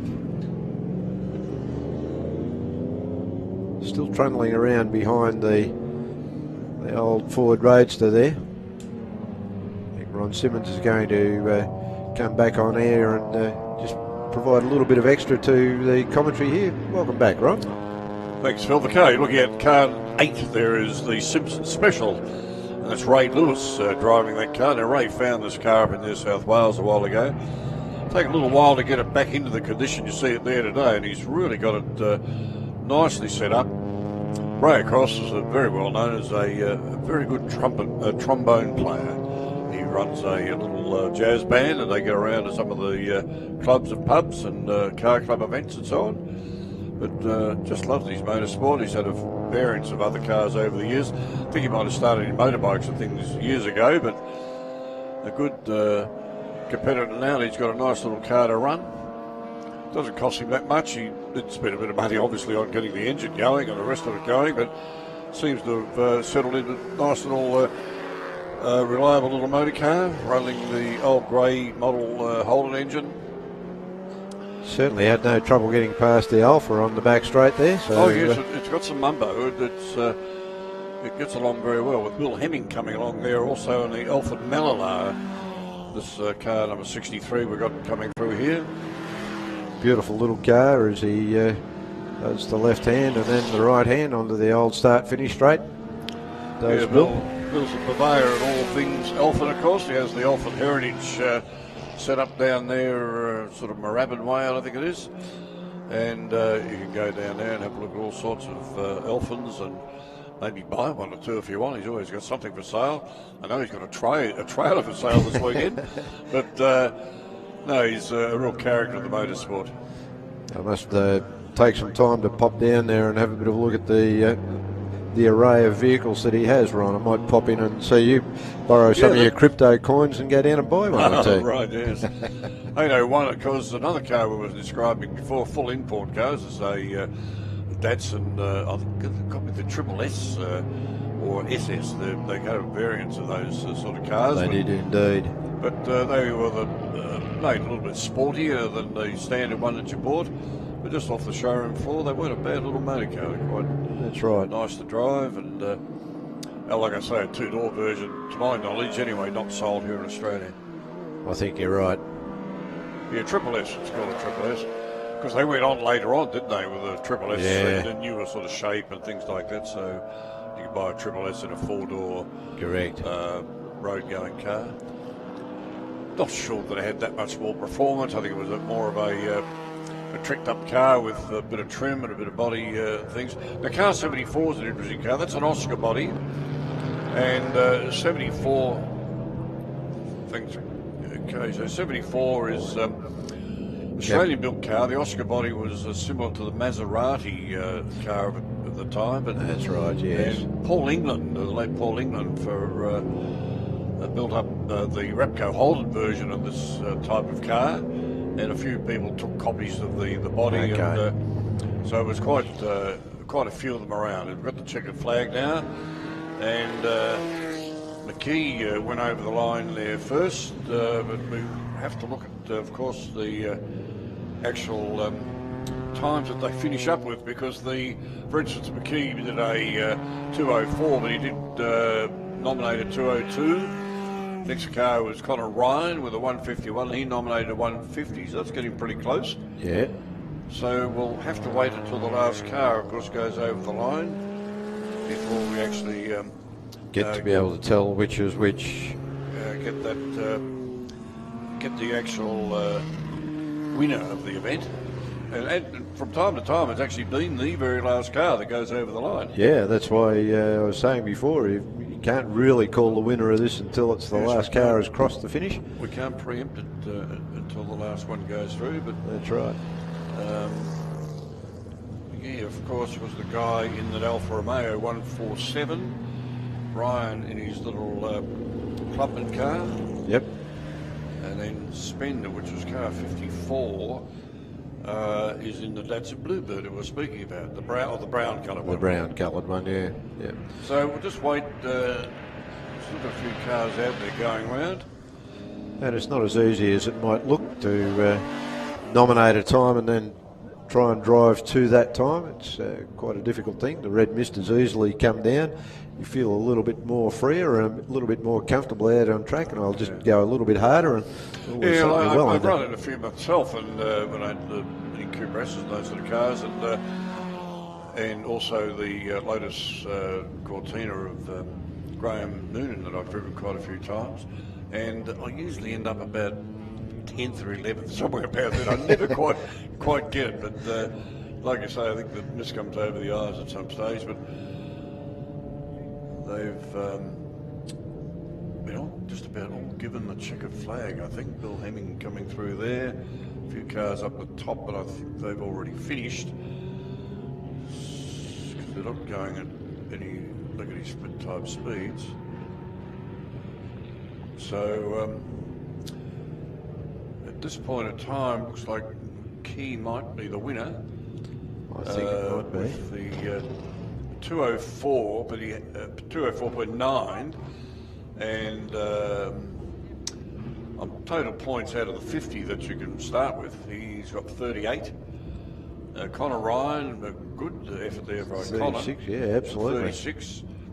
Back then for third place would be Spender, car 54, as we said before. 35. Bluebird. And McKee. And we've got Spender coming, so the two they're changes both on, as we watch. Spender and McKee are both on 35 points, so that's going to be a bit of a count-back situation. So still got to wait for the last slots to go through, but McKee, Ryan, Spender at the moment. Connor Ryan will be giving out free tickets on the buses tomorrow morning. Does he ever do that? I don't think so. I don't think it's going to happen. Oh, well, goodness me. There you are. I put the Moz on the Oscar body car going around. That was the one of Gavin Budge, car 74, I think it was. That's right. And that's an Oscar, so that's running at 2.3. I reckon that'd be a Holden engine as well. Yeah, that's 2.307. The old grey motor. So they're looking for where the tow hook is, of course. That's another little thing that every car running here has to have a rear and a front tow hook, just for this very reason. Correct. Always used to worry me back in the day when you'd see blokes wrap the tow line around the roll bar. Oh, yes. And it was always a bit of a dangerous move. Well, I'll be quite honest with you, that was nearly the demise of our late Jack Brabham. Correct. At Goodwood, in one of the, I think probably driving a Brabham, if not a Brabham, but some open wheeler racing car that he had, and the car broke down, but oh yes, we'll put the tow hook up onto the roll bar. As they moved away, the roll bar broke, and of course hit Jack pretty heavily on the back of the head. And did not do him any much good. And right from that day on, I think he always had some issues with his eyes and things like that. Yeah, okay. But yeah, so hence tow hooks are essential. It's pretty easy with my car, of course. I just open the boot, pull out the tow hook thing, and screw it into the front of the rear. Bar. Yeah, so I believe we're just about to roll to an ad break there, Ron. So I see the Shannons cars, I believe, for the display tour around. Looks like they're all lined up. All right, I'll have Simon come on board from Shannons. Simon's the representative in the Shepparton district. So he's going to tell us a little bit about Shannons and things that he does up this way. All things car insurance and house insurance and other sorts of insurance, I guess. These Shannons don't just do motor cars, they have house of contents and all that sort of stuff, I believe. So good afternoon, Simon, and welcome aboard. Oh, thanks. Yeah, it's a great day today.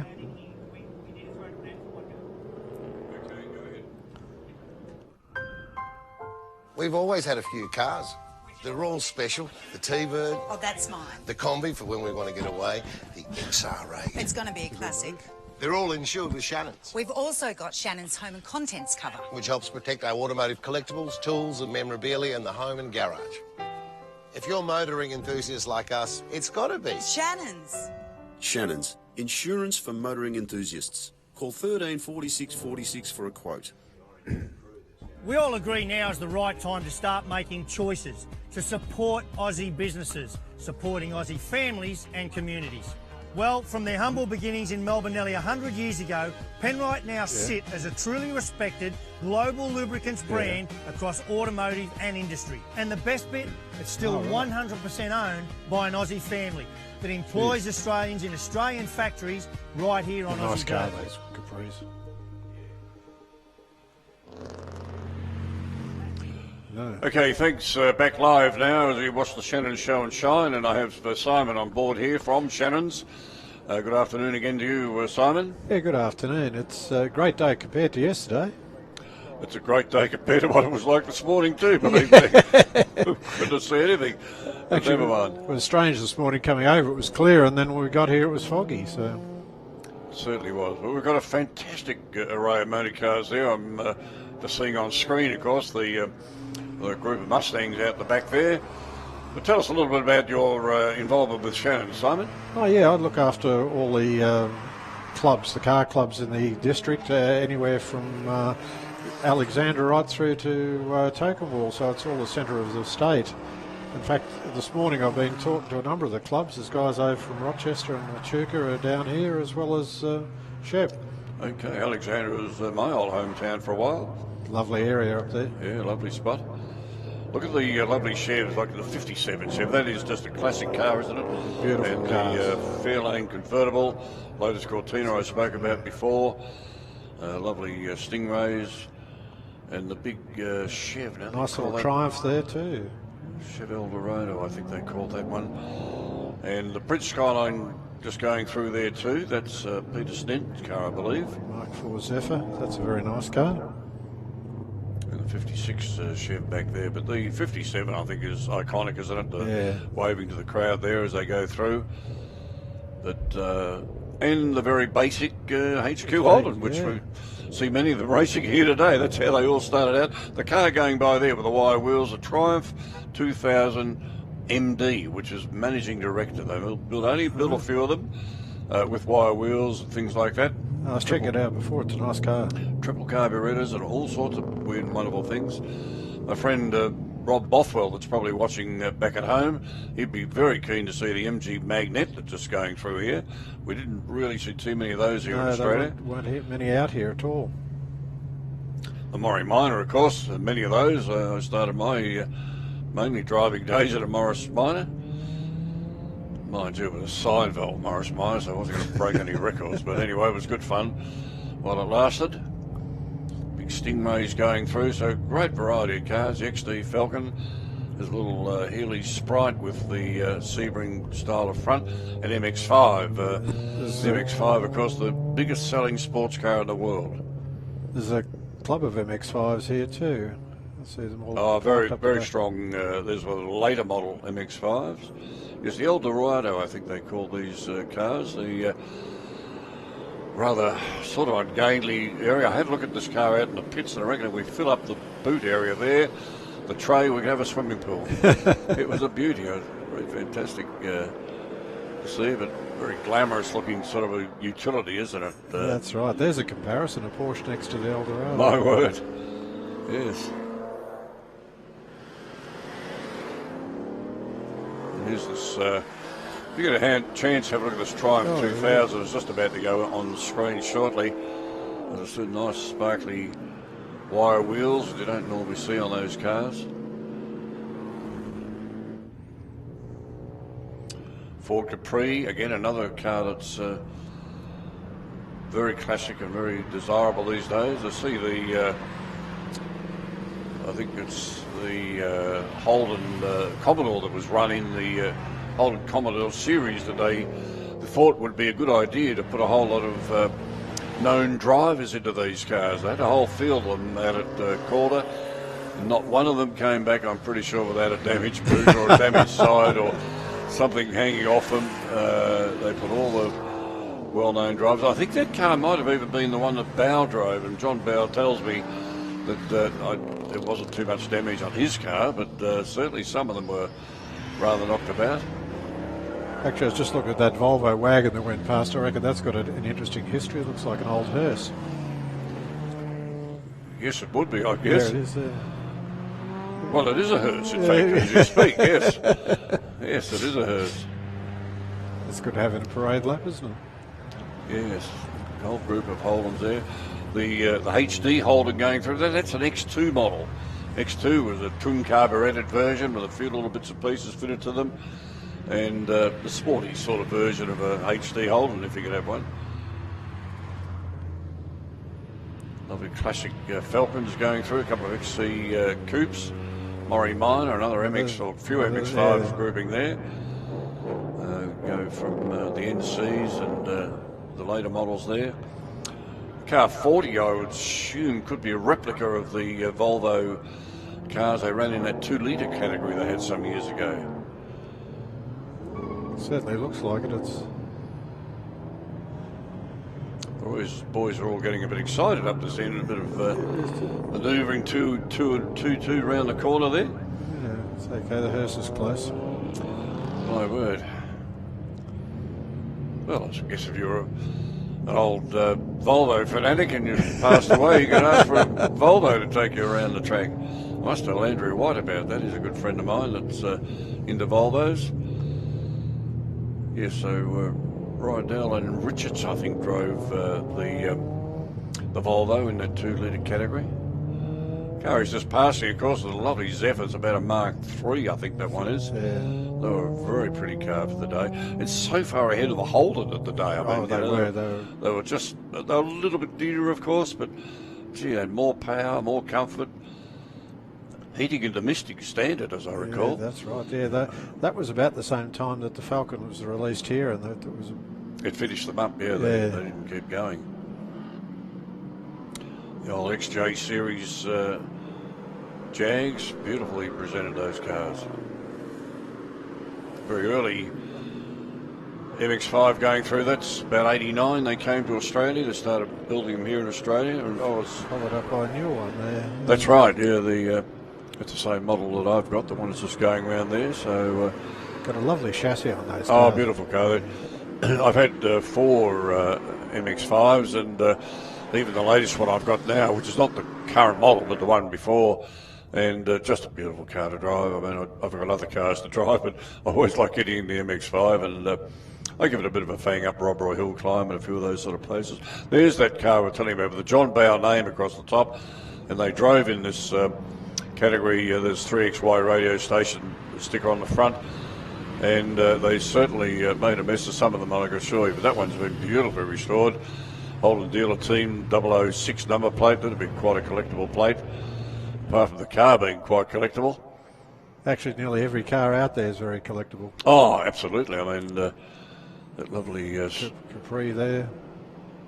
The Capri's the ultimate one, of course, was the Capri 3000, where there weren't that many here in Australia of that, but the early ones, which were the 6-cylinder models, were very, very popular. Very quick motor car in the early touring car days. Always did well in their class. But nice to see the sun reflecting off the nicely polished bodyworks on these cars. When these cars are finished, you can actually see them at the back of the commentary box area here. They have a special area they've all lined up there. They look fantastic. The big Stingray going by there, the Corvette. That was the ultimate thing to have way, way back, wasn't it? And perhaps what's that model, around the sort of 60s, thereabouts? C3, I think that one is. It could be. Very early Falcon GT they're going through. Nice car too, the one coming up, the Singer. It could be the Singer or a Sunbeam. Yeah, That's a Sunbeam. It's a Sunbeam, that one. So, again, like a pillarless coupe, you can wind the windows down, and you had the open air wind blowing in if you wanted it.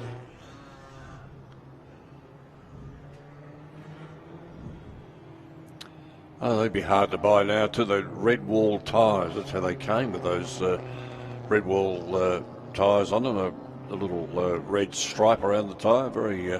Actually, I see there's a company that'll come out and do it to your tyres if you want it now. Well, yes, I must say, when I was in the used car game, there was a gentleman that used to come round and do that, which was frowned upon eventually by Vic Rose, because they suggested it was taking strength out of the wall of the tyre. So he ran out of work pretty quickly, unfortunately. I don't know what they're doing now, but I've seen it's still available. Maybe laws have changed, who knows? Probably technology, actually. I guess so. Lovely little 3 Series BMW going through.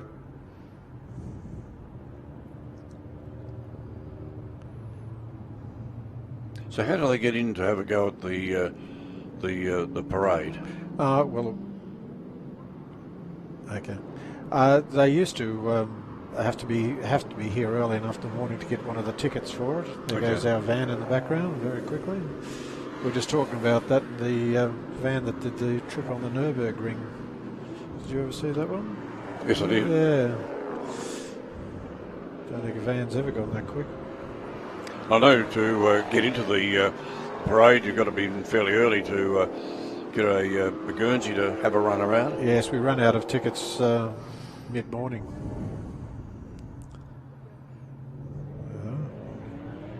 Is that the van from your department? Yes, or is... that's our van. Oh, great. Running around out there. Not as pretty as the other vehicles, although they've got the right name on it. My word, it has. And fairly current model by the look of it. Hyundai. There's a lot of different car clubs out there today too, which is really great to see them all coming over. Yes, they patronise the event very well, don't they? The car clubs all get involved. I think a message goes out to the car clubs, don't they? And they say, look, you want to run, get involved, and that purple car going around. Charger. Yes, the purple car getting around. I think that might be a Chrysler Barracuda. I need to see that again, but that's another special car. You don't see too many of those about. We pulled the camera back a bit, we could probably get that shot, but they're getting the checkered flag, so that's their events that are run. Yes, it's going down past us now, I think. Let's see, an MGRV there, which is the latest version of the MGB. Yes, so we're a bit of a hybrid, sort of a change of the MGB sort of shape. There's the Barracuda, I'm pretty sure it's a Barracuda. With running a V8 engine and that sort of stuff. Rover 3500 in it. Yeah, basically an MGB underneath, I think, but a few body modifications and stuff like that. We're going to thank the guys and girls for bringing out their cars for our demonstration, and for Simon coming on board to tell us a little bit about his involvement here with Shannons. If anyone wants to pop in and see us after, or just out the back of the commentary box. Yes, the guys from Shannons and the ladies have got a display at the back, and I'm sure they'll take any information or give you some information if you want to know about getting car and house and motorbike and all sorts of other types of insurance. Roadside assist now too. Is that right? Okay. Yeah, there's that MG there. MGR. Oh yes, it's a nice looking car. MGB we were talking about. There's another Chrysler, was that called the Challenger up? I'm sure on my Chryslers, but it looked like one of those. Not sure how many cars in numbers we had, but it was quite a number.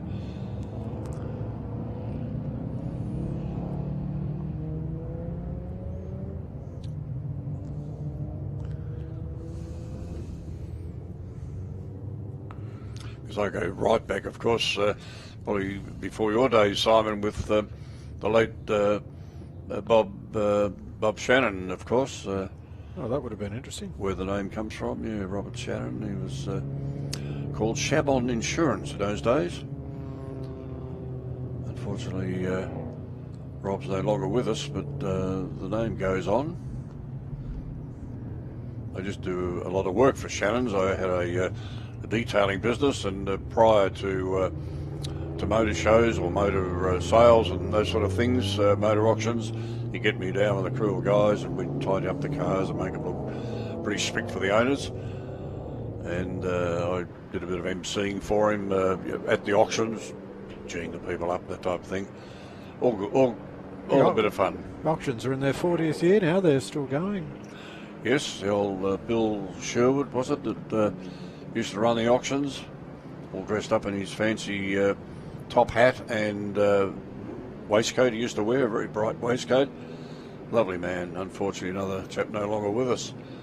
Yeah, the auction at the moment's online and it's currently running. So, how are they going with the XU1? There's a Holden XU1 that's up for auction. I'm not sure how that's going at the moment. It'll be an interesting one to watch. It's big dollars, I can assure you. Yeah. I'm not quite sure what it's at yet, but pushing up towards the $1 million, I believe.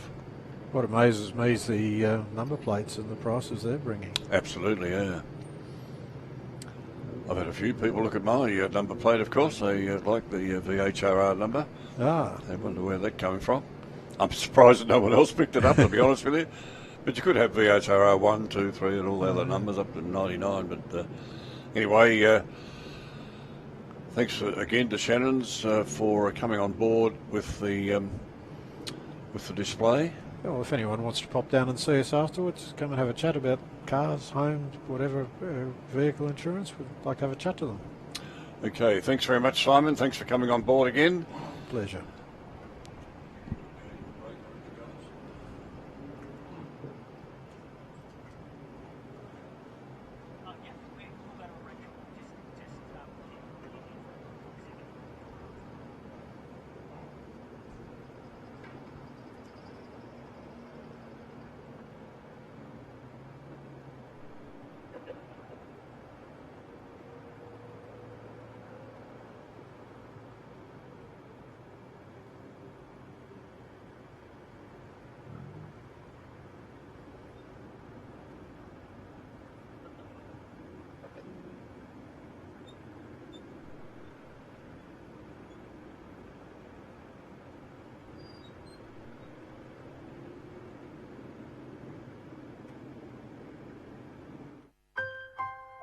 We've always had a few cars. They're all special. The T-Bird. Oh, that's mine. The Combi for when we want to get away. The XR8. It's going to be a classic. They're all insured with Shannons, We've also got Shannons Home and Contents cover, which helps protect our automotive collectibles, tools and memorabilia in the home and garage. If you're motoring enthusiasts like us, it's got to be Shannons. Shannons, insurance for motoring enthusiasts. Call 13 46 46 for a quote. We all agree now is the right time to start making choices to support Aussie businesses, supporting Aussie families and communities. Well, from their humble beginnings in Melbourne nearly 100 years ago, Penrite now sit as a truly respected global lubricants brand across automotive and industry. And the best bit, it's still 100% owned by an Aussie family that employs Australians in Australian factories right here on Aussie dirt.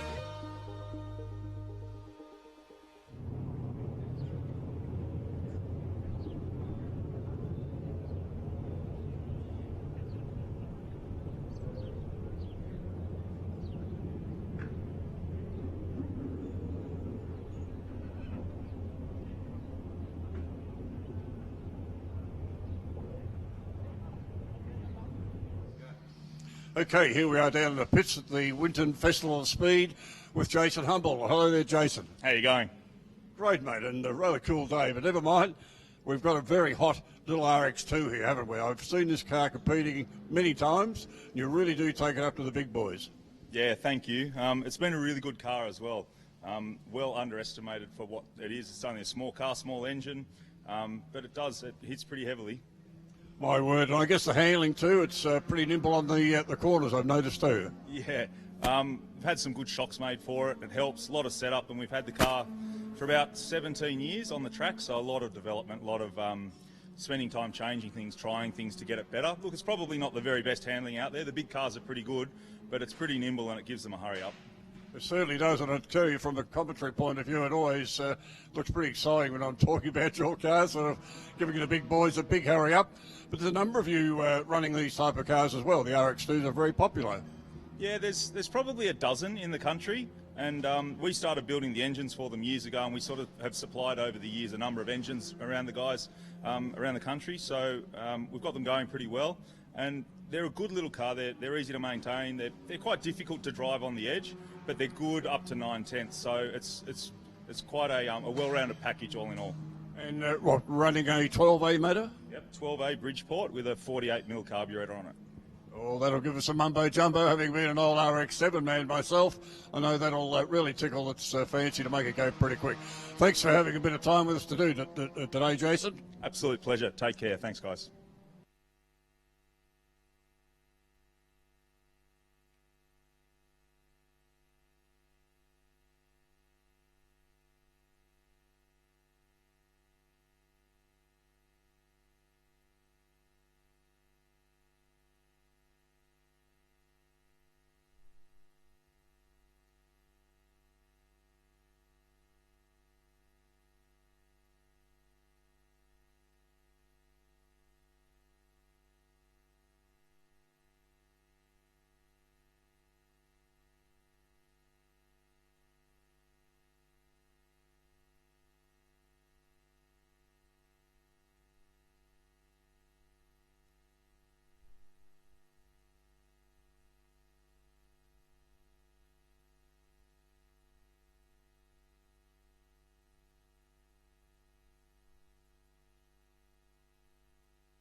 Good afternoon, folks. Good afternoon to everyone watching at home on Blendline TV.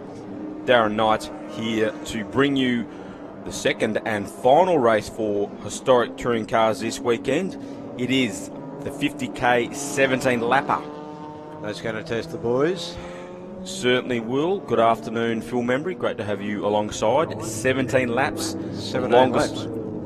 Yeah, the longest race we have for historic touring cars just about in the country, I think. So Jason Humble will start out of pole in that RX2 number 2, alongside another Mazda. Darren Hossack, the former Australian Sports Sedan champion, the purple 4-door RX2 number 18. Jamie Tilley is next in the red Mustang number 29. He'll start alongside Tony Hubbard. No surprise to see him well up near the front. The Hubbard machine, been around for a long time. Certainly has.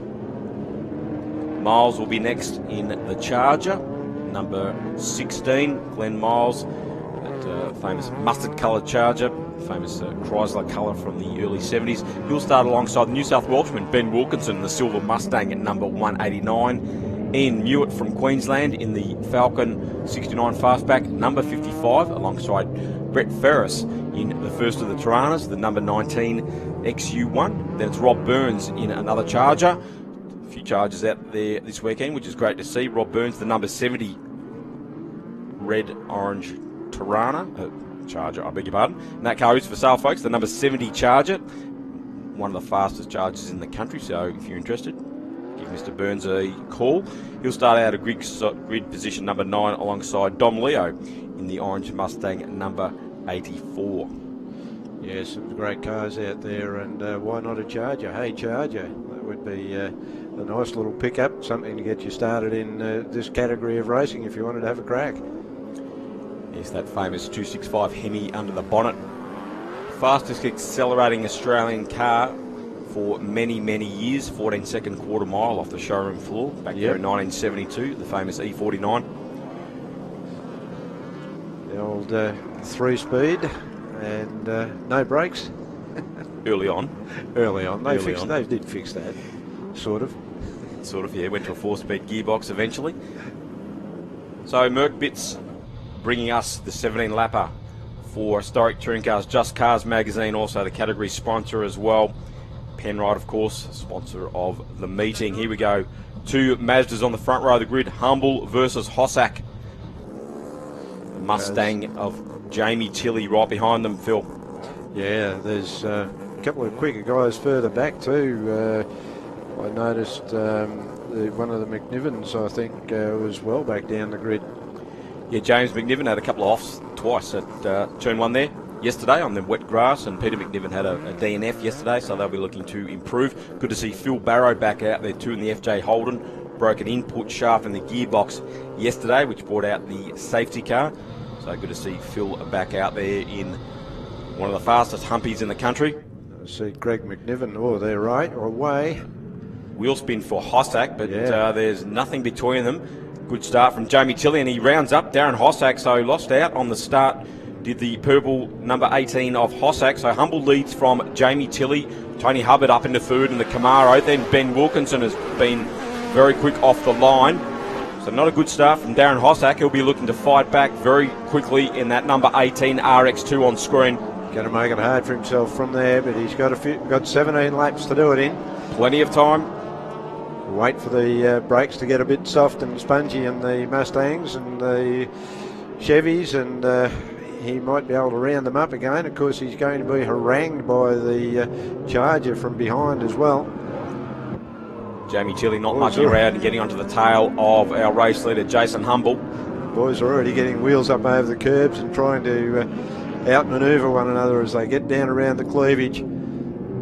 Car 18 all over the back of the silver Mustang.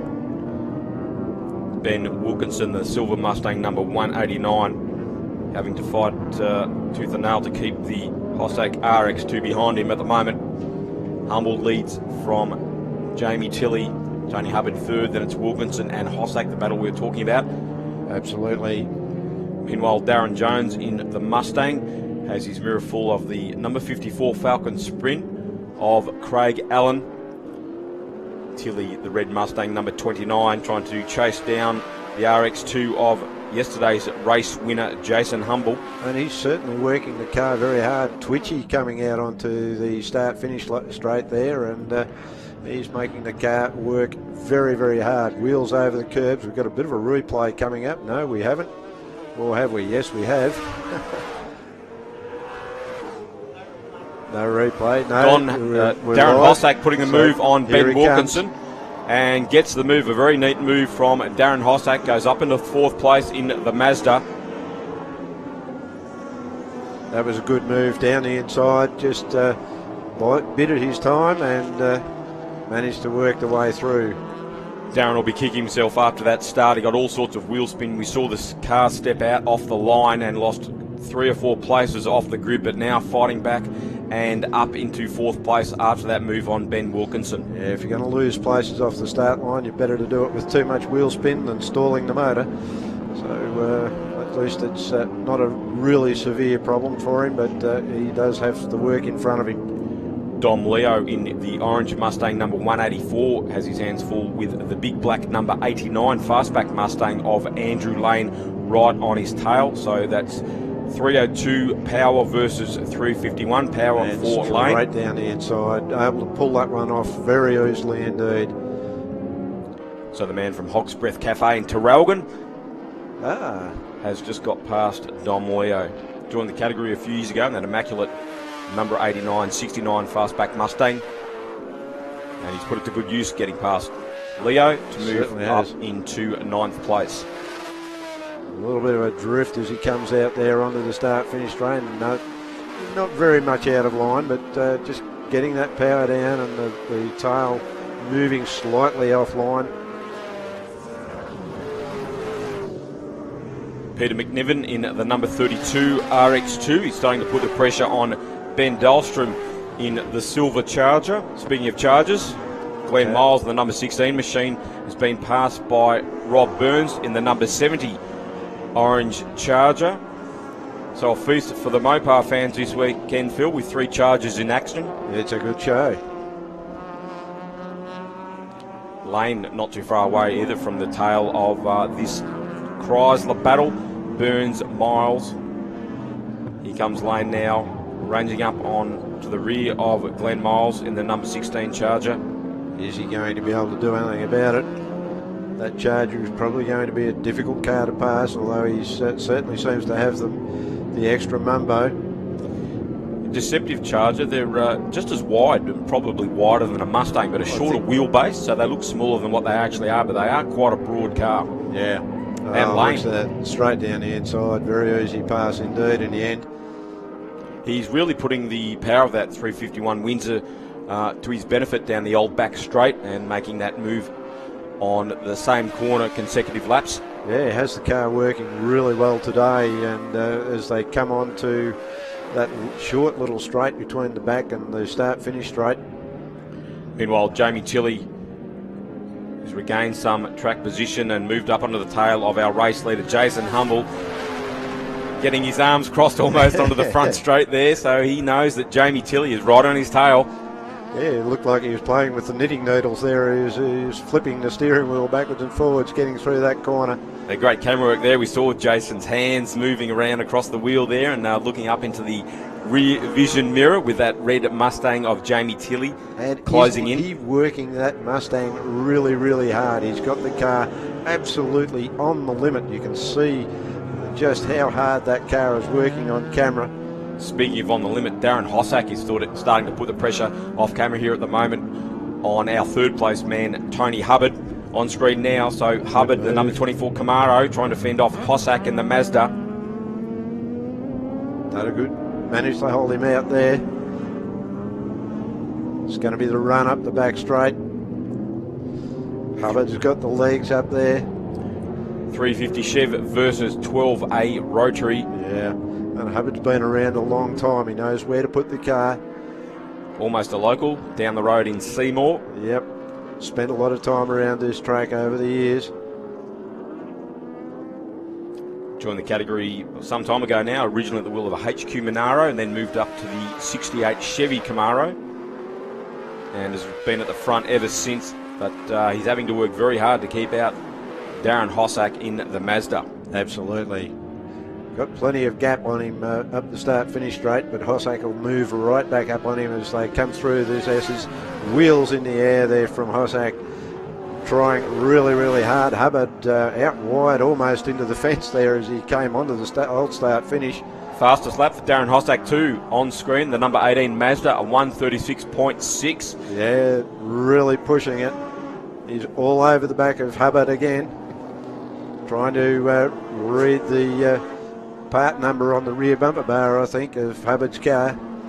Let's keep an eye on Hossack when he goes through some of these corners, hiking 2 wheels up in the air, and Tony's actually down waved the inside. Darren Beautiful through. pass.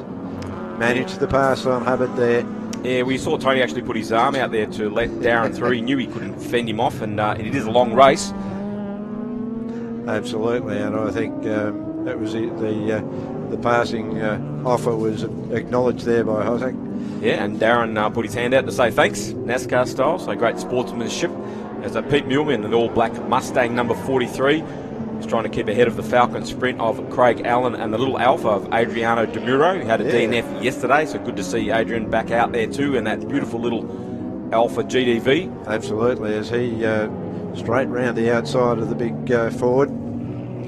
Yeah, Craig Allen, that's a recently purchased car, the number 54 Falcon Sprint, still needing plenty of sorting done, sat in the shed for basically 20 years without being raced, so new to the Alan Mewett stable, and still a lot of sorting to go for the number 54 Falcon Sprint.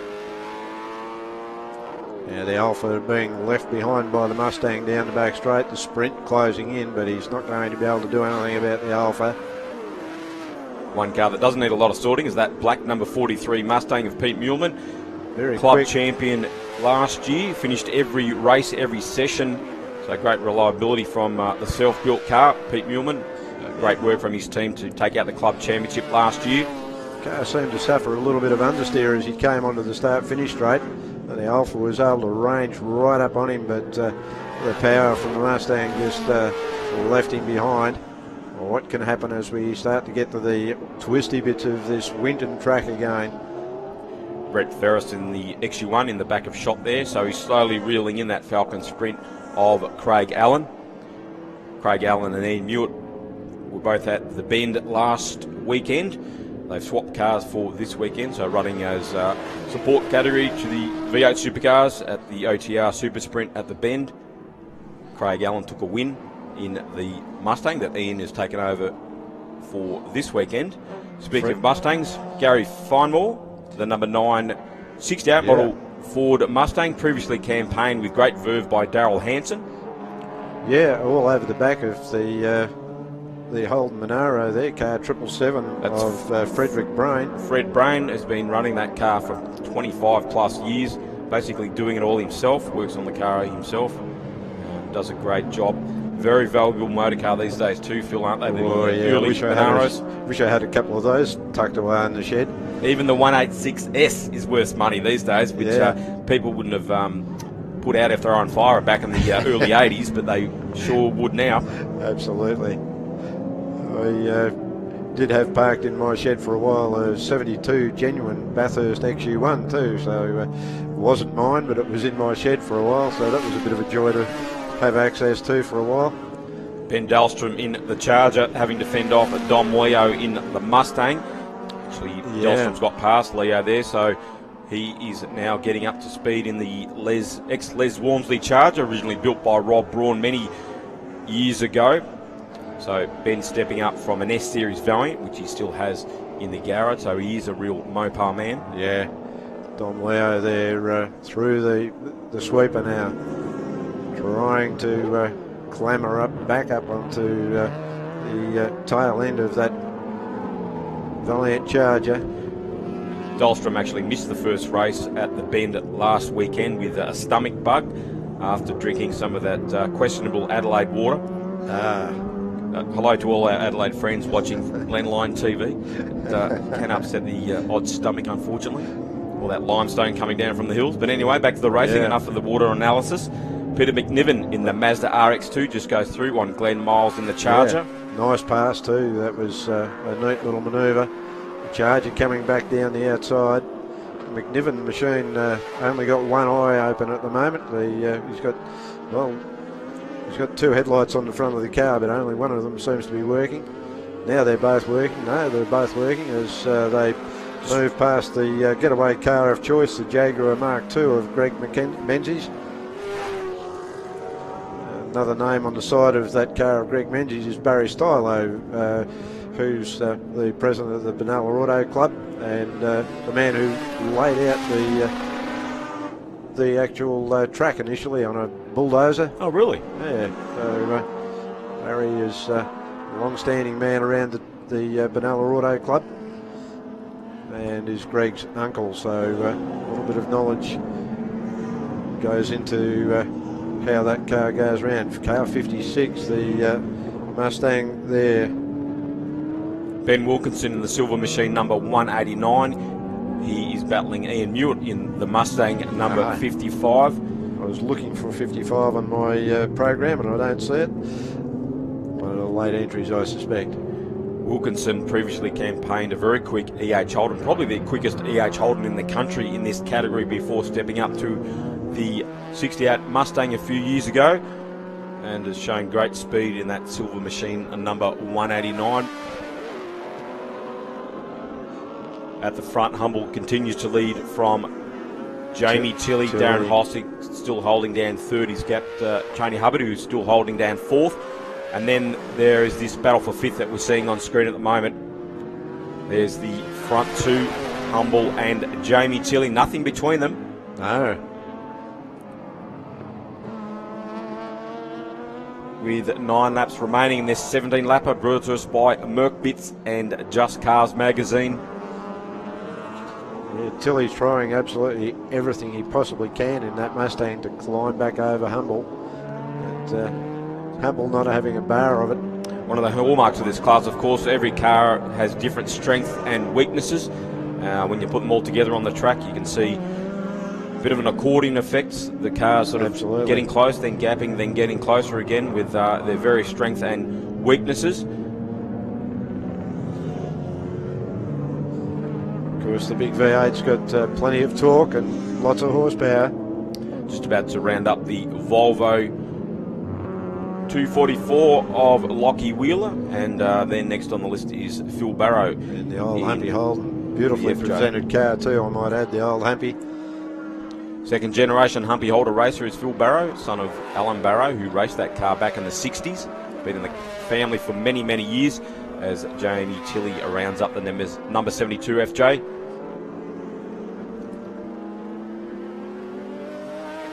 Humble's been able to eke out a little bit of a gap on that. Problems for Darren Hossack. So Darren Hossack, the man with the fastest race lap so far, was sitting in third. He has an issue. And he's pulled off onto the inner part of the field. Yeah, so Darren, with all his years of experience, has got the car out of harm's way, so there'll be no need for a safety car, thankfully, but very disappointing for Hossack with all that speed he was showing. As I mentioned, posted the fastest lap, was looking very good in third place. His race has come to an end. It has, and we've got 7 laps odd to go, so or 8 laps we've got remaining, sorry. So looking at the official timing screen. Pete Muhlman in the all-black Mustang number 43, holding down 14th place in front of Brett Ferris in the Tirana.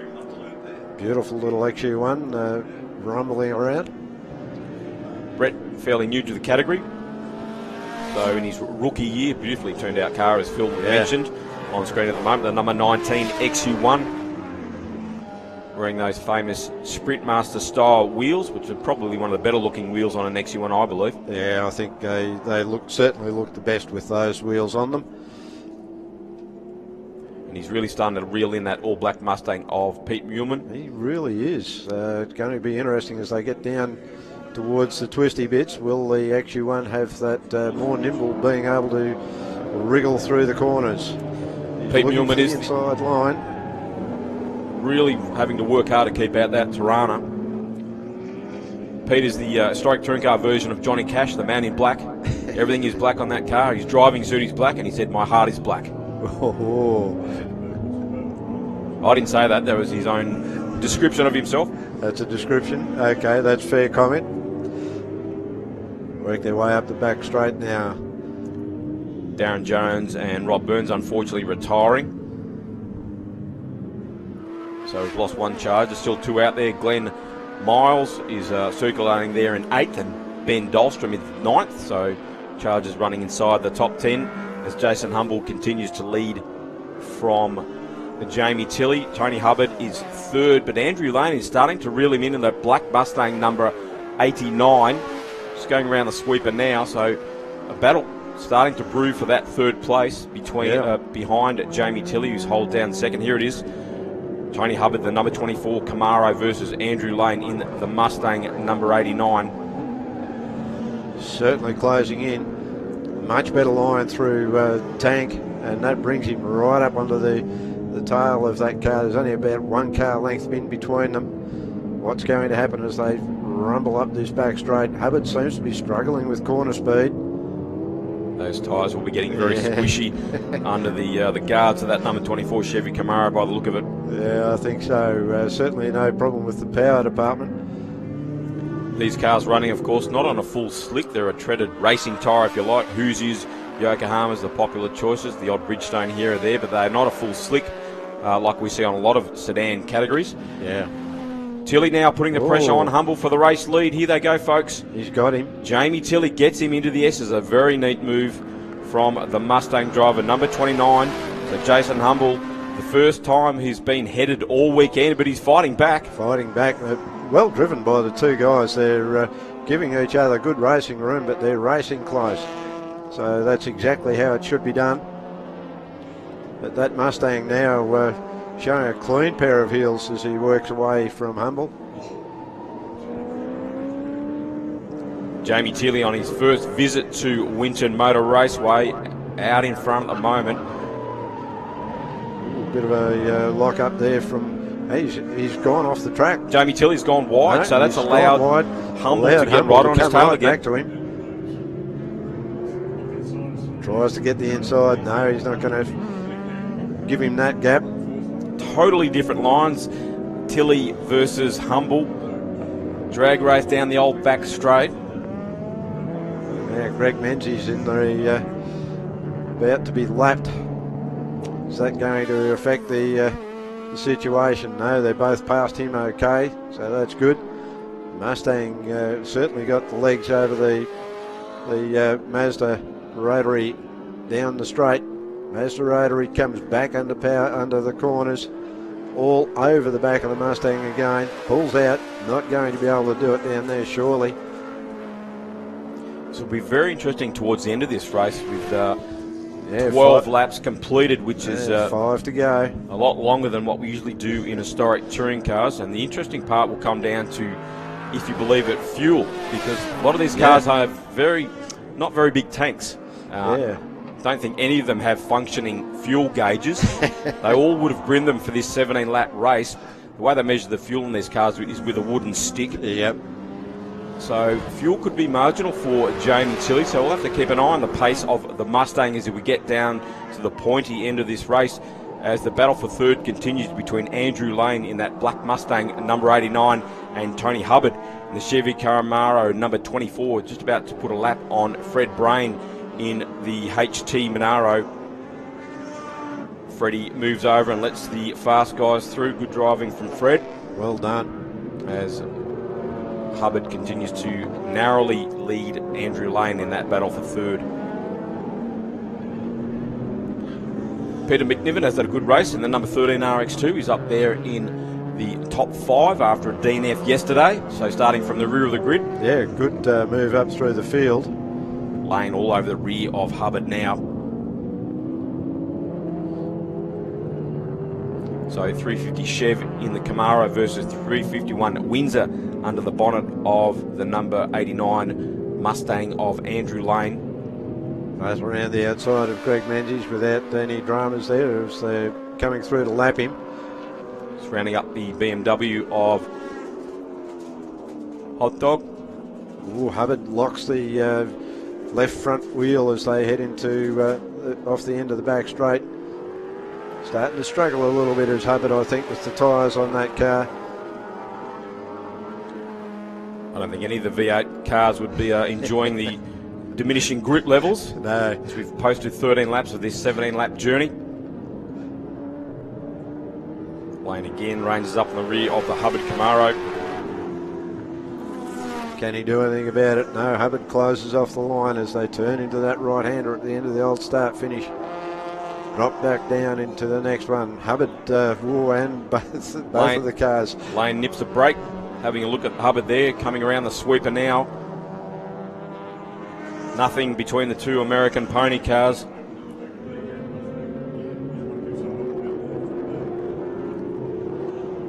Hubbard, Humble, meanwhile, is again ranging up the tail of Tilley. You're looking at those completely different lines. Hubbard and Lane take through the cleavage at the top of the circuit. It's really interesting to see the different lines that these two guys are taking. One trying to nurse his tyres, I think, is Hubbard. Now Lane potentially suffering from some tyre issues with the back of the number 89 Mustang stepping out. Yeah. 4 laps to go for the Merc Bits Just Cars Historic Touring Car Cup. Tilley's still in the lead with a 0.6 of a second, nearly 0.7 of a second lead over Humble. Not much in it at all between first and second and third and fourth. These guys are certainly having a great time out there. They're all over each other. What are we going to get at the end of the straight? Is there going to be a dive down the inside? No, hangs in behind. He's probably holding off for a couple of laps. There's 3 laps remaining. Not a lot of time to do it in, but Tony Hubbard, as Phil mentioned, has been racing in Winton for many, many years. Sports Sedans, of course, was a real front runner in the ex-Jimmy Richards Big M Falcon Coupe. But hardtop, I should say, that he raced for many, many years. And then, of course, moving into historic touring cars some time ago, and has still known the fast way around Winton as the charges of Dahlstrom and Miles get very close at the old turn 1. We're focusing on this battle for third, though. Absolutely.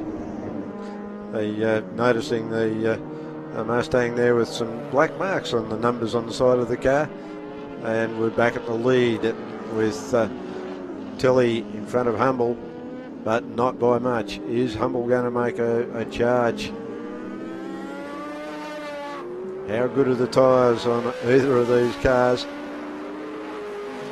I think they'll all be suffering a little bit of worrying over temperature tyres. 2 laps to go for the historic touring cars. Jamie Tilley eked out a bit of a lead over Humble, but gets right over the curb. Front end almost came up in the air over that curb there, Phil. Certainly a couple of wheels in the air there, bounced off the curbs as he came through that right-hander, onto the start-finish straight. Humble exhaust flames coming out of the little Mazda and straight past one of the lapped cars. Good to see the guys getting out of the road and let these leaders come through. Tilley, wheels in the air. Humble, even more wheels in the air. Ranges right up into the back of the Mustang. Oh, sideways. Gets it up on the outside. Is he going to be able to stay there? No, he's not. Tilley still in front. Humble trying every side he can to get around. I'll try it round the outside. Jason is not going to go home wondering. And he's going to be able to maybe hold this. Problems for Adrian DeMuro and the Alfa. They just ran him up. Dives down Jason the inside. Humble. He's going to do it. He's done it. The old Great back manoeuvre straight. up the back straight. Straight through on the inside. Really well done. He set that up probably 2 corners earlier. Yeah, they just wasn't his fault though. A little bit of balking there. The problems for DeMuro and the Alfa. That's allowed Jason to jump in there, set the move up though, as Phil said. So what has Jamie Tilley got behind the wheel of the number 29 red Mustang? Can he fight back? You betcha he will. He's going to try. He's going to wind up that little 289 Windsor powered Mustang. He's got 1 lap to do it in. Humble now through the S's onto the old start finish straight. Tilley right behind him, trying to go down the outside. Humble's not going to have a bar of that. I don't think Jamie Tilley's worried about saving fuel either. No, I don't think so. If I run out trying, I don't care. Yep. 1 lap to go for Jason Humble. Can he make it 2 from 2 and make it a clean sweep for the weekend after winning yesterday's sprint race? Wheels in the air again from Humble. Just a little bit of a hop over the curb. Nice and smooth from both guys through the old tank. Round the left-hander of the cleavage. Drop back down into that final corner of the twisty bits down the bottom. Now onto the back straight. Humble from Tilly. Tilly's got quite a gap to try and make up.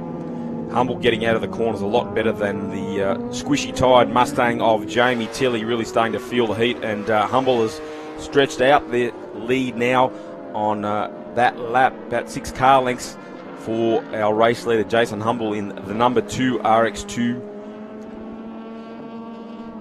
Jamie Tilly, what has he got for Humble as we near the checkered flag? Jason Humble in the Mazda. He's not going to be able to do it there apart from some sort of a blow-up, but there we go. Jason Humble takes the win in the Mazda. Jamie Tilly, a great drive in the number 29 red Mustang. Tony Hubbard looks like he will just hold off Andrew Lane in the Mustang. That great battle we saw for third that went on all race on to the final straight, and Tony Hubbard will be third in the Camaro from Andrew Lane. Half a bumper between the two cars. Yeah, good dice there between the Ford and the Chev.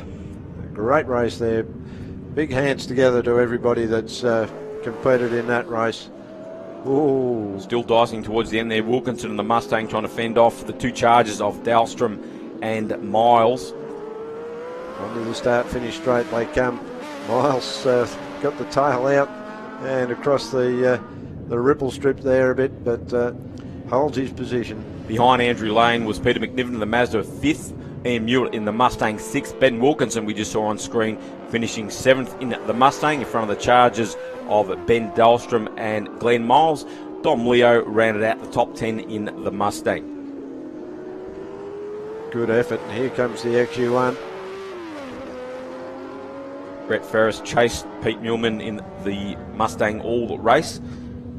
Craig Allen did a good job in the unsorted Falcon Sprint to finish 11th in front of Muhlman. And 15th to Gary Finemore, next Darrell Hanson Mustang, his first meeting with the car. So good drive from Gary in an unfamiliar race car. So we'll just recap the top 10 there, Phil. Yeah, Humble in obviously the winner. Tilly, Hubbard, Lane, McNiven, great drive from McNiven.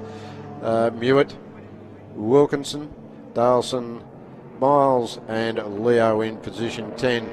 So great race there. Thank you very much, Mr. Knight, for your efforts on the microphone. Always a pleasure to commentate with you, and we might just go to an ad. Thank you, Phil, and thank you very much to Merc Bits and Just Cars Magazine. We've always had a few cars. They're all special. The T-Bird. Oh, that's mine. The Combi for when we want to get away. The XR8. It's going to be a classic. They're all insured with Shannons, We've also got Shannons home and contents cover, which helps protect our automotive collectibles, tools and memorabilia in the home and garage. If you're motoring enthusiasts like us, it's got to be Shannons. Shannons, insurance for motoring enthusiasts. Call 13 46 46 for a quote. We all agree now is the right time to start making choices to support Aussie businesses, supporting Aussie families and communities. Well, from their humble beginnings in Melbourne nearly 100 years ago, Penrite now sit as a truly respected global lubricants brand across automotive and industry. And the best bit, it's still 100% owned by an Aussie family that employs Australians in Australian factories right here on Aussie dirt.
Okay, just back to the schedule.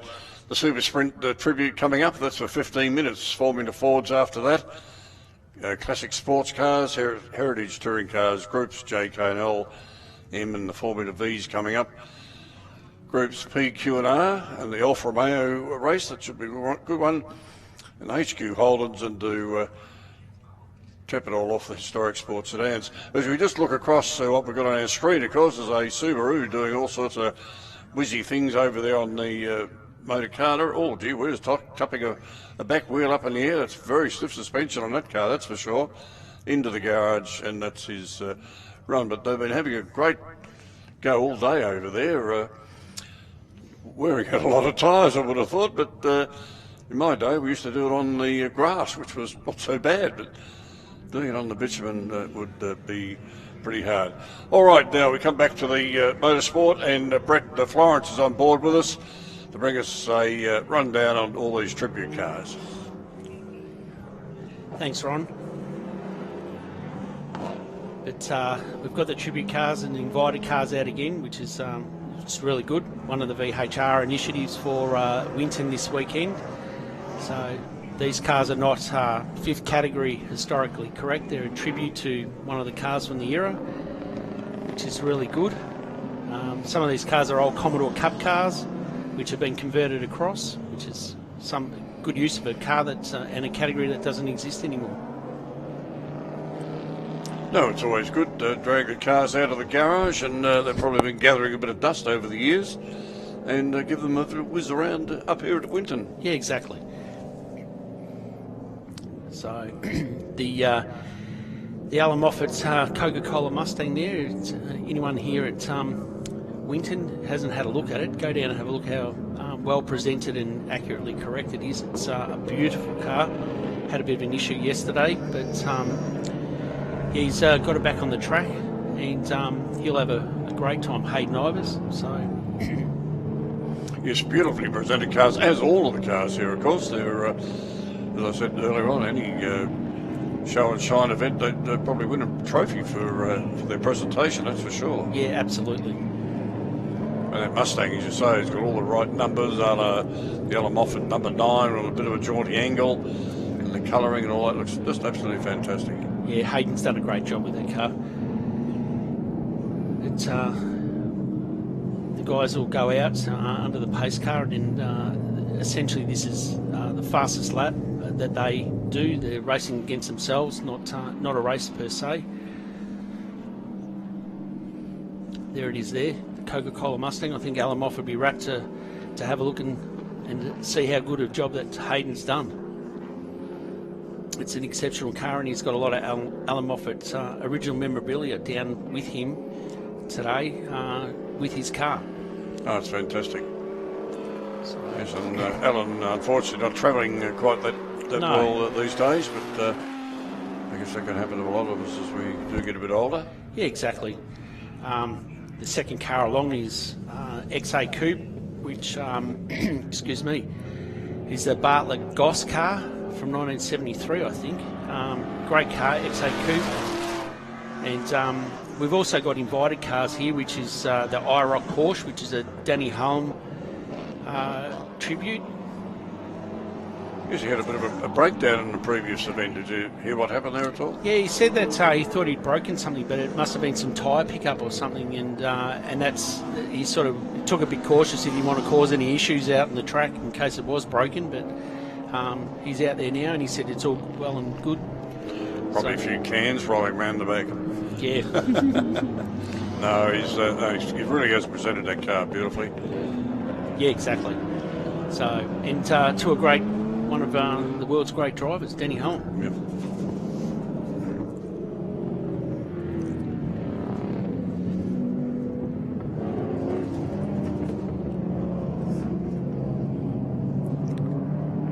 The car following it is a Donington Park Mobile VK Commodore. It's a local car to here in Benalla, so Max McKay. And it's a European livery, not the Australian livery, which is, he's chosen something different, which is great. Max is having a great time out there.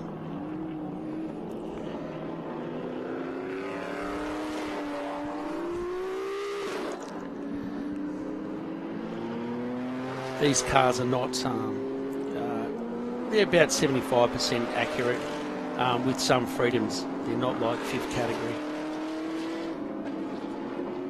And here we've got the Moffat Mustang again. So again, yesterday he was really having a go, but had an issue with the tyre rubbing. But today it seems to be going really well.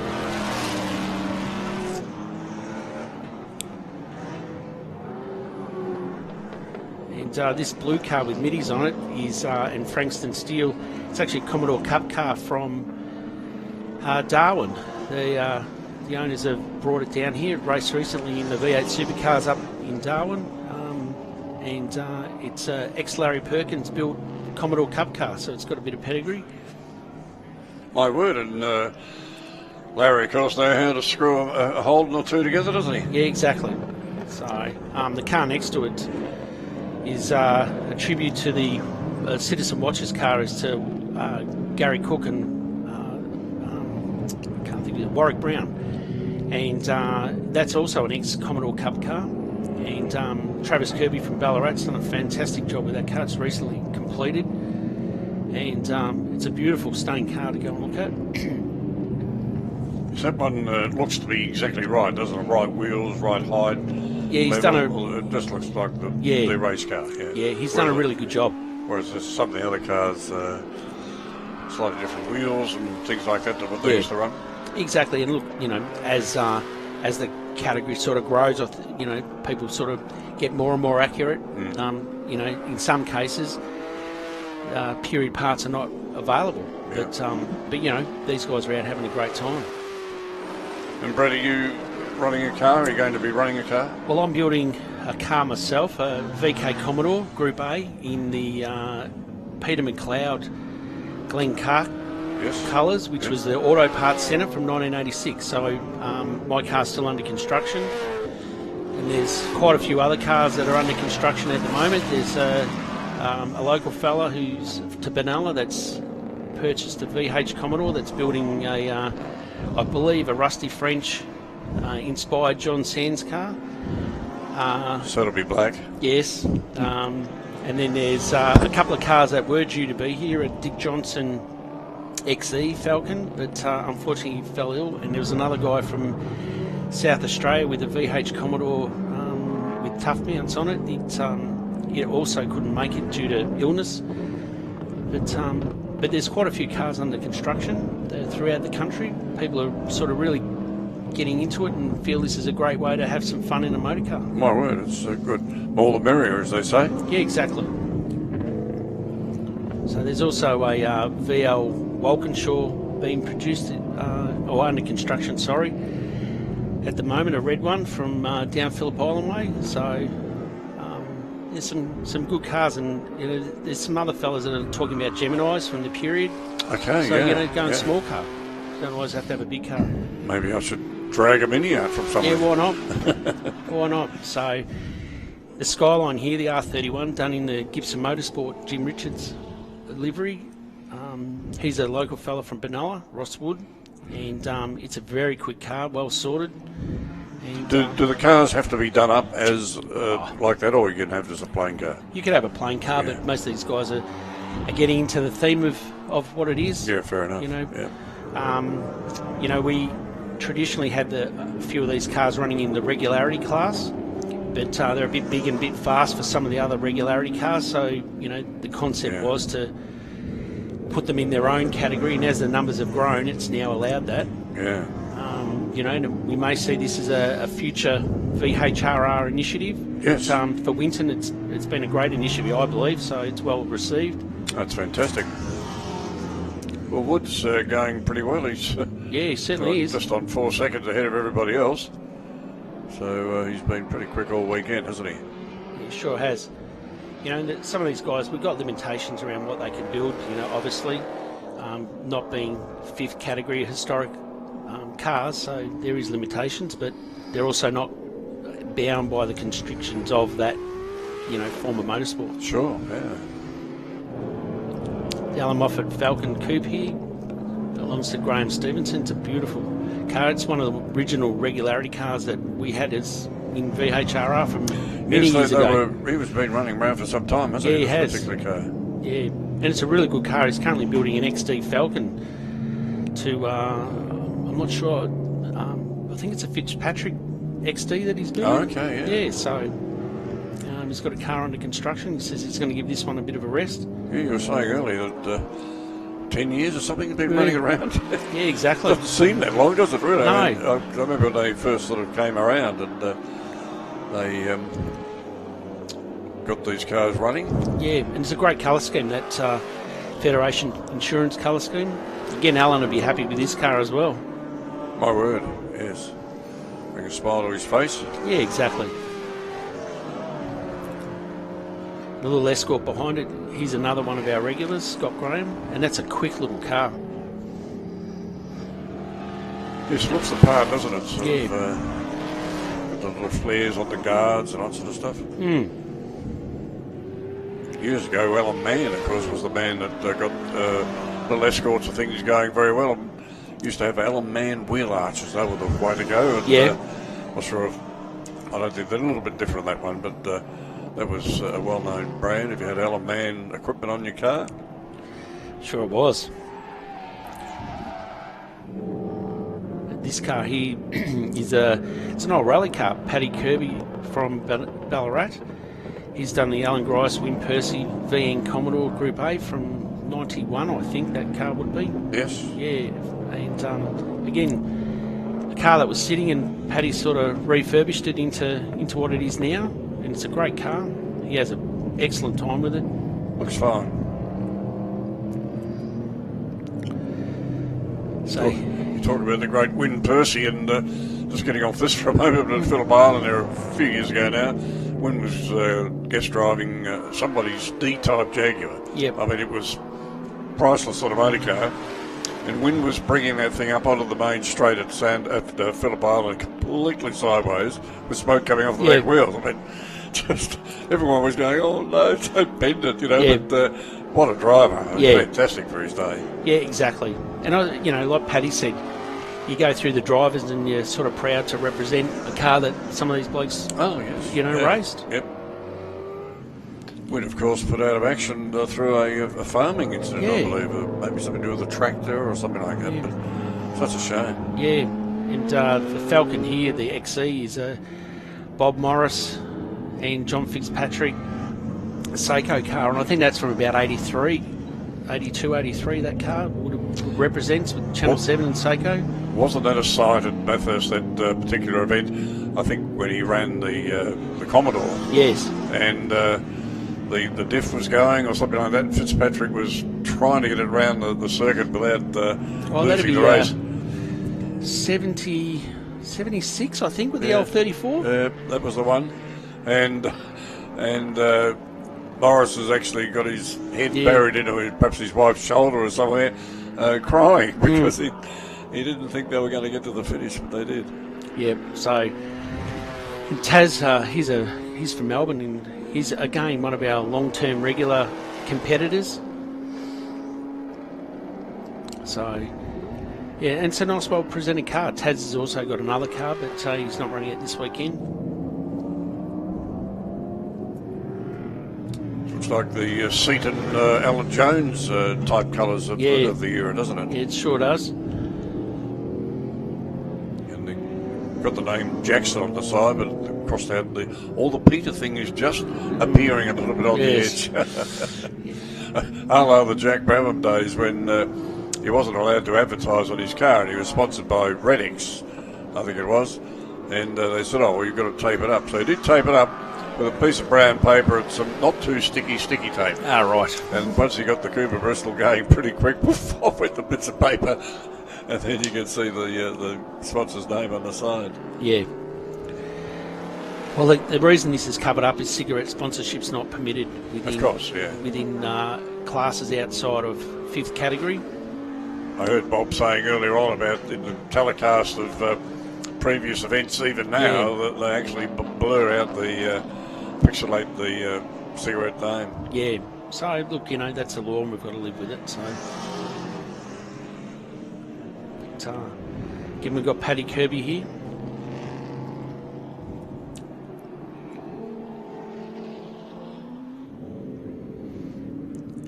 Ross Wood's still well and truly doing some great lap times, and then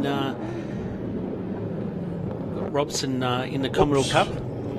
He wasn't expecting him to duck it through there. I think he sort of had to bring it back out of contention. Yeah. Or is he slowing down? I'm not sure.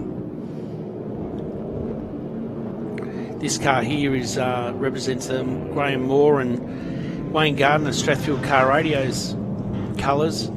And Reg, who owns that car, he's from Shepparton and used to have the local Strathfield Car Radios. Oh, you were saying that earlier, yes. That was a good little ploy, wasn't it? Yeah. I guess you could probably, in those days, make it a good tax write-off to advertise your own business on a race car. Yeah, exactly. So, he's built that car to represent what he had in the day, which is great. So Wood's still out there in front in the Nissan with the 135.8.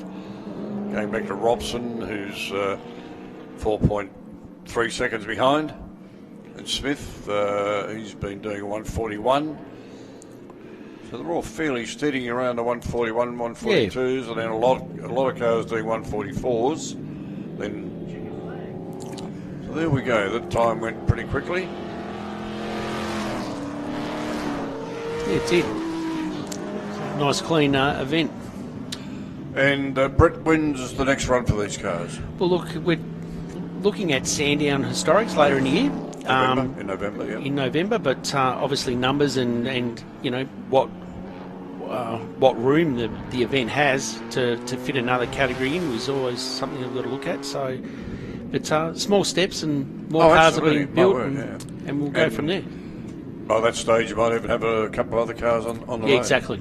Now, how far is your car away from? Oh, look, probably 6 to 8 months, but Oh, okay. Yeah, you know how it is. Accelerate that a bit. Yeah, exactly. Perhaps Phillip Island. Would you guys get a run of Phillip Island, perhaps? Yeah, we'll look at that. I've got to obviously speak to the committee members and see where we end up. Well, if you weren't able to run in this sort of event, would you be able to run in Regularity? Well, that's the other option. Yeah. So we'll see how we go. All right, mate. Well, thanks to Brett Florence for bringing us the input there into these particular cars. Good to see them out on the track, and let's hope we see them a little bit later on. So we'll go to a bit of a break now as we perhaps head back to the studio for a ad break.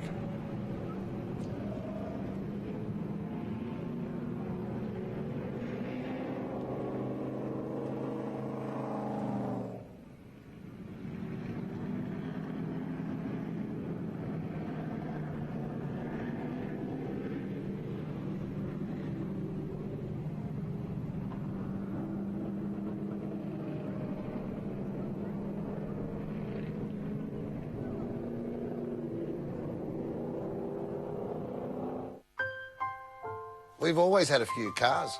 They're all special. The T-Bird. Oh, that's mine. The Combi for when we want to get away. The XR8. It's going to be a classic. They're all insured with Shannons, We've also got Shannons home and contents cover, which helps protect our automotive collectibles, tools and memorabilia in the home and garage.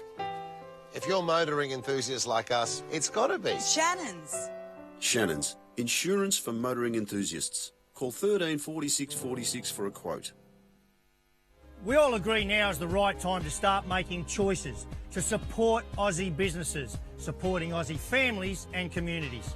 Well, from their humble beginnings in Melbourne nearly 100 years ago, Penrite now sit as a truly respected global lubricants brand across automotive and industry. And the best bit, it's still 100% owned by an Aussie family that employs Australians in Australian factories right here on Aussie dirt.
Okay, here we are with Louise Raper. Louise, welcome to the Winton Festival of Speed. And you're driving this marvellous motor car here called the SoCal Special. Tell us a little bit about it quickly. It was origins from 1947, built by George Reed, the same person that built Monoscape, and we've had it for the last since 2010, and it's pretty much unchanged. As you see it, it's how it ran. So, fantastic car. Fantastic. The SoCal coming, what, Southern California? Yeah. So the link there is with the gentleman who owns the SoCal Speed Shop in Southern California, Alex Zanides. And he used to write letters to Frank Walters, and that's how they would improve the motor backwards and forwards across the sea. Yeah. Fantastic, and of course the Raper family synonymous with all these flathead Ford V8 specials, and you've really enjoyed driving this one, and you've really taken it up to some of the guys too in this car. Potentially. We can't say too much. No, it's a really great car to drive. It's very reliable and handles the regularity conditions really well, which is what I like to compete in. My word, you've done very well in the regularities, and of course Rob Roy Hill Climb, you're a real expert at Rob Roy Hill Climb. I managed to crack 30 seconds the last time we were out, so I was really happy with that, yep. Fantastic, Louise. Well, thanks, and enjoy your day here with the motor racing. Let's hope the rain stays away, and we'll have some good racing. Thanks very much, Ron.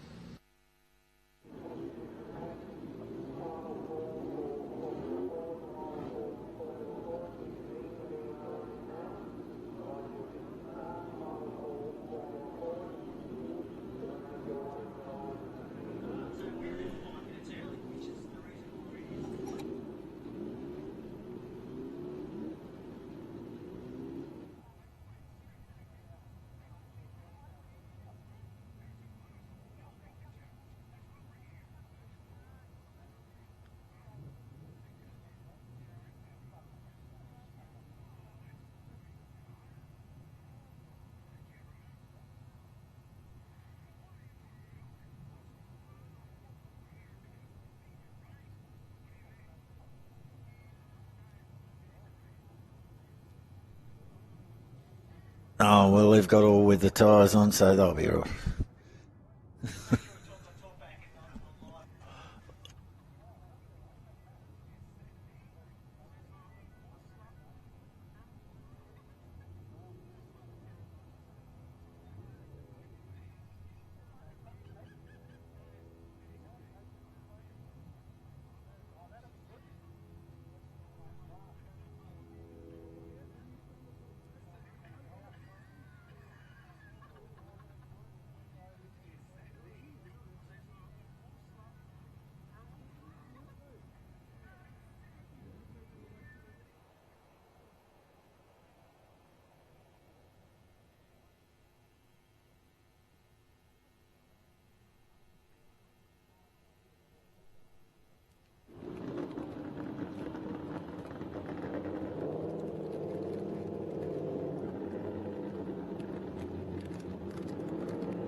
Okay, thanks to Shane down in the OB van. We've been having a chat about the number of people that are actually watching via YouTube, and I think I heard the number of 8,000 something odd number. 736. Well, 736. No, 8,736. Yes, you're correct. That's a terrific amount of number of people. And he's telling me that you can pick up all this telecast maybe in a edited form a little later in the week. Right, well, the Formula Fords are out for their last race of this weekend, and we can be guaranteed a good race, although Jonathan Miles has a history of running away and hiding. So we will not, we probably won't see much of him, but we'll see the ones grappling behind him. And, of course, just in case you're not familiar with Formula Fords, they are a very restricted formula, and they must use a 1600cc Cortina engine with a control camshaft, the original carburettor. You can run extractor exhausts. You can run a 4-speed gearbox, which is usually a Hewland, which you can change the ratio, diff ratio, which they do for each circuit. And the tyres are all a control tyre. They're all Avons at the moment. So every car has exactly the same tyres on it. So it makes for very close racing. And we've got some threatening clouds overhead, as you can see.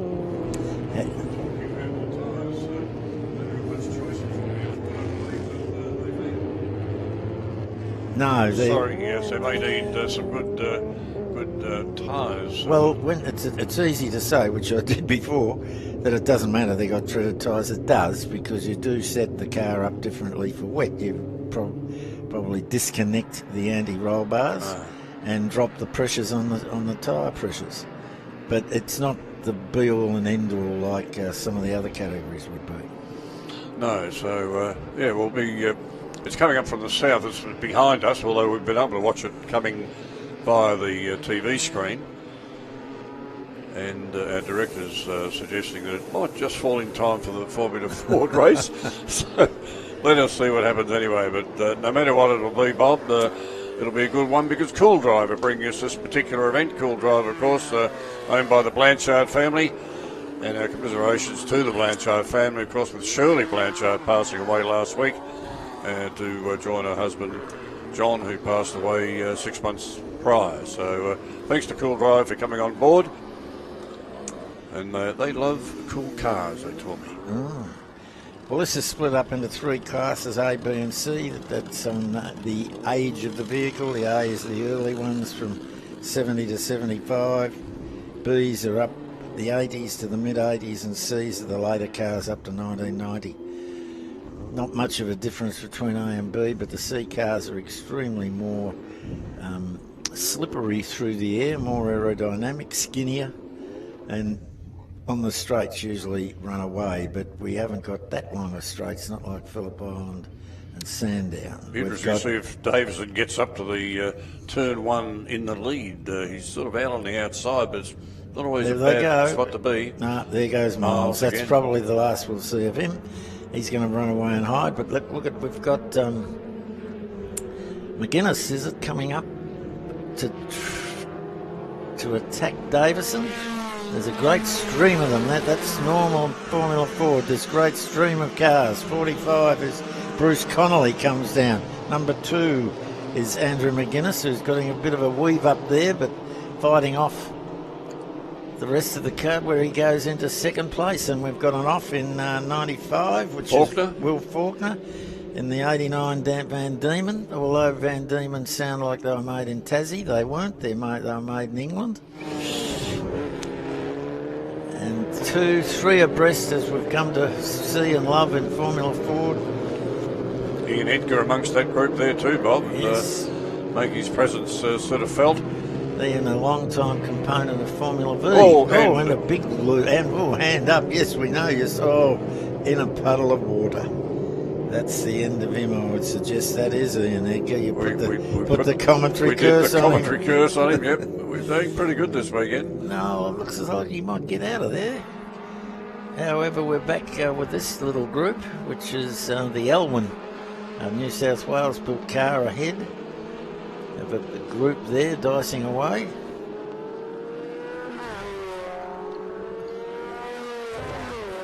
So just about to finish the first lap with Miles, Davis and McGuinness there. Well, Miles comes across. We're waiting. So already Miles has got a 2.2 second gap to first to second. It's Davis and McGuinness. Connolly, they're within 3 seconds of a second of each other. Young Faulkner sorted himself out and got ahead of that group that he was dicing with just a moment ago. So he's pulled up to 7th place on the grid. Yep, he's got his handful with quite a few behind him in Faulkner, Richardson and Walker are going to be attacking him very shortly.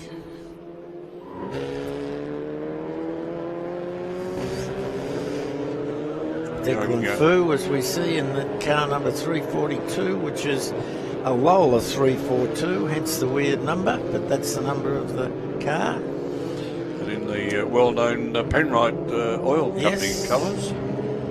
And we've obviously got in the FC group, Miles is leading. The first FB is Willing in car number 65, and the first FA is Walker in car number 74.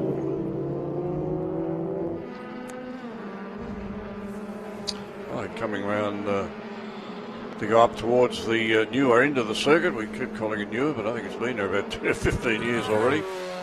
And car 11, which we said yesterday was the last of the Stillwell cars. Young Michael Stillwell, who's here this weekend, had a run in that car, as did Perkins, of course. He was well known in that car, so a lot of history in that particular one as they go off down towards turn 1 for this weekend.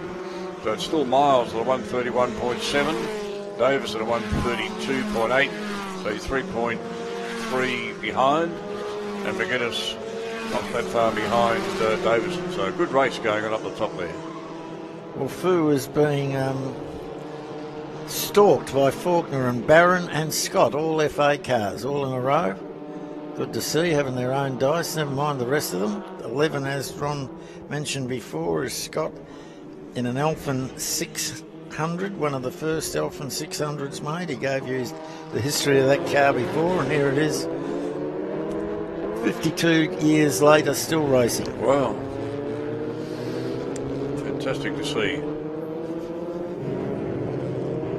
There's Walker in car 74. It's an unusual car, as you said earlier on there, Bob, the 74 car with the Formula Ford Titan M6C. Yes, not sure. I think that's an Australian-built car, but I'm not sure. As I said this morning, when Formula Ford first came to Australia, they had to be Australian-made, so that was great for Alpha. And here we go and off with 49 is Bellamy.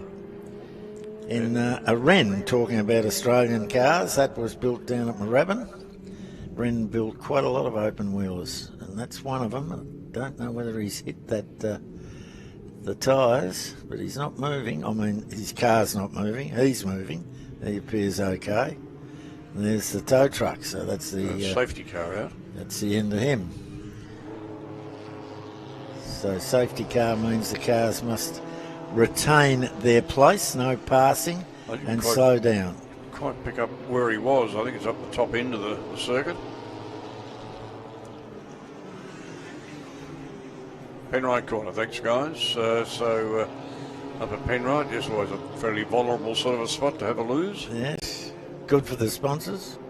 My word.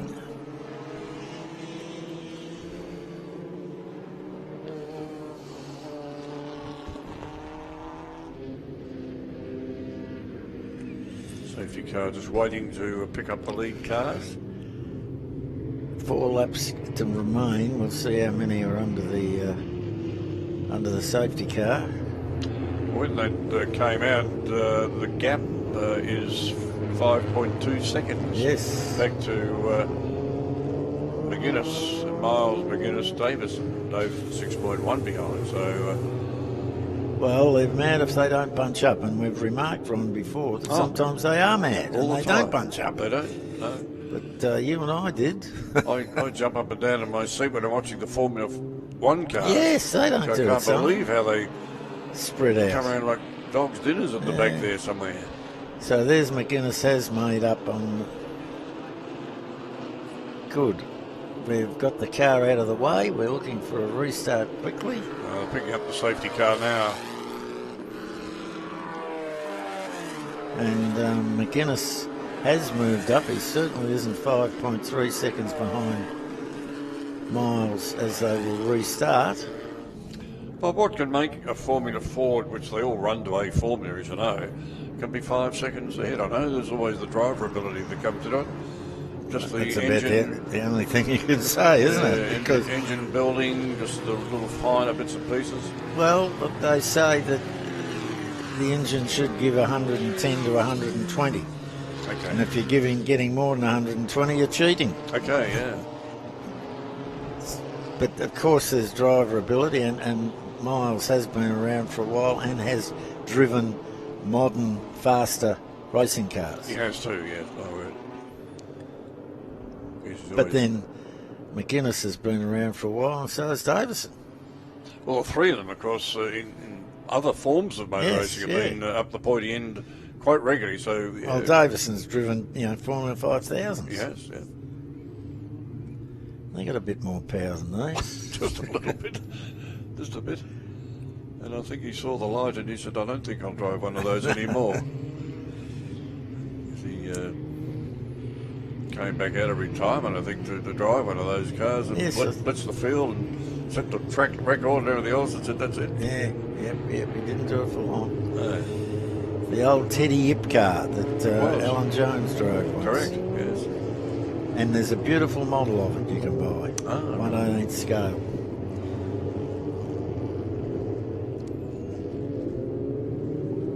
So they've only got really 2 laps to go, haven't they, under this? So we've got 1 lap under the safety car, by the way. It'll sort of be mad dash to the finish. Well, the safety car's coming in, so this will be it. And McGuinness is about half a car length behind Miles. So let's see. He's looking right up the exhaust pipe there. Certainly is. He's not letting him get away, and I think they're starting to crank up a bit of pace wind her now. up. There they go. Not allowed to pass before the line, are you? No. And surprised that Davison wasn't up the tailpipe of McGuinness, but he wasn't. No. In fact, Connolly is up the exhaust pipe of Davison. Down they go into the corner at the old start-finish straight. I think Miles is starting to pull that lead out a little, bit by bit. McGuinness doesn't want him to get away, but he is. But McGuinness is keeping a fair distance away from Davison. Oh, hearing a tyre squeal, which is somewhat unusual from a Formula Ford, but we could hear it.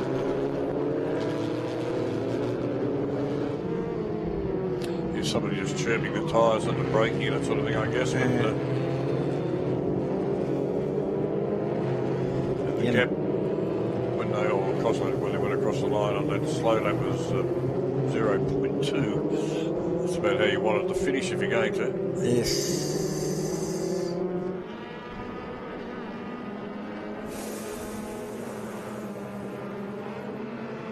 Where's the Formula Ford's next event, do you think, Bob? They got a big event coming down, or do they wait till Sandown? Well, most of them will do that. They may go into state. I think Sydney's got a meeting in September, I think. I might be wrong. So that some of them will go up to that. Yes, there's a good getting a slipstream and moving around. There Connolly has got out into and gone out and lost it through a puddle. The pit crew won't be helped thanking him for that. There'll be mud and crap all over that car, all over the suspension and the engine. And Maybe he'll have to clean the driving suit. There we go again, 3 abreast as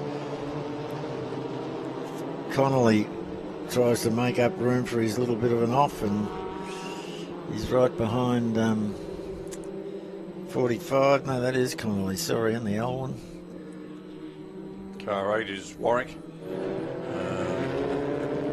There's Fu holding off that group of cars as well, so he's doing pretty well for a young guy. Yeah, yep. About 6 of them behind him. hear every one of them too.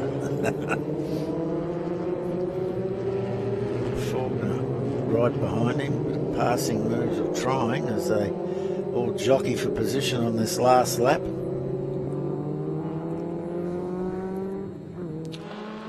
And our lead car is probably coming down to get the one remaining. That's Yep, there's a checkered flag. Oh, he only, let's see what he wins by. Only 3.1 seconds, this one. Okay. So McGuinness second, Davison third, Faulkner fourth, Willing fifth, Hook sixth, Richardson seventh, Foo eighth, Connolly ninth, and Barron 10th.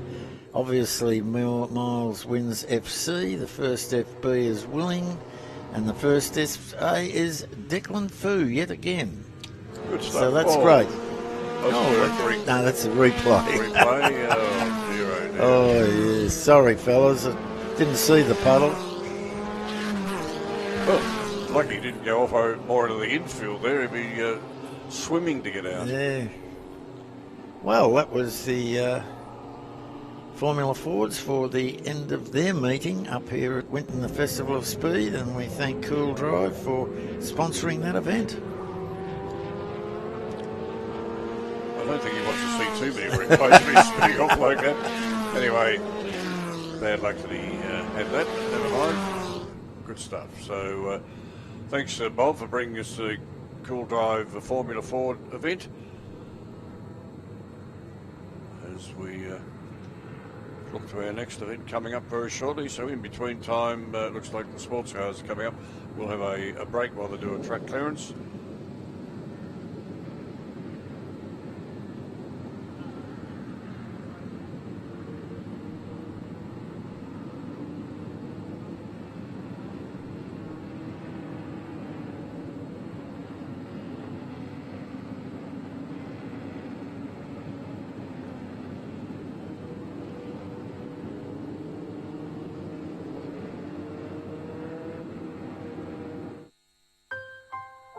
We've always had a few cars. They're all special. The T-Bird. Oh, that's mine. The Combi for when we want to get away. The XR8. It's going to be a classic.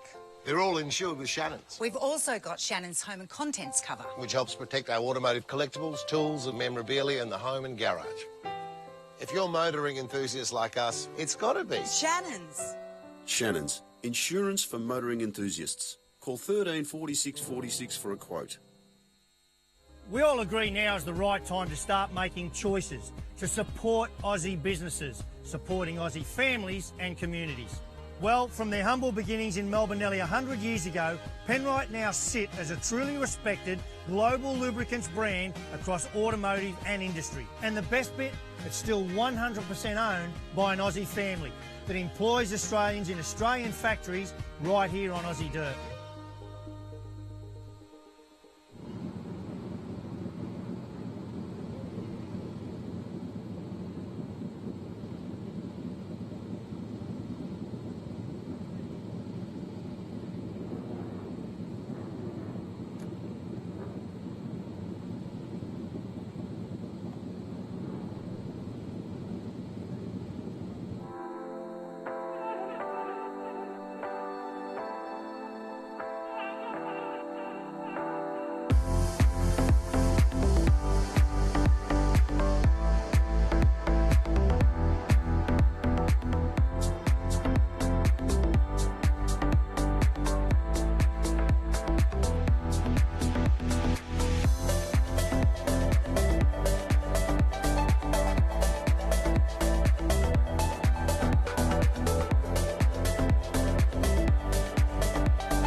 As you can hear from that rumble, we are witnessing the Group S Classic Sports Cars coming out onto the track for their 8-lap final race for the weekend.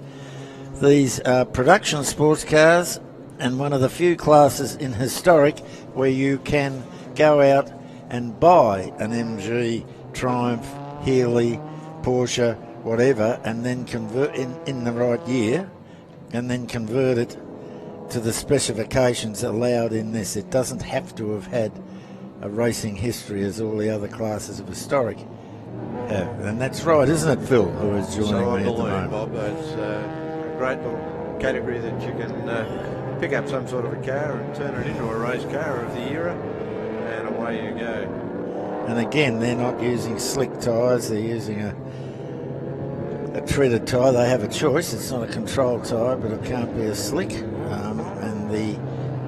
Again, it's broken up into 3 classes, which is determined on age, and the A class is 1960 and under. The B is up to 70, and the C is up to 80.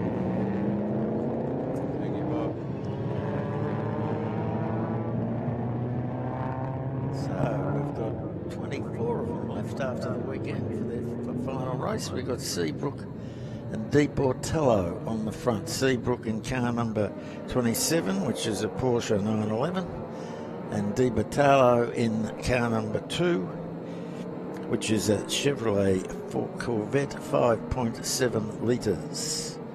And one's a B and one's a C, so that just shows you that they're well mixed up. Car number 61 that's on screen, John Goost in the Datsun 2000. Not many of them around. No. So it's good to see one racing. Absolutely, and they go pretty well too. Oh, Bob. they certainly do. 2 litre, 6-cylinder. No, they're 4. Aren't they? 4-cylinder, yeah.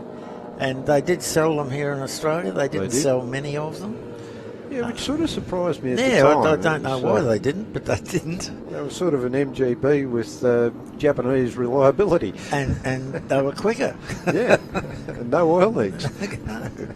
So, yeah, they should have sold more of them, but they didn't, and they're quite rare now. They've probably just upset a whole heap of MGB owners. Oh, well, I've been doing that for years. Being a Triumph bloke, that's not second nature. Very good. So we have 8 laps of this event. Engines are raised and start, and the Porsche going. Again, yes. Did that this morning. Leapt out of the hole, and off he goes. In fact, Barber in the third from the third grid position also had a great start, but not good enough to beat Di Bartolo in the big rumbling Corvette as it rumbles back. And another rumbling Corvette isn't rumbling. CR3A in the middle there. GD6, lovely looking Sprite up the back with a hard top, and there it is. Yeah, he's come to a stop here on the start finish. Narkovic, he had a bit of trouble this morning too, so I think they'll be able to hook onto him and get him out of the road fairly quickly from where he is.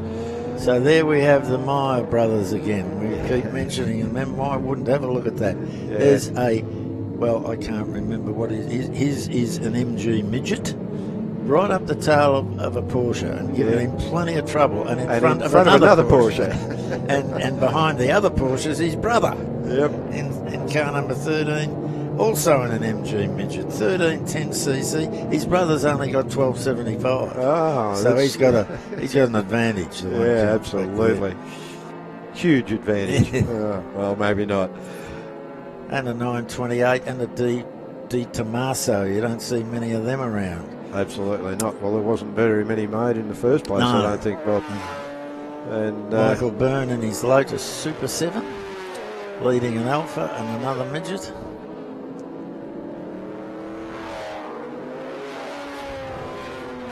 Of course, the Di Tommasos were made out of that wonderful steel that the Italians imported from Russia that came complete with inbuilt rust. So they tended to suffer from the rust rather badly.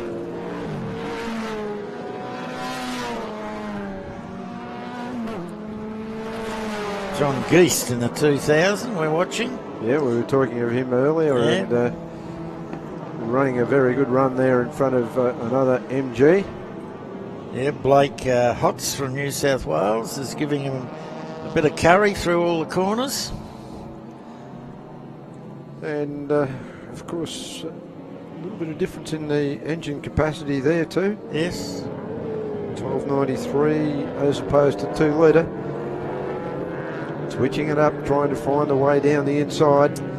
All over the number plate, well, where the number plate would normally be on the back of the 2000. So good dice there with trying to pick up another midget, I think. Sprite behind them. There's Meyer in front of the Porsche. Looked as though KR21 was going to try and make a pass down the outside there too, but we've cut across on the TV screen to cars further up the front. This great battle between 2 MG midgets and 2 Porsches. Yeah, Webster being in a mayo sandwich. Yeah. And mayo and not mayo. It's as we said this morning, these 2 midgets go ridiculously quick. A couple of very, very good steerers. Oh, yes, yes. Makes a big difference to a fast car, makes it even faster.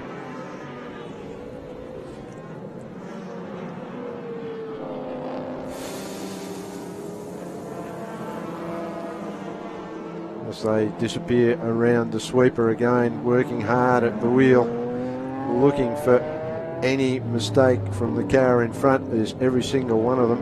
Oh. Tries to make the dive down the inside line disappeared very quickly. That's his brother Simon. Yeah. Well, this is a great dice, and it's a dice for third. Yeah, they're 4 of a minute. All having a good dip. Because there's the Corvette of Di Bartolo that we just saw in camera, so they're not that far behind him. In fact, they're only about 2 seconds. Yeah, Porsche tries down the outside of Meyer, but can't make it.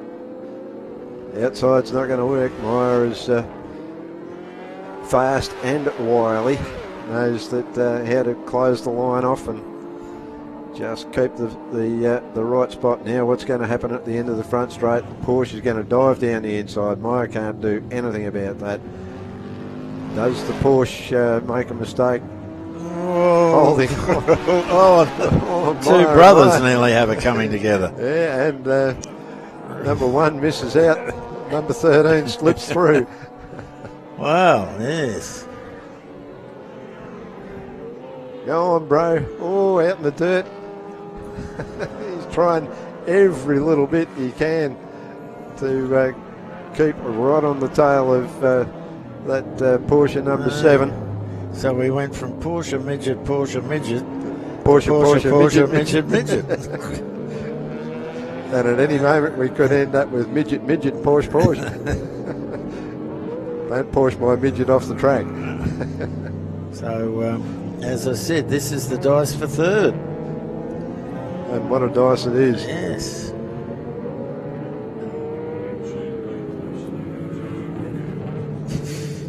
Got a few extra legs as they head up the back straight, though, the Porsches. And the Myers brothers will try and come back.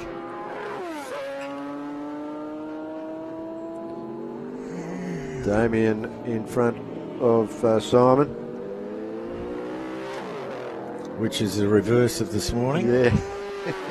Simon will be trying to rectify that situation. Certainly will.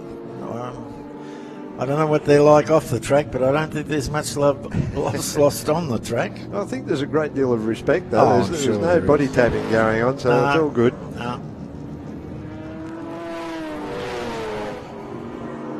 I'm not sure whether the result and positioning on the track means head of the table for the rest for the rest of the week at home at dinner. But, well, Damien very close to Webster then, but we go to Blake Holtz again, and his You're trying just a little bit too hard there, maybe not midget getting the car on the best of lines, and here comes that Datsun 2000 again, car 61. John Geist pedaling that car really well. Here we go, MGB versus Alfa.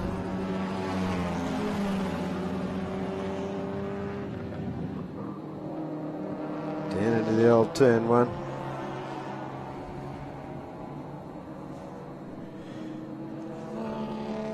John Floyd in the Alfa. Alfa GTV. Beautifully presented car. Yeah. There's one of the two 928s, followed by a Triumph TR3A, and either a midget or a Sprite, an MGB, and the Alfa. So there's a mix for you. Absolutely. 6 cars, all different. Manufacturer's soup out on track.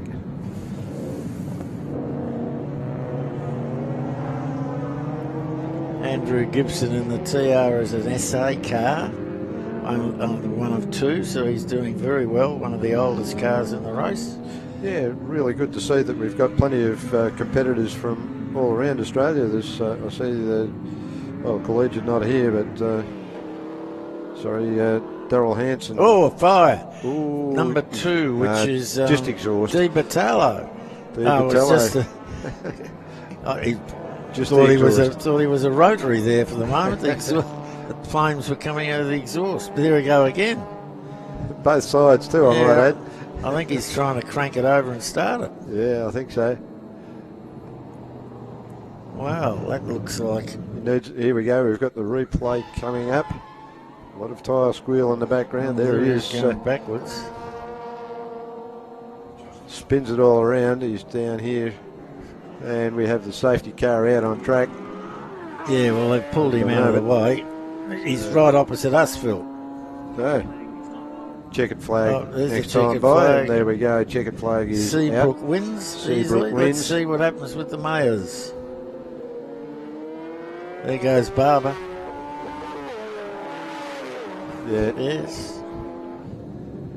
So there's been a change of position further back. The Mayor is back in front of brother and a Porsche to boot. So. Yep, well, Barber second, Simon Mayer third, Webster fourth, and Damien Mayer fifth. So again, the MG Midgets proved very, very successful. And Mike Byrne comes up in sixth in the Lotus Super 7. Yeah, good effort from the Lotus Super 7. Yep, and then Walstab, Jackson, Harrison, and Holtz. They're the top 10. Well, a great race, great. I'd love to see the various makes of cars all mixed up. You know, we've got Porsche. What's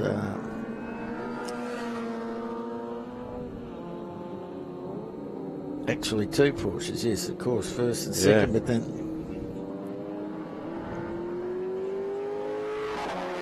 Well, we just find out that isn't the. There was an issue with the checkered flag. Ooh. They're still racing.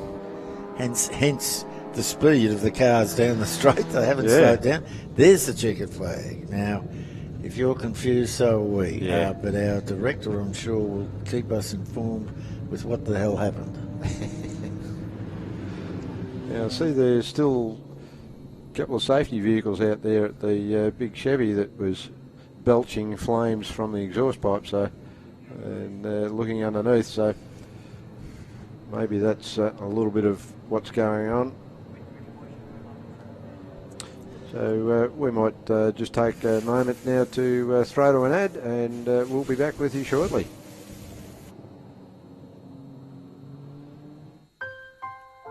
We've always had a few cars.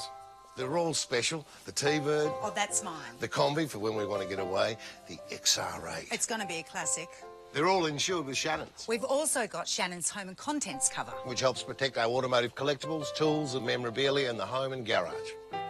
If you're motoring enthusiasts like us, it's got to be Shannons. Shannons, Insurance for motoring enthusiasts. Call 13 46 46 for a quote. We all agree now is the right time to start making choices to support Aussie businesses, supporting Aussie families and communities. Well, from their humble beginnings in Melbourne nearly 100 years ago, Penrite now sit as a truly respected global lubricants brand across automotive and industry. And the best bit, it's still 100% owned by an Aussie family that employs Australians in Australian factories right here on Aussie dirt.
Okay, so welcome, ladies and gentlemen, again to the Group C and A cars out on the circuit, and bringing us this event with his knowledge on all these cars is Darren Knight. Good afternoon again, Darren. Good afternoon, Ron. Good afternoon, everyone. Hi to all those at home watching us on Blendline TV.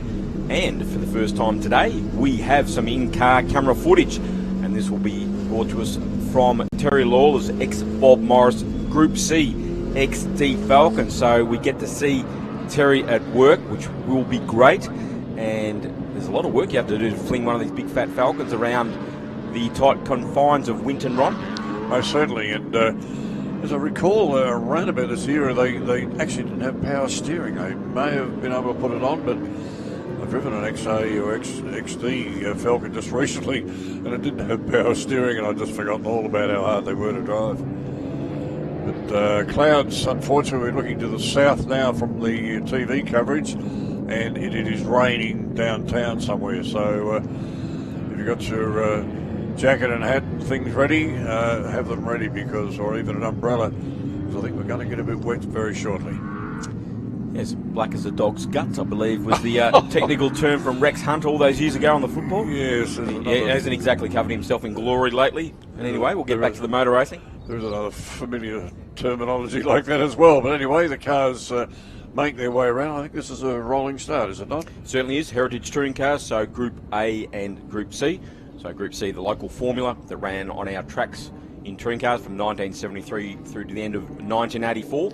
And Group A, the international formula that we adopted in 1985 and ran right up until the end of 1992 before the introduction of what we now know as V8 supercars. I was talking to Mike Roddy out the back here a little bit. He was wandering around buying some books and things, and he's thoroughly enjoying his weekend in his big Jag. He's back on position number 4. So not too shabby at all to be just there. Certainly is a good weekend so far for Mike. That Bathurst winning Jag took the first great race run to Group A regulations. Here we go. Final race for the Heritage Touring Cars. Tony Alford, the winner so far in the first 2 races in that ex-Bob Forbes Racing Nissan GTR. Start alongside David Toe, the little giant killing M3 BMW. And they're away. Alford leaping away in the 4-wheel drive GTR. Here we go. Terry Lawler in the Falcon. Turn 1. Bill Cutler nipping up the inside of Lawler. Didn't have a great start, Cutler, but fighting back now and looking to slot into 3rd place in front of the big Jag of Mike Roddy. Roddy fighting back though, has the inside line and retains 3rd. So Cutler will have to have it all to do again to try and get through on the big Jag of Roddy. Good pass by Roddy too in a big car like that to nick down the inside. Very hard to do that. Here's the in-car camera shot going around the big sweep as he hangs onto the left-hand apex there. Just tips the wheel on that apex, comes over to the right-hand side, tips it up a little bit again, back down into 2nd gear, pulls on the wheel pretty hard there. A very hard, tight turn there as they come down, still in 2nd gear. Comes down into the left-hander of the cleavage area, up on the ribbon strip again, down towards this spot here. We'll see another gear change up to the 3rd. As they go down the long straight. Gets it all not too screwy there, fortunately. Up to the 3rd gear he goes. Might even hang on to 3rd here, I said. No, he's into back to 2nd again. A really snappy gear change. Back on the curb, right up behind Cutler as they head up towards the top end of the circuit. You see also the totally different lines. Bill Cutler ahead of him in the M3 are taking to the Jag in front of him. So great disparity in cars, great disparity in racing lines with their various strengths and weaknesses. Problems for Craig Marsland in the sole charger in the field. His race is coming to an end, unfortunately. Looking pretty terminal there. Lots of steam and brimstone coming from underneath the car as Toe has another big lock up. That lets Roddy get up a little bit closer to them, but come up on the old straight. They head down in towards turn 2 for this weekend. And Roddy really putting in a good show this time in the big Jag. He's up there in 3rd place, only 2 seconds or so off the lead, so he's going extremely well again. Another lock up there from Cutler as they go up towards the big sweeper. David Toe looks like he lost some ground there on our race leader Tony Alford, so now he has his mirror full, the big Jag of Mike Roddy. We go back in car with Terry Lawler in the ex-Bob Morris XD Falcon, right up behind the Group A Commodore of Adrian Alesi. So Lawler leading the Group C contingent at the moment. Second place in Group C is Craig LaRossa in the ex-Fred Geisler VH Group C Commodore. Yes, Lawler just losing a spot there as they go down that short straight before the left-hander on the newer part of the circuit. Cutler on the brakes pretty early. Lawler back down into second gear very smartly indeed. Getting the big 351 to work pretty hard here as he pulls out behind the Commodore. As they go up into third gear, he'll probably hang on to third gear. He's got a fairly long gear in that car. Adrian Alesi sweeps up into fourth place in the Group A Commodore, put the move on Bill Cutler. So Alesi and the ex Gary Wilmington, Walkie up into fourth place. And look at that weather coming up. It's getting darker as we speak. Could that be some raindrops on the screen by the look of it? As they go down the main straight, left-hander through the little S's here. He's in third gear for this particular one. Oh, nearly gets into the back of Cutler there. Cutler's gone very wide. Lawler's got a chance of getting up. Doesn't quite get there. We've got a bit of rain coming on the track as we speak. Somebody's brought some sand onto the exit of the S's there, so that's why we saw Lawler getting very sideways in the Falcon. So the guys will have to be very careful coming through those S's with the sand all over the racing line. Okay, so some great racing going on. Those in-car camera shots are just absolutely fantastic. Being brought to us because by Blendline TV.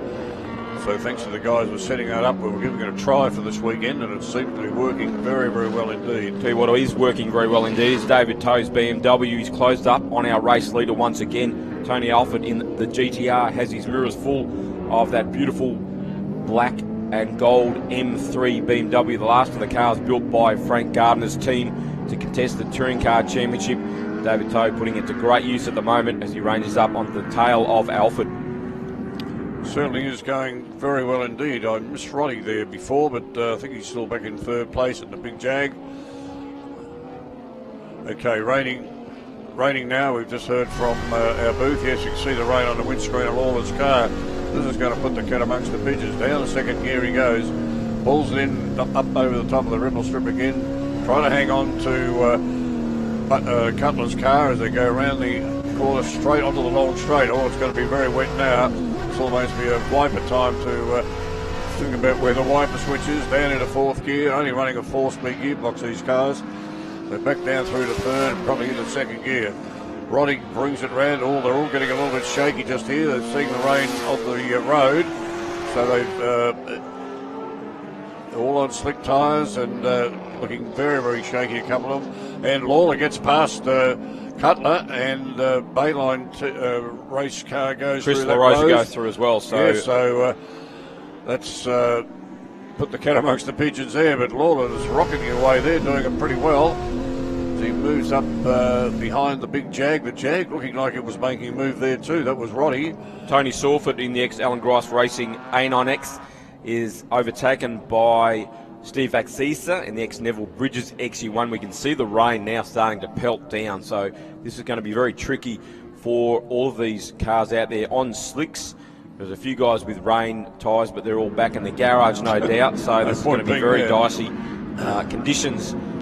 So Roddy has lost the place there to Ailsley, and back there with the Jag, but he's still in contention. But the car's heading up round the cleavage, and we look at look at it raining now, by golly, and Roddy right up behind Aisley, is it, with the Ausley? Alesi. And there's the Capri off into the box. Carl Muller in the ex-Laurie Nelson Capri has gone off into the grass as Mike Roddy puts a move on Adrian Alesi. Jaguar versus Commodore. Mike Roddy gets that position and up into third place. Amazing, the Jag so nimble in these conditions, absolutely amazing. And feline power. Yes, that's what it is. And Mike, you're really handling the conditions well. Toe gets by the Commodore as well. Terry Lawler in the Falcon in car. He rounds up Adrian Alesi. Chris LaRosa has gone through on Terry Lawler. So Adrian Alesi finding his grip limited next to Wilmington Commodore with LaRosa and Lawler. Now Lawler having a look up the inside of Chris LaRosa and makes the move. So Terry Lawler in the Falcon up into fourth place. And the wipers pretending they're wiping the screen there because they're a bit shaky. They haven't probably been used for a little while, but he's after Roddy now, and So Lawler after Roddy, I think there's no one in front of him. He's got Safety cars coming being out. dispatched. Can't see why.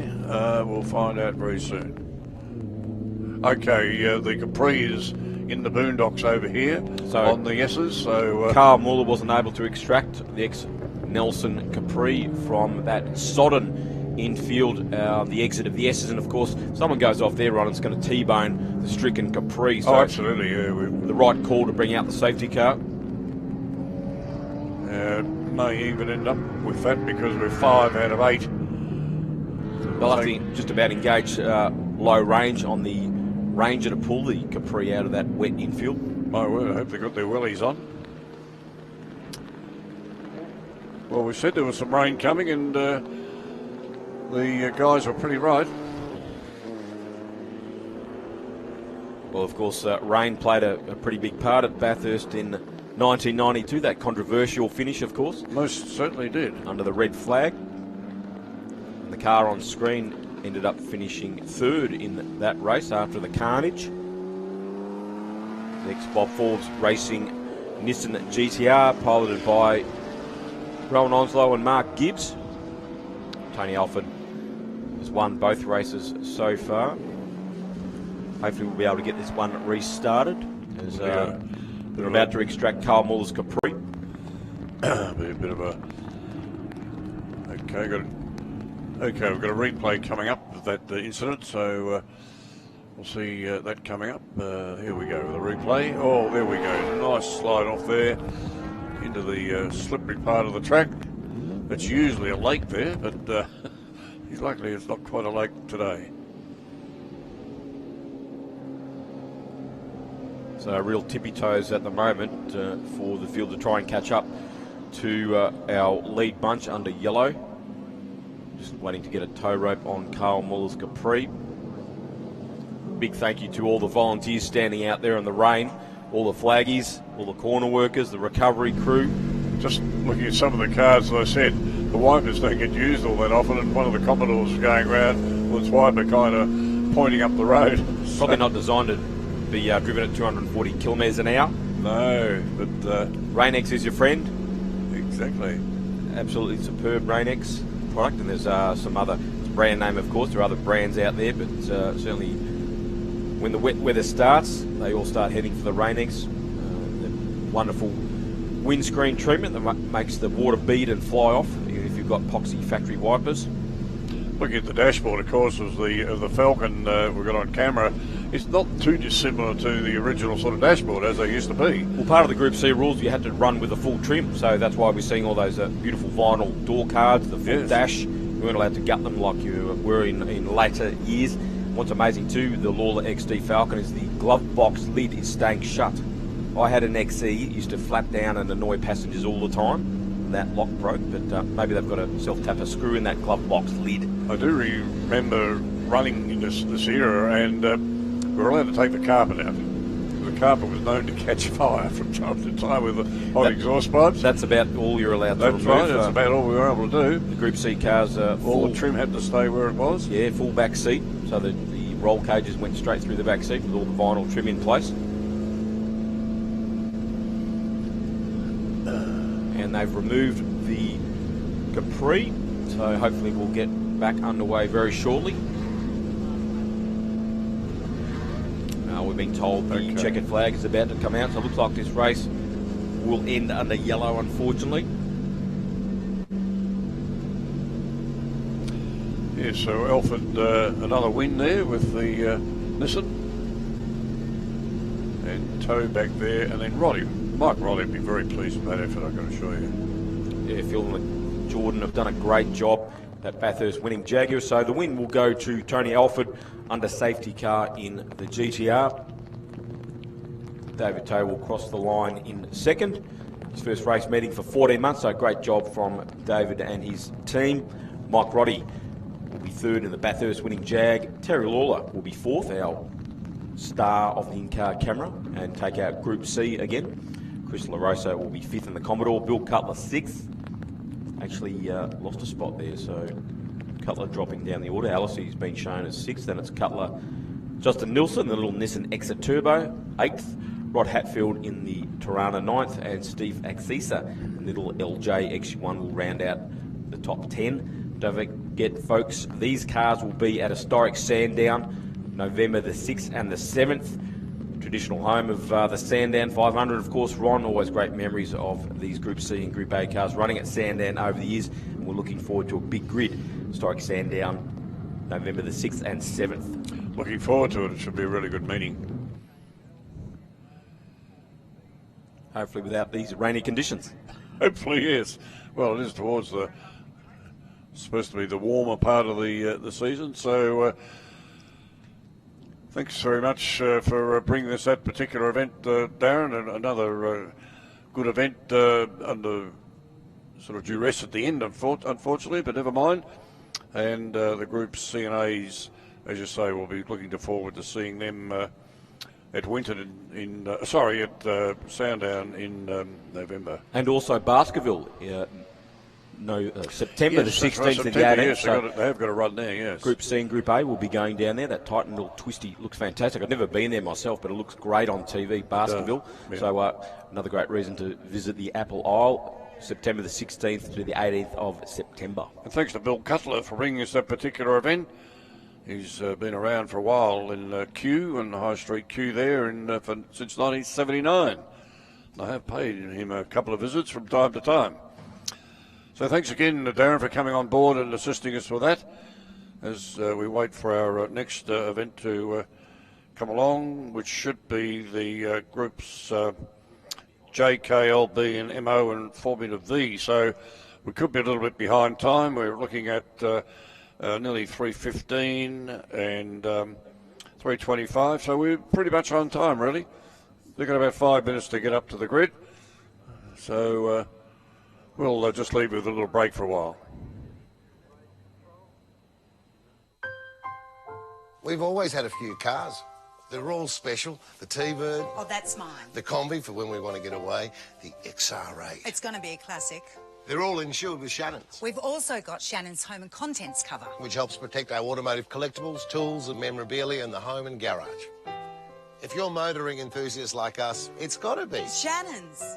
Shannons, insurance for motoring enthusiasts. Call 13 46 46 for a quote. We all agree now is the right time to start making choices to support Aussie businesses, supporting Aussie families and communities.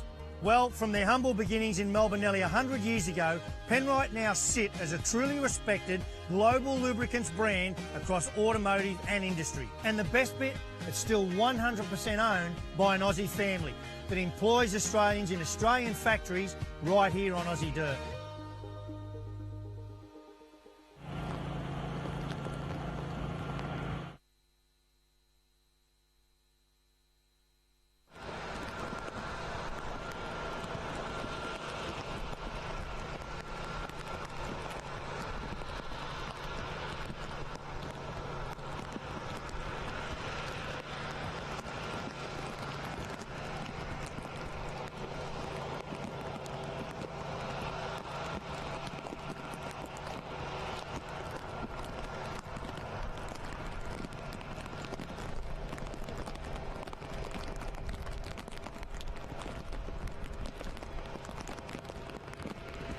Right, with me is a gentleman that's been around nearly as long as I have, Laurie Bennett, driving this lovely Group O Alpha twin cam open wheeler racing car. Laurie, tell us about this car.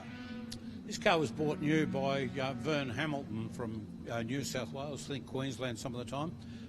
It ran Australian Formula 2. It actually ran in a few of the Tasman Grand Prix. So it's a 68 car. 1600 twin cam forward. Been a beautiful little car to drive. After Vern had it, he on-sold it, went to a later model, and it was actually converted back into a Formula 3 car. It was taken back to 1300. It was actually the last Alfa 600 that Gary Cooper built that qualifies for Group O Racing. Albeit this weekend they've elected to put me into Group Q&R mainly because of the fact that we've got some very slow, or not very slow, but some slower cars in our traditional group. And the fact that you're fairly quick in it. Yeah, well, it's fairly quick, but to try and equalise the field a bit, they've put me into the higher class, but I don't have a great drama with that. It's I'd rather be there and not upset the race for other guys, yeah. Well, thanks very much, Laurie. Thanks for talking to us, and all the best for the weekend. Thanks, Bob. Now, hopefully it goes well over the weekend. I'm not sure about the weather, though. I'm a bit concerned about that.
There's not in historic, there's...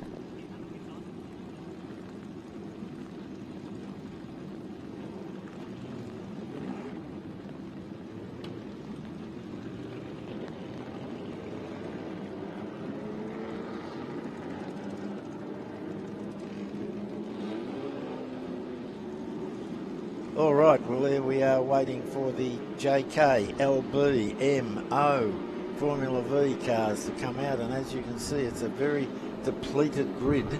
I think all of the Formula V's would be out there. They'd be revelling in this. Yeah, they could take this race out, Bobby. Yeah, they could. And we were just discussing, not a lot of historic blokes in Australia have wet weather tyres.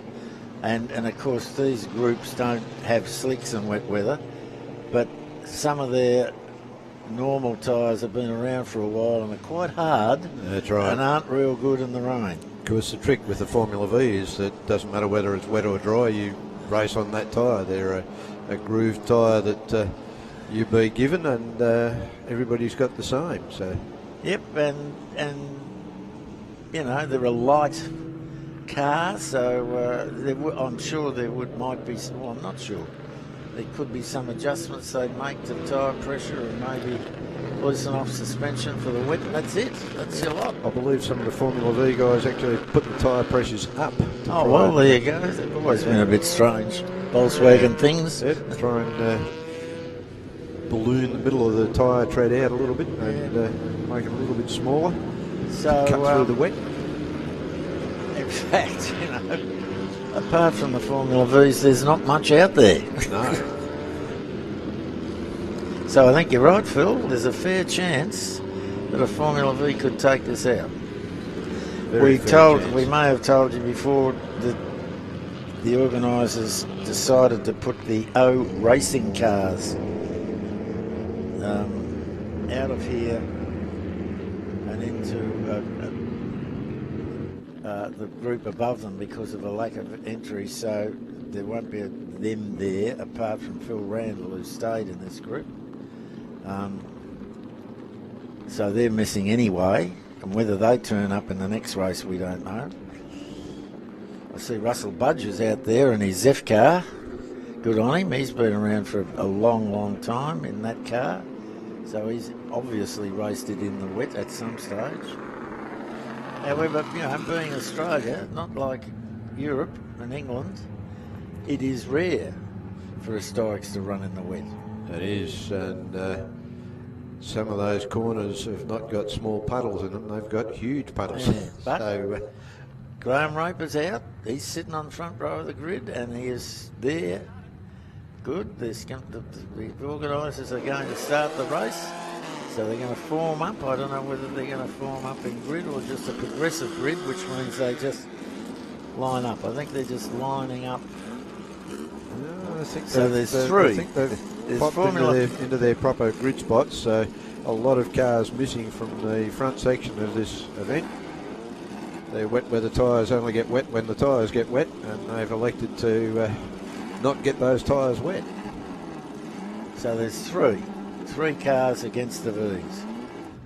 Raper, Bowden, and they're off. And there goes Raper with having a lot of trouble getting off the start line. Yeah, look out, here comes the first corner. Yeah, let's see how well this is negotiated. Oh, yeah, let's go out in the sand. Yeah.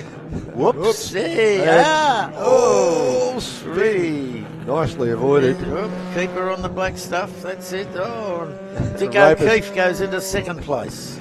Raper managed to go from first to third in one easy manoeuvre. And here comes let's see how the Formula V's all transpire through here. Dean Briggs in the Spectre is leading them through the puddles. No problem with the V's getting around so far. Look at them emerging out of the spray. What a fantastic shot. Yeah, absolutely. And that spray that comes off the car in front, you wear in the car behind. Certainly do. And when you turn your wheels from the corner, you cop the spray from your own wheel. Correct. Some of which may come in through the bodywork, because it's not necessarily that waterproof. No, Well, Raper big making a dice move. between Dick O'Keefe and Raper. O'Keefe exerting himself and getting in front. Raper, of course, and there's a V off, and it was our leading V. Yeah, car 5. Hasn't stopped him, has it? No, yes, it has. Several get to pass him. If you step off the track, you're going to Oh, be passed. look at this going several. through puddles. 86, Max Bonney gets into the lead in his Elfin. Nice and close together. They're trying to hide from the weather by getting close together. A bit like sheep in a paddock. Oh, one of them just put a foot off. Let's see how much water they bring up through here. Look at that. Oh, he's gone. Oh. Yep. That's Joshua Lowing, one of our young blokes, in a Daverick Mark IV. Gets it going in and back on track. Yes. There we So go. here we This go. is the Raper. the Raper right at the start. Arrives at the corner going a little bit too fast. Drops it out into the sand. Into a puddle. Bumps over the curb. Oh. That upsets the car completely. Around he goes. Spins the back tyres up. Flicks it around again. And Off he continues on his way. And there he is. He's back on the track. He's got past O'Keefe and run away into the distance. And the first of the V's is coming up with O'Keefe, and that would be Max Bonney still in the lead in the Elfin NG. Yep, and of course Bowden out in the lead with a 2-minute 18.7. Not too bad of a time really, given the treacherous conditions out on track. I'm glad we're in commentary, Bob. Well, so am I.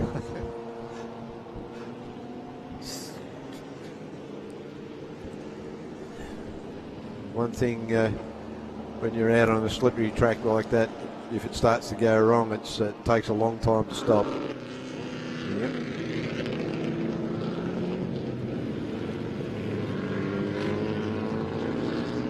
An attempt there for car 12 to look down the inside.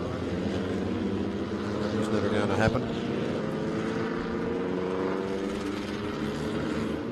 Everybody behaving themselves nicely out there now. Rivers James is in car number 6, leading car number 72.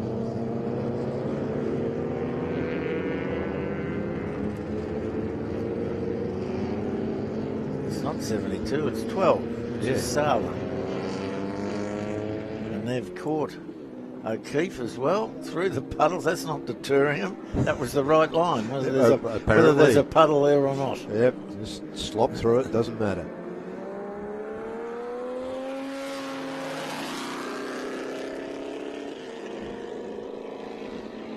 Bowden that far in front, we haven't seen him for some time. But he's Raper's caught him. And Raper has done a 2:08 as compared to a 2:14 for Bowden. Raper is reeling him in. And Bonney has done a 2:06. So here we go, Raper against Bowden. Trying the outside move. Around the outside.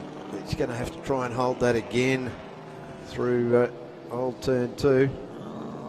Manages it really well. Yes. Now it's a bit of an acceleration race up to the sweeper. Slips back in, Raper slips back in behind Bowden.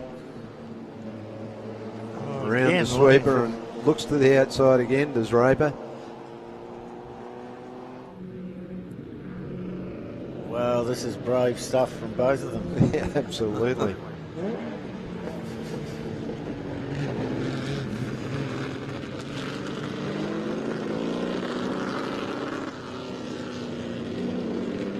Raper looking for a line around anywhere that he can. Moves up closer as they head into that tight corner onto the back straight. Righto, now what can Raper do here? Should be able to go past him. If he can. No. No, he hasn't. Might wait until he gets a chance up the onto the new section. Still got 4 laps remaining, so he's got plenty of time. Whoa! Bit of tail out. There's Raper as he comes onto that new section of track. That slipped him back a little bit. Going to try and range it up on the brakes. Don't outbrake yourself. Oh, a bit of sideways stuff. He's controlling that beautifully. And Bowden's keeping his head out in front. One little slip from him and he's gone. Yeah, one little slip from either of them, but Raper is ranging up the inside now. This is going to be interesting. It's turn 1. What's going to happen here? Hold your breath. Raper's got it under control this time around. Well done. Yep. Raper manages to hold that lead. So he goes back into the lead, Raper.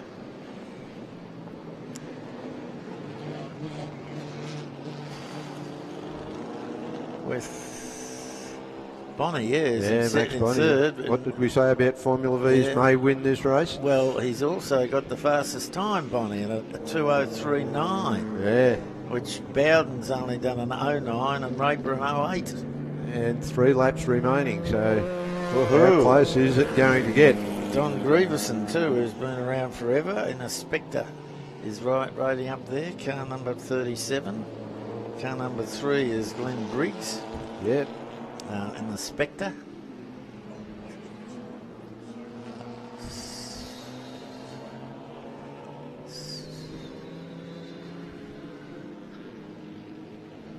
So last time round there was 3 seconds from the leader by Bonnie. He's over 3 seconds a lap quicker. So let's see, these two V's according to O'Keefe, they look like he's got the corner. He's got the corner. Yeah, the 2 V's are having a bit of a dice. Yeah, my word. Briggs goes round. No, he doesn't. But he's got the inside running. Well, they're going to go either side of O'Keefe. Look at that. They are. Oh, no. Oh. Around the outside of O'Keefe. Yeah, Briggs has got the long run down the straight, and there goes. Yep, that was a really good move around the outside there. Just took a couple of brave pills and went for it.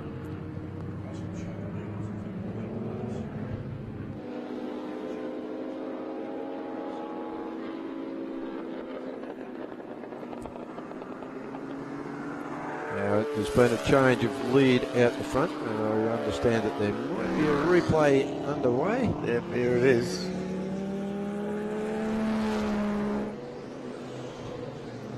This is for the... Right. Oh, that's why. Bowden off. Bowden is Locked off. the front up into the sand. Will he be able to dig his way out of there beautifully? Yep. No sand castles left behind, so all good. Well, here we go with the replay for the pass for the lead.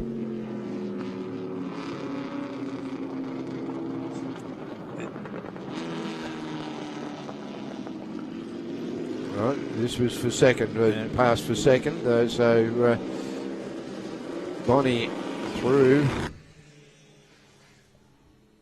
And our screen appears to have frozen up here. No, there we go. We're back live. So Raper's still out in front. He's got 4.9 second lead over Bowden on our screen. And he has gone quicker, Raper. Yeah, he's found a bit more grip somehow or other. Knocked 6 seconds off his best lap and got a 2:03. The 3:03.1 to Bonnie's 2:03.9. Bowden's doing 2:08, so Bonnie should catch Bowden.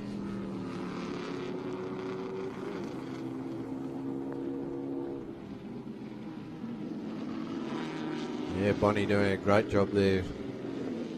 Car looking nice and clean with all of that rain washing the car.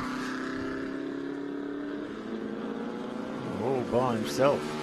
Absolutely, he's got... I cannot see.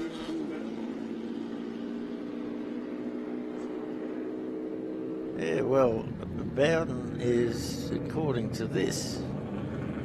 No, Bonnie missed up something. Bonnie's well ahead of him. Bonnie's second. So we're on the last lap of this event, but good gap between first and second. So 4.9 seconds that last time through at the start line. Raper with a clear lead seems to have found a little bit of extra grip. It keeps getting quicker. Started to figure out how to use that throttle a little more gently and gain more speed. Wow. So, doing a great job out in the lead. Certainly is, and a car like that to come out in the wet's fantastic, and to win the race is even better.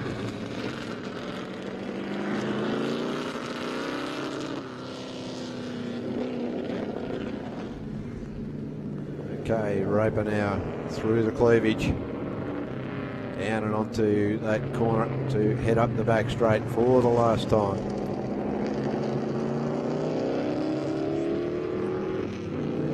Just having pointed out that Josh Lowering has made a good move back up the field after his spin, so he's up to P5. All Raper's got to do is keep it on the island, and he's doing a very, very good job of that. Lots of water streaming off those tyres on his car as he moves up that back straight.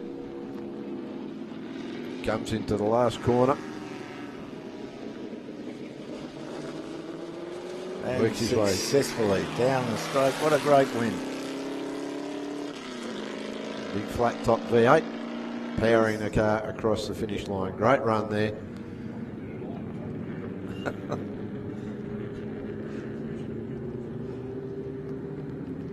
There goes the second place Bonnie, 8.8 seconds behind, but a Formula Vee. Waits for third, which should be Bowden.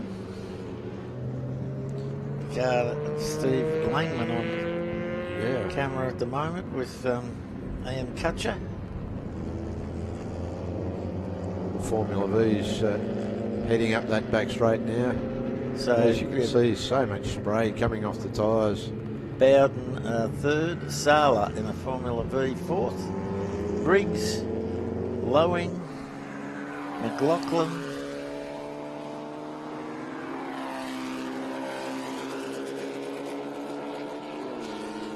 long way back to eighth position. There it is, Grievous Jones, another Briggs, and another Griefson. So that's the top 10 of the top 10. 8 of them are Formula V's. O'Keefe comes in 11th, or we're still waiting for him. Yep, there he is in 11th. Yep. So, well, we didn't know what was going to happen in that race, and you nearly got it right, Phil, with a V winning, but no, he was nearly 9 seconds behind Raper, which was fantastic. Absolutely. And we thank Penrite, High Performance Oils for Everyday Engines, for sponsoring that event. And a big thank you to all of the guys who were brave to go out there in that event too. That's and to the officials who stay out in the mud and the blood and the beer. And we will leave the cars there and pause just for an ad.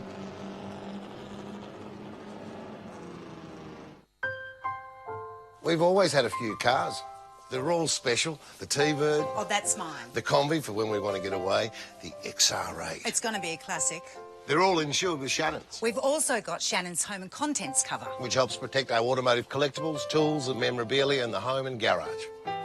If you're motoring enthusiasts like us, it's got to be Shannons.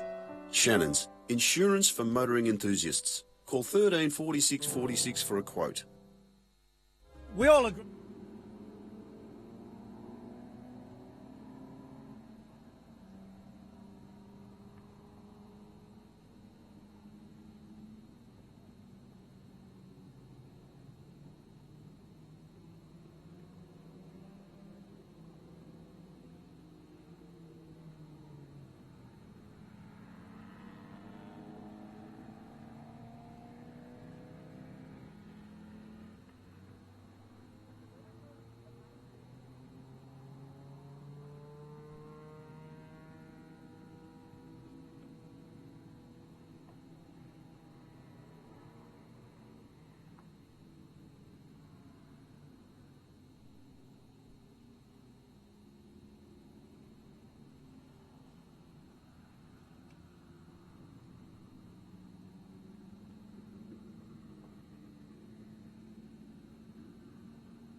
Well, out they come in the rain. This is for the PQ&R Racing, Q&R Sports and O Racing.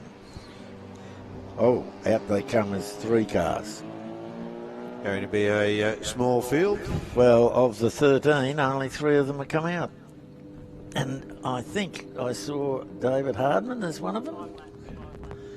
It's a 5 lap down to 5 laps instead of 7. Oh dear, look, yeah, poor cameraman. Poor cameraman. He's, oh, Rowan Carrick's out there, good on him. He's vice president of VHRR and an open wheeler man, the son of an open not wheeler out there, so... and that's a Tiga, or I don't know whether it is a Tiga, it's a Sports 2000. Well, the winner of the last event and the second and the third of the last event and fourth haven't turned up, but we've got 3 of them. 5 laps.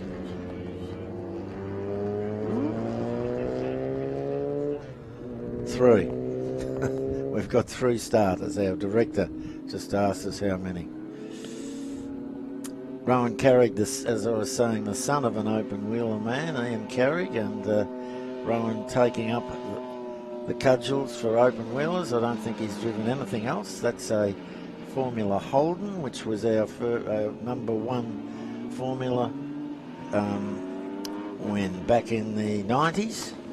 It was called Formula Brabham, and then Formula Holden. It runs a not too modified V6 Commodore 3.5 litre engine. And that car is a Hocking, which is built by Hocking in Australia. Yep. So it's an all-Australian car, and Rowan proudly takes up pole. And why not?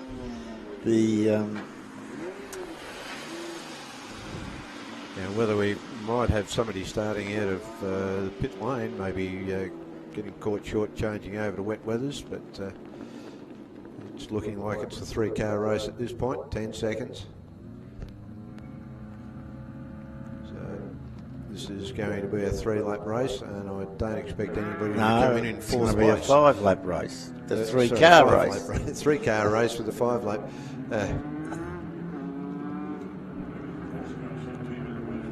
So David Crabtree gets off. Well, good on you, David. David's an open wheeler exponent. He's got 5,000s and all sorts of things. He's walked on out and taken the lead. However, Carrick thinks, no, I might have a go at that, but tucks into the spray. He's got 5 laps to try and get past him, so don't try too hard too soon. Make sure you've worked out just how much grip there is out on that track. There's not very much. No. Whoa, he's there we lost go. it in the straight. Found out how much track he hasn't got. That was just a little bit too much power. And he's gone into a lake. And it's still going. He's getting back up onto the black stuff. No, it's stopped. Well, no, it hasn't. No, found reverse. And there he goes. There we go. Oh, no, I think he's having trouble in the gear department. He's managing to get there we go. 3-point turn to get it back sorted out again. Well, he was lucky he missed the concrete. Yeah, absolutely. Then he found a lake. There wasn't a lot of control over that. That was just a little bit too much power in a straight line, and the back just said, you think I want to keep behind the front? So we're going to have a replay of that shortly, but at the moment, David Crabtree nice and clear out the front. Here we go with that replay. Just working up the back straight. Just hit a puddle. Yeah, just the back stepped out, and that was it. So lucky to avoid that flag point there. Yep. So David having a lovely time by himself, just like private practice. Absolutely. And look at the spray coming up off the car. Certainly the tyres are working really well at clearing the water. And the other advantage he has over Carrick, of course, is that this car hasn't got quite the power that Carrick would have. Well, that we haven't mentioned that David is driving a Cheetah Mark 6, which Another is Australian-made car. Lovely Australian-made car by Brian Sheed, who with Brian Sampson, drove Cheetahs to great success in Formula 3 and Formula 2 in Australia. Even made a couple of clubmans that were virtually unbeatable. Absolutely. And a great Australian car. Lola T590, driven by David James, out on track. That is a Sports 2000, of which we never ran in Australia. It's a 1980 model, and in the 80s, mainly the Yanks, but England also. In fact, just about all of the cars are English-made, as that is a Lola. Yeah. And they were like a sports Formula Ford in that they ran a stock standard Ford Pinto, 2-litre Ford Pinto engine. But again, with a Hewland gearbox, choice of ratios, all-enveloping body, aerodynamics, all the rest, but you had to have the stock standard motor. And in the UK, the Sports 2000 Club run their own series of races with purely Sports 2000 cars in it. It's very popular over there. Lots of Tigers and Lolas, etc. Yeah, no, as I said, we never ran them, but there's probably about 15 of them in Australia that have been imported, mainly from America, but some from England. But unfortunately, we only got a couple this weekend, and there's one of them coming second at the moment. But Carrick is probably closing in, I think. I think we caught a glimpse of him in the back. Yeah, well, he'll be just hoping that he doesn't cop another puddle in the road. Oh, there he is. There he is, right behind the Sports 2000. Gently trying to apply some power and just move down the outside up that start-finish straight, which he does. So he moves into second. Moves across into second and nice and gentle into turn one. Keeps it off the curbs, stays on the black stuff. Right in the middle of the track. Yeah. Whoops. Car did start and break loose a little bit at the back there, and we could hear the engine revs increase a little bit quicker than the vehicle speed was increasing, so you had to lift the foot even in a straight line. Got it up probably a gear on what he would normally have in those parts of the track. Car certainly not up in the upper rev range of the capacity of that motor.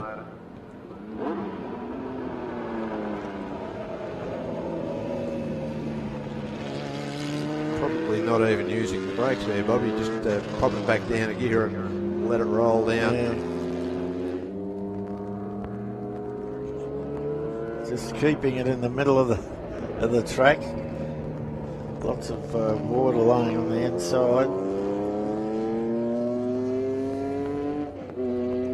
Yeah, meanwhile, out in front, David Crabtree just having a nice little run. Carrick has got the quickest of the lap times though, a 1:57.04, Yep. 004 actually. So. He's 1.3 seconds quicker so far, but he's still a fair way behind. He's only got 2 laps to make it up, and yes. It's 31 seconds gap, so don't think that's going to happen unless Crabtree makes some sort of a mistake. Hits a puddle. Whoops. Easy done. A little bit sideways there. There's one thing about this, Carrick will be learning how twitchy the car is, and it'll help tune his driving even in the dry. You come back after a bit of an experience in the wet and you go, yep, that helped tune me up a bit.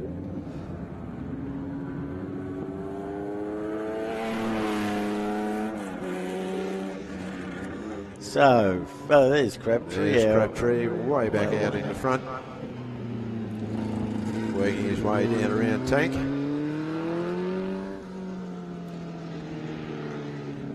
Won't be the first time a Cheetah's won a race. Certainly not. But I think it might be the first time David has in this Cheetah. I'm probably wrong, but he'll be looking forward to it. He's got quite a few cars, and he's won quite a few races in quite a few different ones. So.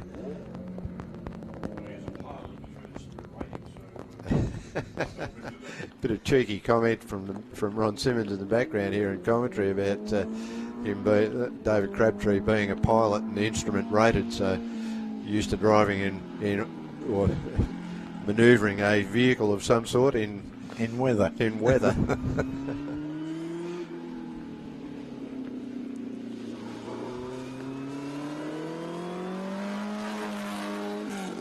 Lap 4 or 5, and this is going to come down. He'll have 1 lap remaining once he crosses that finish line. See how much time Carragher's pulled back. Pulled back, yeah. If at all.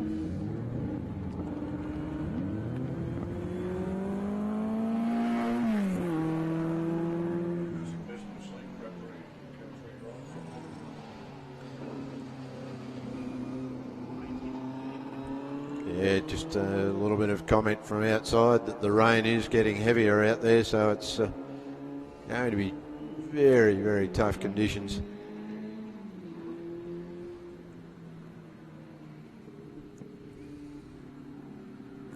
Carey goes across and didn't do much with the gap there at all. And he's well ahead of James in the Tiga Sports 2000. However, we take our hats off to the 3 drivers for coming out in these atrocious conditions and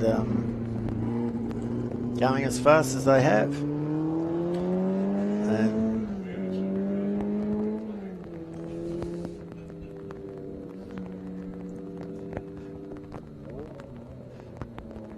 And just acknowledging our thanks to all officials, etc., on the bottom of our screen there from the director of Blendline TV. Big thank you to Blendline TV for all of their hard work this weekend.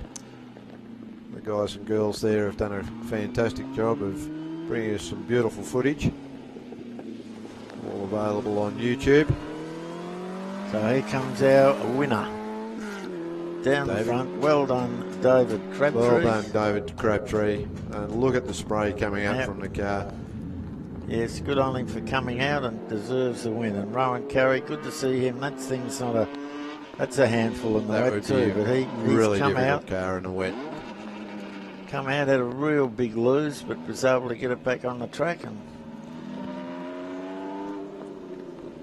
he comes round. David Crabtree got the fastest lap at that stage. We'll see if... he pulled it off on the last lap. Yeah, the last lap he was even quickest. Another one. Well done, Rowan. Yep. Goes across the line. So David did end up with the fastest lap, unless James manages to pull an absolute blitzer. One doesn't think so, but there he is, and good on him coming out also. Yep. Sports 2000. At least he's not getting spray thrown up in his face. He's got mud guards. Across the line he goes. So he'll get a 3rd place trophy, and good on him. Yep. Everybody in that race ended up on the podium. Yes. That's three started, 3 finished. Great. Great stuff. And congratulations to David Crabtree for taking the win and also the fastest lap in that race under really, really awful conditions. So we thank Dana Precision once again for sponsoring that race. And all right, we'll throw to an ad and come back shortly.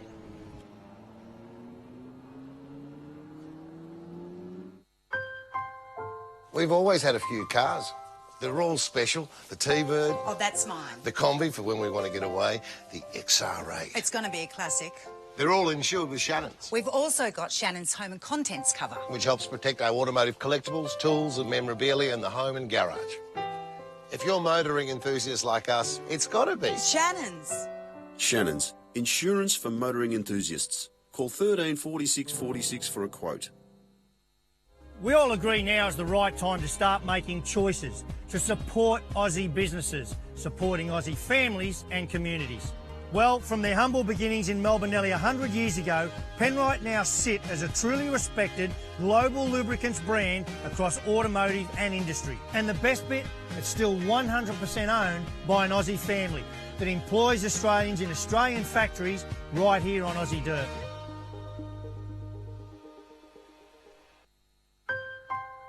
We've always had a few cars. They're all special. The T-Bird. Oh, that's mine. The Combi for when we want to get away. The XR8. It's going to be a classic. They're all insured with Shannons, We've also got Shannons home and contents cover. which helps protect our automotive collectibles, tools and memorabilia in the home and garage. If you're motoring enthusiasts like us, it's got to be. Shannons. Shannons, insurance for motoring enthusiasts. Call 13 46 46 for a quote. We all agree now is the right time to start making choices to support Aussie businesses, supporting Aussie families and communities. Well, from their humble beginnings in Melbourne nearly 100 years ago, Penrite now sit as a truly respected global lubricants brand across automotive and industry. And the best bit, it's still 100% owned by an Aussie family that employs Australians in Australian factories right here on Aussie dirt.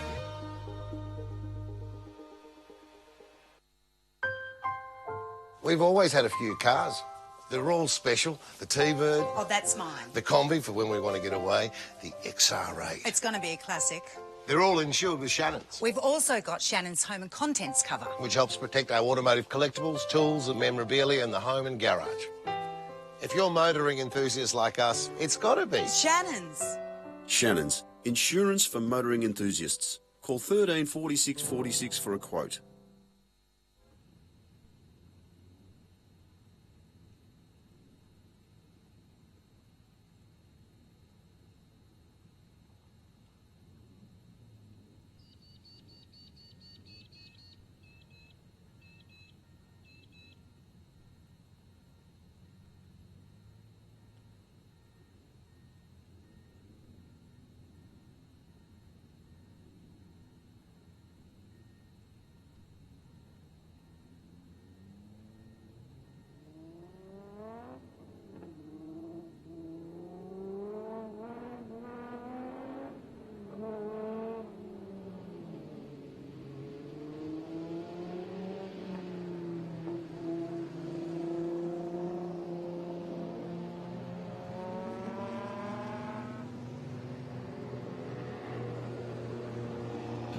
Okay, well here we are with the Alfa Romeo Race 3.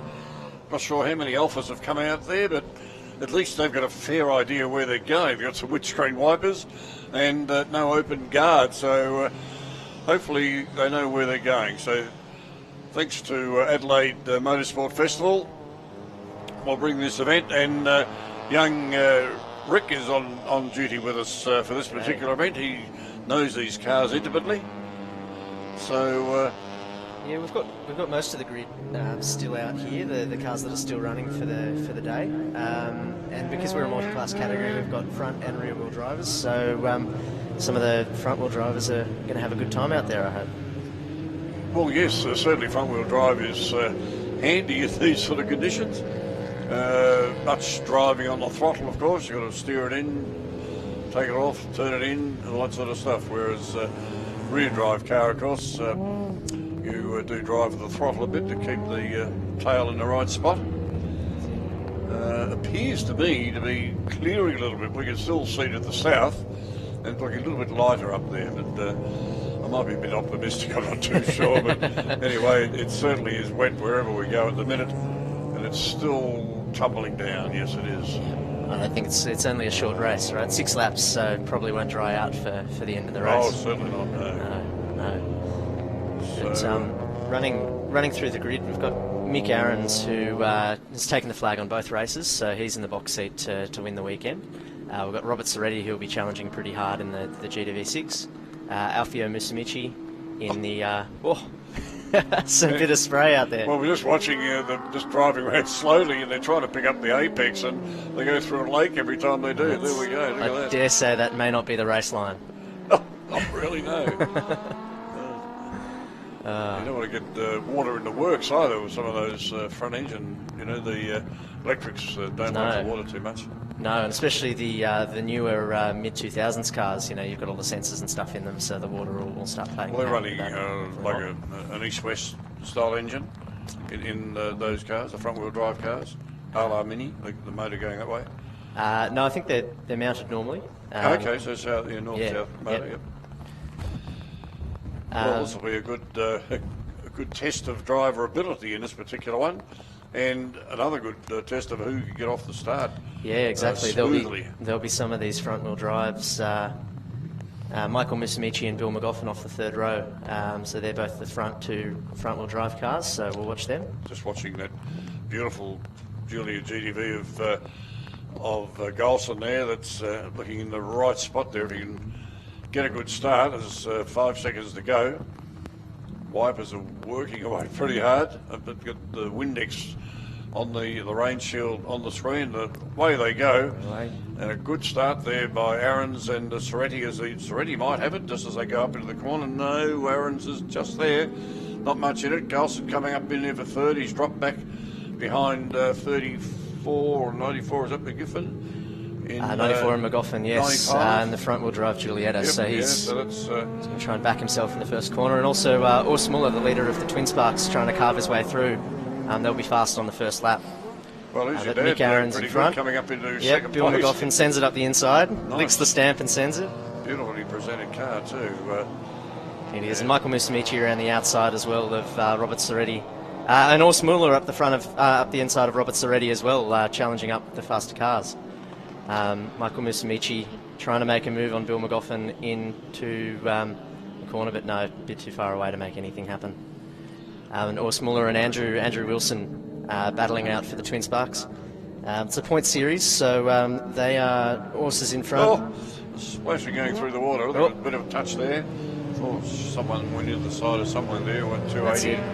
Urs Muller, Roberto Soretti.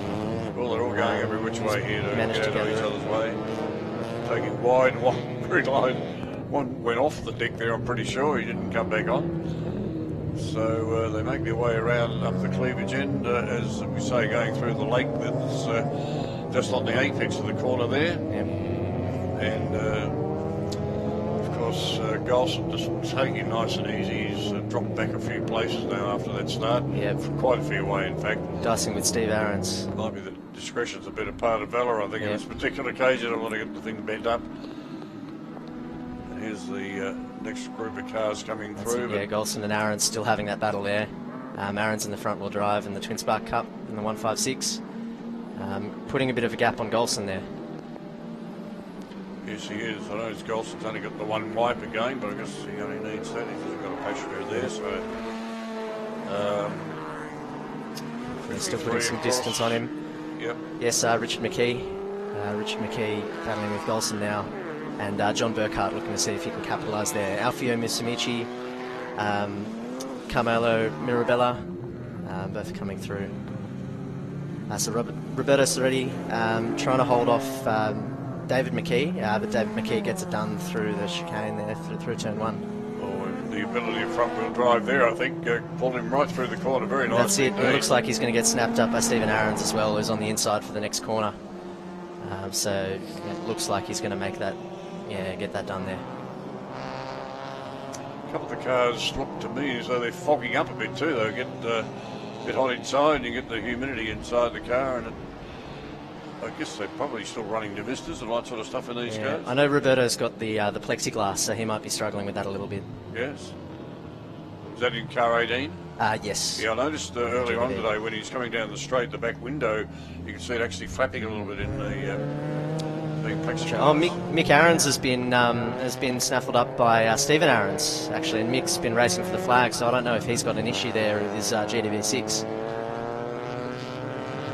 Car 51, that is. Oh, he's got very sideways too. Very sideways. He might have an issue with that car, perhaps. You're wondering how many of these guys have actually raced in the wet, there might be guys that... There's a fair few in the wet, but maybe not here at Winton. Most of our field here is from New South Wales, so we're normally at Eastern Creek or Wakefield. So got a fair bit of rain up there lately, that's for sure.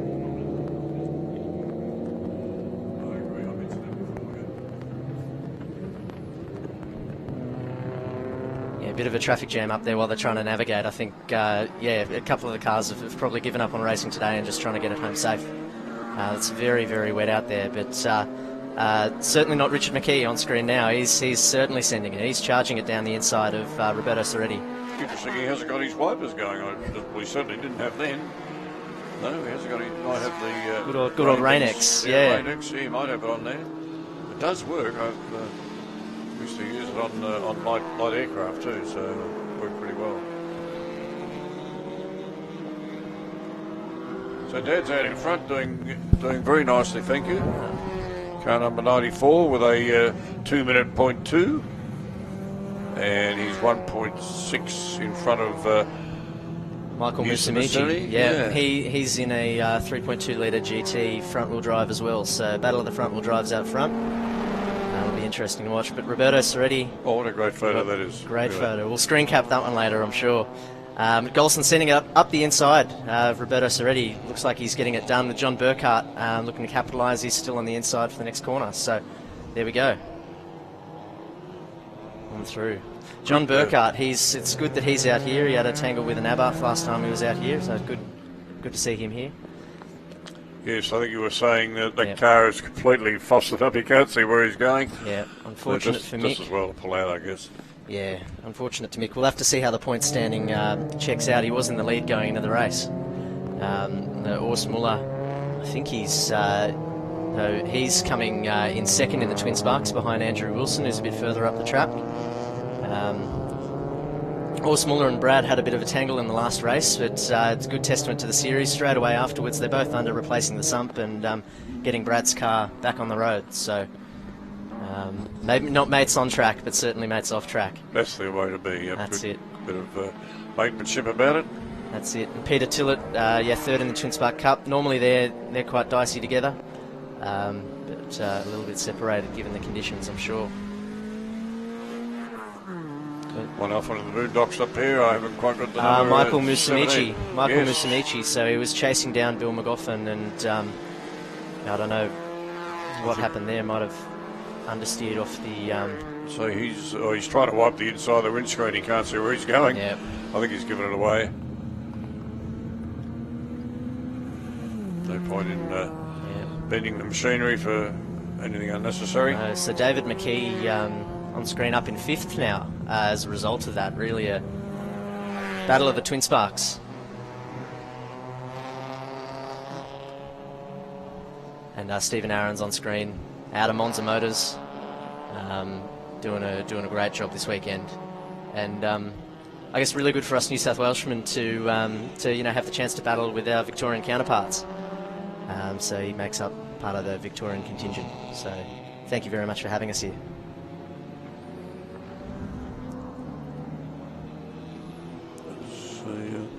I don't see Hugh Harrison out there. No, Hugh Harrison decided to give it a miss for today. He was having some gearbox troubles, so he was very, very competitive in the first race for the Twin Sparks, but was having some gearbox troubles, and I think decided not to shred it.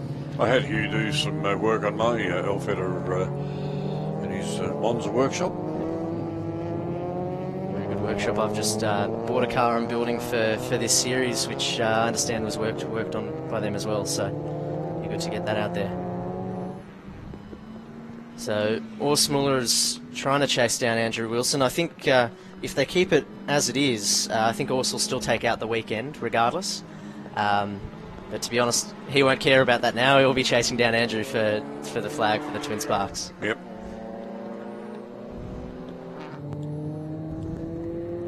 We've got Alfio and Roberto Soretti back in the GDV. Roberto in the GDV6 and Alfio in the GDV Turbo. 2 litre, 4-cylinder. Might have stuffed that up on Saturday. I was very quick to correct me there. Fair enough. Yes. Amazing. If you make a comment that's not quite right from the commentary point. I mean, I gave him two extra cylinders, so it doesn't matter. It could be 2 weeks later, and I'll pick you up on it. By the way. Yes. But no, it's a good testament to the regs that we've got, that you've got some very different cars that are still battling out and putting some similar times down. So Alfio with his turbo being one of them, sticking it to the GTV6s.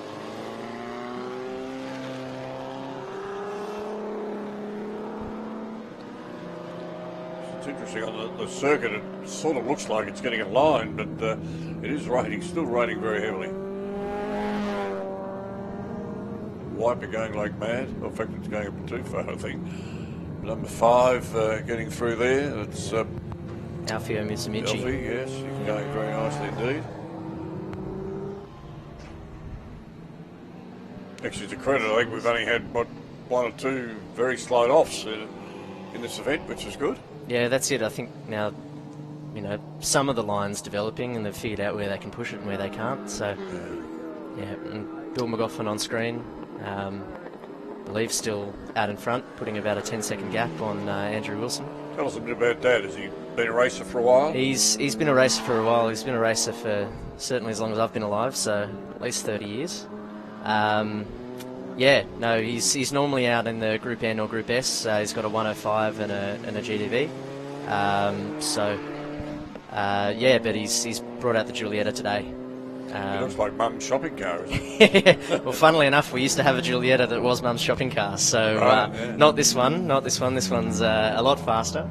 It's just recently had a bit of a tune-up from ARI Performance as well, which has sorted out some of the electrical gremlins, because obviously, you turn a modern road car into a race car, and some of the computers decide that they don't like what you're doing to them. So it's fully road registered type car? No. It's a full race car. Limited engine modification. Well, no engine modification, but everything else has been race modified. Suspension and the like, cage inside, obviously. So all smaller, right up in the mirrors of Andrew Wilson with Peter Tillett behind. Now this is a return to regularly scheduled programming, because normally the three of them are going at it. I'm sure Brad isn't far behind as well. Yes, 4 of them having a good little dice there. Yeah, definitely. Andrew's going to try and hold him off. He was having some brake issues in race 1. So he's feeling a lot more comfortable with the car, but didn't get the chance to battle with them too much in race 2 due to some other incidents. So he'll be relishing this, but so will Ors, who's just going to, just intimidate him a little bit. His nickname's the Intimidator in the field, and he's living up to the name by just making Andrew's mirrors look awfully filled. He's got a good lead. Perhaps he can come up here for a quick interview. He's 10.7 seconds ahead of everybody else. So, and high speeds of 139 kilometres an hour. That's, I think, out over the finish line down there. Right, we'll see what he can do this time by. So lap 6 of 6. So this should be him going for the flag. He's already wrapped up the Nouveau class within our group. So he is just racing for pride at this point. And hey, I think he's done pretty well. Crosses the line. My word. I think in first. They throw on the flag. They are throwing the flag. So Bill McGoffin over the line in first. Well done. Very good drive in any of the conditions that were out there today, or certainly this afternoon, have been pretty atrocious, really. Andrew Wilson takes... Peter Tillett gets Urs Muller right on the line to take second for the Twin Spark Cup. And third on track. That may actually have some points permutations for Urs. We'll have to do the maths later. John Burkhart moving up on David McKee. Didn't get there. Quite get there. Sorry, Richard McKee. But yes, didn't quite get there. Well, that was a good race there, Rick, for certainly for your dad anyway. I think drinks are on him tonight. Hey, well, which pub are you staying at? Yeah, that's it. No, there'll be a few tonight, I'm sure. We've got, battle for 12th between Robert Panetta and, my apologies, Ray Pignataro in the Alfa Sud. So they're still going for it there. Robert Panetta, Manning Motors of the Brookvale Mafia in Manly, down in up in Sydney. So he's been racing for quite some time, runs a classic shop. His sons are here today as well. They've been preparing his car, and as I understand it, potentially building a Twin Spark Cup car.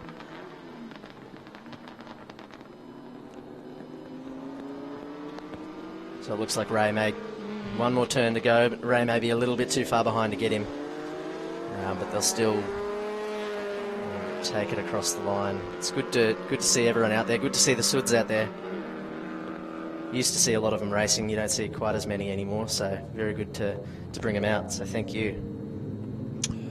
All right, Rick, thanks very much for coming up and giving us a hand over the weekend for the commentary with your input into the Alfa Romeo Racing, and brought to us by Adelaide, the Motorsports Festival. And they're a museum in motion, they tell us, and they've got a good website there that you can have a bit of a look at. So thank you very much for coming up, Rick, and have a safe journey back home. Not a problem. Thank you very much for having me.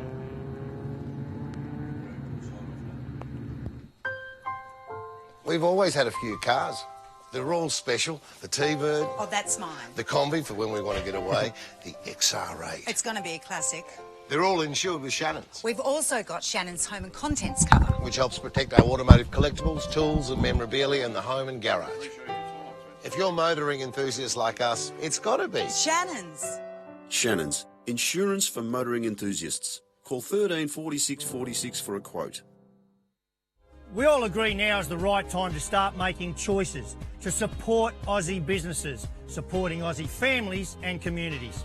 Well, from their humble beginnings in Melbourne nearly 100 years ago, Penrite now sit as a truly respected global lubricants brand across automotive and industry. And the best bit, it's still 100% owned by an Aussie family that employs Australians in Australian factories right here on Aussie dirt.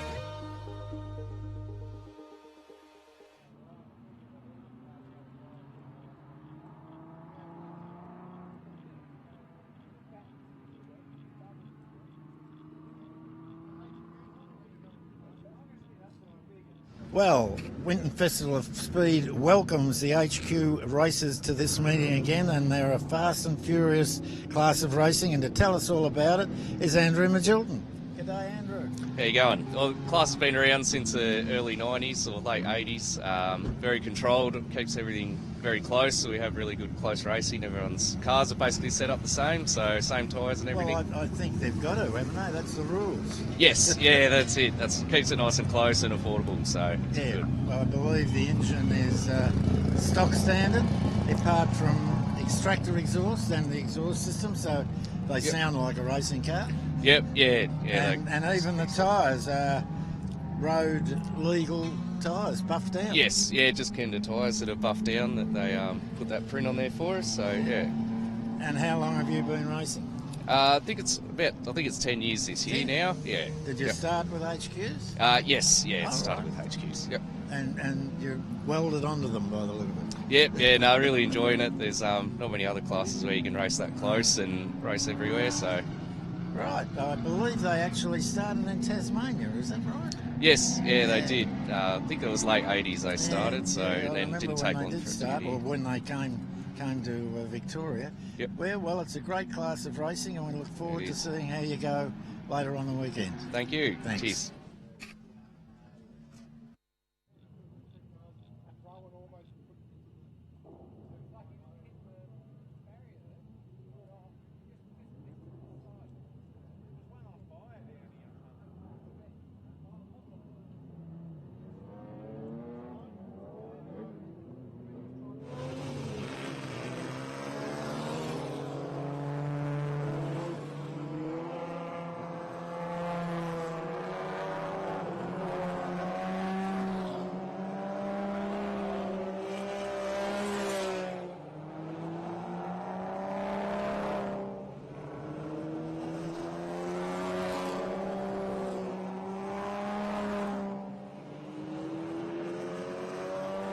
Darren Knight here to bring you the final race for the HQ Holdens, brought to us by Tyre Power, and it's a very good afternoon once again to Ian Weeks. Good afternoon, Ian. Good afternoon, Darren. Certainly turned a bit wet and cold now. Bit nasty? Yeah, it's going to be an interesting race. There's lots of freestanding puddles and rivers on the track here, so let's see what the boys can do. I noticed a couple of the boys down there about 20 minutes ago putting some wet tyres on. A lot of the boys had already pre-packed up, so their wets were packed on the trailer and locked away. So there's some on dries, some on wet, so it'll be interesting to see who goes where. talking about wets, just a clarification on that, as you were telling us yesterday, they are basically unbuffed tyres, is that correct, Ian? Yeah, that is correct. Yeah, they're just a full road tyre, Kenda road tyre that we use as a wet with the standard 8mm tread, so they disperse the water a lot better. So we'll see if the wets actually prove their worth in this race. How do the HQs handle the wet, generally speaking? Like they do in dry, really, all over the place, to be honest. Yep. They're not a car for their aerodynamics and their handling, to be honest, yeah. But it'll be interesting, yeah. Andrew Magilton, he stayed on his dries. Rod Raji's off the front row as well, he stayed on dries. Steve Banks, who is out of position six, he went to wets.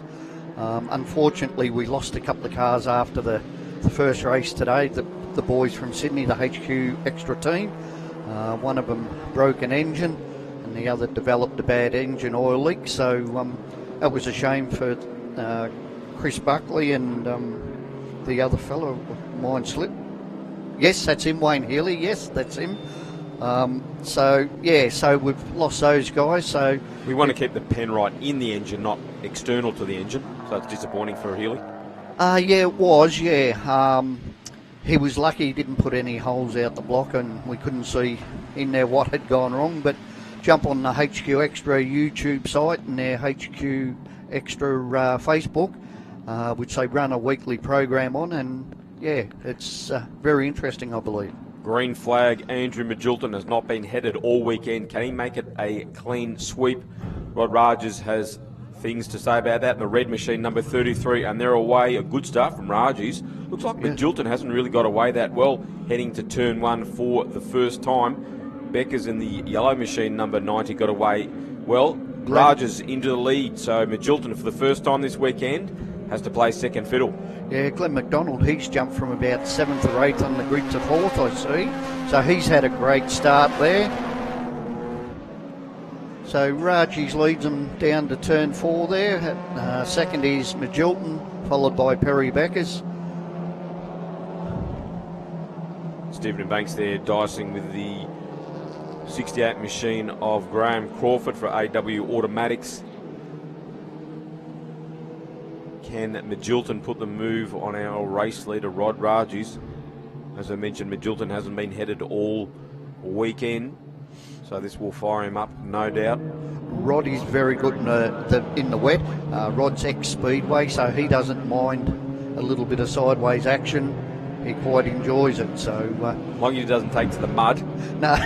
Like a true Speedway man, we don't want to see that happen, Rod. No, I don't think if you get out there now, you'd be stuck out there for the rest of the day, I think. So Becker's right in with a fight too in the yellow machine, number 90. Ray Jardine has had a good first lap as well. We're seeing a battle just up ahead of them, two cars side by side. I think that might have been Magilton actually coming up. No, it's Glenn McDonald and Ryan Woods, who's just got under Glenn McDonald's there over the back at turn 10. So as they head down the back there, you've got Ray Jardine and Andrew McLeod, sort of nose to tail. Lots of spray. Be very hard to see. There'd be puddles everywhere, flowing water across the track. Probably fogging up like a typical 1970s road car as well. And off goes the 87 machine of Glenn McDonald, the Ready Roast Carvery car. So Glenn's now back on, but he's lost 3 positions out of that, unfortunately.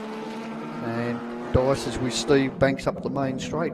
All very close up here in the S's. Rod still leads, but Perry's given Andrew Magilton a bit of a hurry along. So that's good. Looks like Magilton and Beckers might have a little more pace over Raji's, but he's taking the defensive line, if you like. He's not blocking or anything like that, but he's just putting the big red HQ where he needs to. But he's not being able to get away from Magilton and Beckers at all at the moment. No, not really, and it's with it so wet, if you get offline, you're going to finish up in the mud, so you're very limited. But Rod was saying after the first race this morning, through the S's down here, the car kept stopping, cutting out totally. So I'm not sure what the issue was. They were playing around with fuel pumps and fuel levels and stuff like that. So hopefully they've got it sorted. Yeah. Fourth place, too, not far away either. That's the number 27 machine of Ryan Woods, looking to creep up into the tail of the yellow HQ number 90 of Becker's. As Ian mentioned, very wet offline, so you're really having a gamble if you try to take a different move and pass the guy in front of you offline with that standing water. Look at the puddles. Look at the puddles down the bottom down there. That's amazing, isn't it? The frogs will be loving it. I heard them croaking yesterday. There might be a few of them at the apexes there in those puddles. I've never seen wipers work so quick on a HQ as what they are on Ryan Woods' car. They normally just squeak across the windscreen, but they're going quite well. Well, they're a little bit better than the old vacuum-powered wipers that the first Aranas had. You had to pump the pedal, didn't you? Yeah, you did. I noticed the first three cars don't even have their wipers on, so... yeah. Becker's ranging up along the outside of Magilton.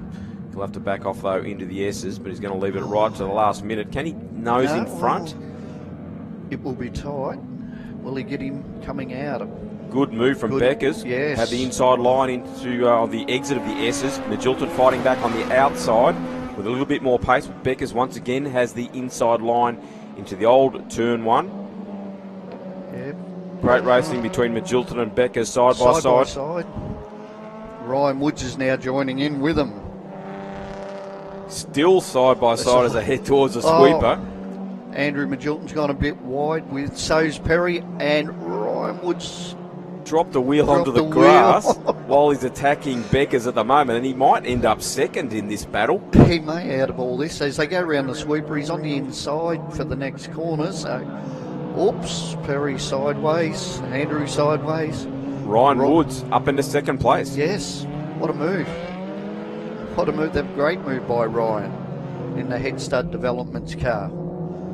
Part of the famous Woods family, is he? Yeah, that's Eddie Woods' son, Ryan, yeah. So come along the last couple of seasons and started racing with us, and very competitive. He's done exceptionally well, actually. So one of the go-to men as far as head development work in Melbourne, definitely Eddie Woods at Head Stud Development. Oh, look, probably 80-90% of the cars on the track would have a Head Stud Development cylinder head on their car.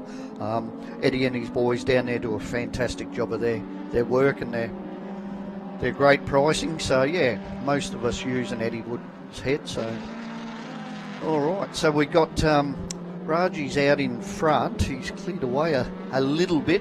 Ryan Woods, the man that just went into second, has posted the fastest lap, Ian.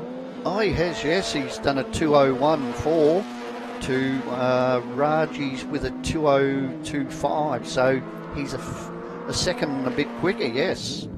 So it's interesting to see their kilometre an hour speed over the start-finish line. You look at some of the cars in the mid-pack are actually faster kilometre hour-wise than the lead cars, but their times are slower, so it's interesting to see that. Yeah, it's amazing the effect speed has when you're racing somebody else. Yeah, well, obviously they've got the straight line speed, but their handling or their skills aren't quite up to the guy in front or whatever, yeah. So, but Rod's sort of comfortable out there in front at the moment. He's gapped them nicely 4 or 5 car lengths. Andrew Magilton's certainly given Ryan Woods, he's only got a car or so between him, so he wouldn't want to make a small mistake even. And when they go down to the back over there, Ryan Woods is very close to Rod Raji, so... Hill in the 91 goes through on Lawton. Yeah, well... Somehow manages to keep it on the straight and narrow after dropping a rear wheel onto the very slippery painted curb. Magilton looked like he's starting to fight back now. He's closed up on the rear of Ryan Woods. He's certainly side by side with him as they head down the back straight down there, but just who's got the bigger brakes, I think, and or the driver brakes, perhaps. Yes. Yeah, I think the driver brakes are the biggest concern at the moment. So Rod Raji's in the red machine, number 33, leads Ryan Woods. Andrew Magilton has already won 2 races this weekend in 3rd place, trying to get the Minis machine to the front, but Rod Rogers has not put a wheel wrong all race. Becker's not too far away either, as Ryan Woods now starts an outside run on the front straight. Can he get his nose in front to get inside? Rogers into the S's. It'll be a hard move on this wet track. I noticed Ryan Woods is very good under brakes. He seems to have made, that's where he's made his ground on Rod. So And he's got the pass done nicely, very did nice. exactly what you just described, Ian. Into the lead, Ryan Woods, very good under brakes as Ian just described. So Rod Rogers back to second, Magilton still in third. So we'll see if Andrew Magilton's got anything for Rod now. Ryan Woods has certainly put a few car lengths on him in that short distance, so we'll see if Rod can pick his game back up. One thing about Rod, he's so consistent with his driving, his lap times. That's where he makes a lot of his time up. So Becker's the man in fourth, and the yellow HQ number 90 has just posted the fastest lap, a 2:01.2. So we'll keep an eye on his progress as we head towards the end of this race. 2 laps to go. Yep. Can Ryan Woods stay in front? So at this stage, the top 10 is Ryan Woods in 1, Raji's in 2, Andrew Magilton in 3, Perry Becker's in 4, Andrew McLeod in 5, Ray Jardine in 6, Graham Crawford in 7, Glenn McDonald, who's fallen back after his great start, Steve Banks is out at 9, and Mick Magilton, the father of Andrew, is back in 10th place. So the sun's showing dad up at the moment, that's for sure. Rattray in the number 11 machine in front of the 53 of Brad Ritchie's. Some cars I noticed running the fancy Premier twin lights on them, and some running the single Kingswood lights there, Ian. Just a bit of customisation. Yeah, the single headlights are certainly easier to get hold of and much cheaper to get hold of. There obviously wasn't as many Premiers built as what there was standard Kingswood or Belmont, so they are harder to come by, so you try not to do them too often. Yes, indeed. And how many HQs did the Thunderdome swallow up when it was running? I was there just about every meeting, and I saw a HQ get crunched just about every meeting. Yeah, look, I was only ever a spectator at the Thunderdome, and I love watching the HQs out there. But man, they must have tore a lot of them up. Holden built a bit over 400,000 HQs, and I don't know where they still find parts from now, because they wrecked a lot out there. They certainly did put on some great racing though, and it continues, of course, on the flat track here at the Winton Festival of Speed. 1 lap remaining for Ryan Woods. Can he keep in front of Rod Rogers, gaining around the sweeper the final time? Andrew Magilton right on Rogers' tail, with Becker still in 4th. Andrew Magilton's going to have a bit of a look up the inside here, I think, of Rod Rogers. See how he goes. Almost a bit of chrome horn there from Andrew Magilton. Not sure if there was actual contact. Looked pretty close if there was. I think there might have been a little bit of a touch, and Andrew sort of just backed off a little bit and readdressed it and knew it wasn't quite right. So it's one thing about the boys, they don't go out and deliberately crash into each other. And they used to, though. I remember some fairly heated affairs in years gone by at state level, but that's all been cleaned up. Yeah, well, it costs money now when you start crashing, and you know, you don't like to see cars wrecked at the end of the day. We like to see good, hard racing, you know. No one dumps a HQ at the side of the road anymore when it blows up. No, they certainly don't. And still seeing some XLs on the side of the road, though. I thought they'd be scooped up pretty quickly with how popular that racing is now. Oh, there's a lot of them about. I didn't know they built so many of the things, but yeah, they're certainly about. So at this stage, it appears Ryan's going to comfortably win the last race here today. Second will be Raji's, third will be Magilton, I think. Ryan Woods takes the win. Well done, Ryan Woods. Rod Rogers just got home in front of Andrew Magilton. A great battle for second at the flag. Perry Becker's come home in 4th. The fastest lap went to Ryan Woods with a 2:01.0, so very good. Second was Raji's, third Andrew Magilton, position 4 Perry Becker's, 5th with Andrew McLeod, 6th was Ray Jardine, 7th was Graham Crawford, Glenn McDonald in 8th, Steve Banks in 9, Mick Magilton in 10, Eric Killout in 11, Andrew Lawton in 12, Neville Rattray in 13, and Ben Ritchie's will be in 14, followed by Michael Ling. So that'll round out our class for the day. But once again, thank you to Mount Murad Freighters and the Asphalting Company, which I've slipped my mind the name of them, but thank you. On behalf of the HQRA, I'd like to thank all flaggies, marshals, everyone involved with the running of the meeting. Done a fantastic job under the conditions you've been served up. Love to thank Blendline TV for their awesome effort in their camera work in horrible conditions this afternoon and yesterday. So well done to Blendline TV. They always do a fantastic job. Certainly do, Ian. Thank you very much, Ian Weeks, for bringing us to the final race of the HQs, and thank you very much to Kendra Tyres and also Tyre Power, the sponsors of HQ Racing in Victoria.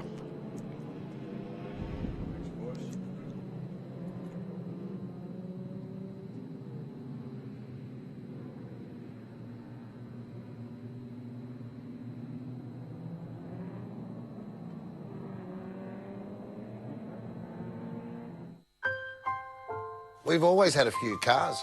They're all special. The T-Bird. Oh, that's mine. The Combi for when we want to get away. The XR8. It's going to be a classic. They're all insured with Shannons, We've also got Shannons home and contents cover. which helps protect our automotive collectibles, tools and memorabilia in the home and garage. If you're motoring enthusiasts like us, it's got to be. Shannons.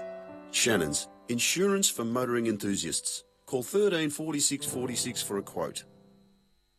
We all agree now is the right time to start making choices to support Aussie businesses, supporting Aussie families and communities. Well, from their humble beginnings in Melbourne nearly 100 years ago, Penrite now sit as a truly respected global lubricants brand across automotive and industry. And the best bit, it's still 100% owned by an Aussie family that employs Australians in Australian factories right here on Aussie dirt.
Good afternoon, everyone. We're about to bring you the final race of the VHRR Winton Festival full of speed. Historic Sports Sedans, Group U and Invited Cars. And it's a very good afternoon once again to Ron Simmons. Good afternoon, Ronnie. Yes, g'day, Darren, and we're very fortunate. We're up here in the dry, and even with the heater going, I'm going to show you.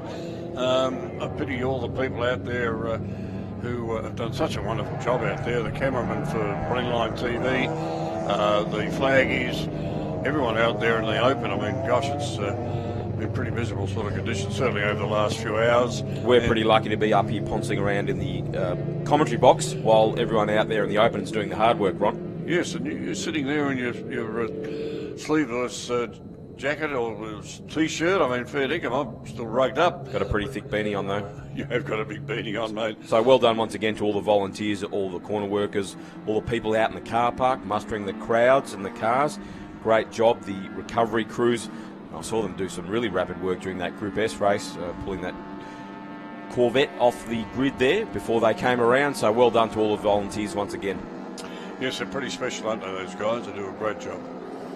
All right, little mini there, young Stephen Rook. He's got the ex-Ray Malloy car, the famous mini, that one. Ray Malloy was a very keen competitor in amongst all the sports sedans of the day, and even in our mini super racing. But and a great competitor in mini cars before he got into minis too. So he used to race the Monza and all sorts of different cars he's raced over the years. Only about, what have we got, 7 cars in the event, and away they go.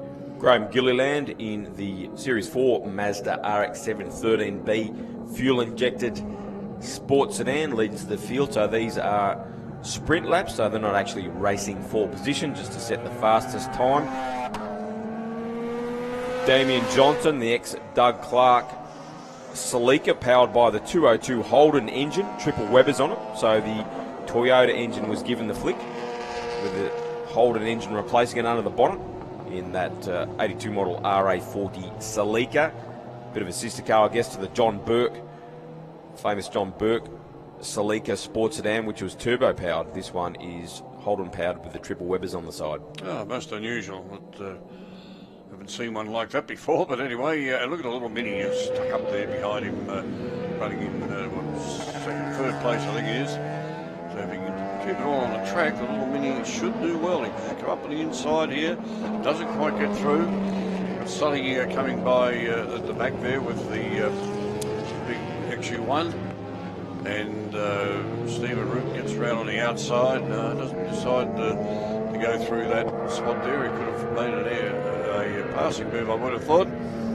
Really are tippy-toeing these cars, running on slicks.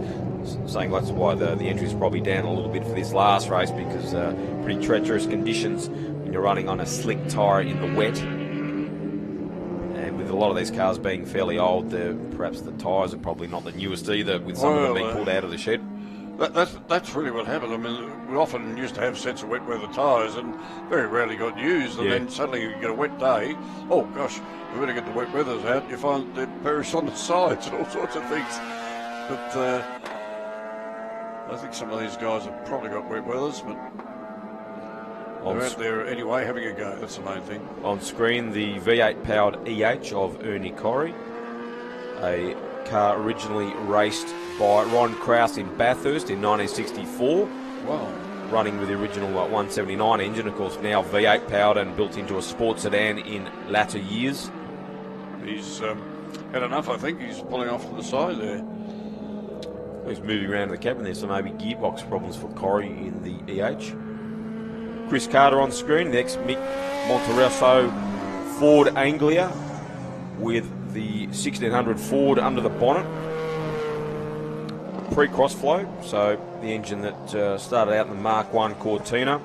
So exhaust and intake on the same side.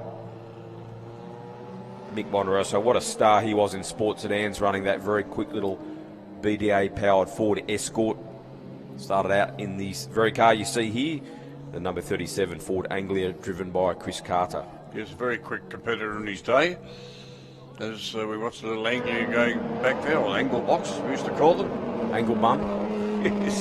Ford Uglier is another description I've heard of the Anglias. I think they're quite novel-looking car. I always remember the local police stations had them as the station car, powder blue, and maybe something. Wouldn't be a pursuit car, would it? No, absolutely not. Picking up the donuts or the McDonald's, I would think, if they were open in those days. wouldn't chase many things down in an Anglia 998 cc's. But anyway, and we're just giving him the kiss of death. Chris Carter's gone off onto the sand. Hopefully he gets back out in the Anglia. Yes, he has. There he is on the back straight. Like everything else, of course, little Anglias are quite collectible day. Well, if you got one around the place. The stupid Harry Potter movies have pushed the prices up probably. Of course they have, yes. Light blue Anglia starring in some of them. I haven't seen 5 seconds of a Harry Potter movie, but I've seen the posters. You've seen the promos, and he's certainly there in his little Anglia.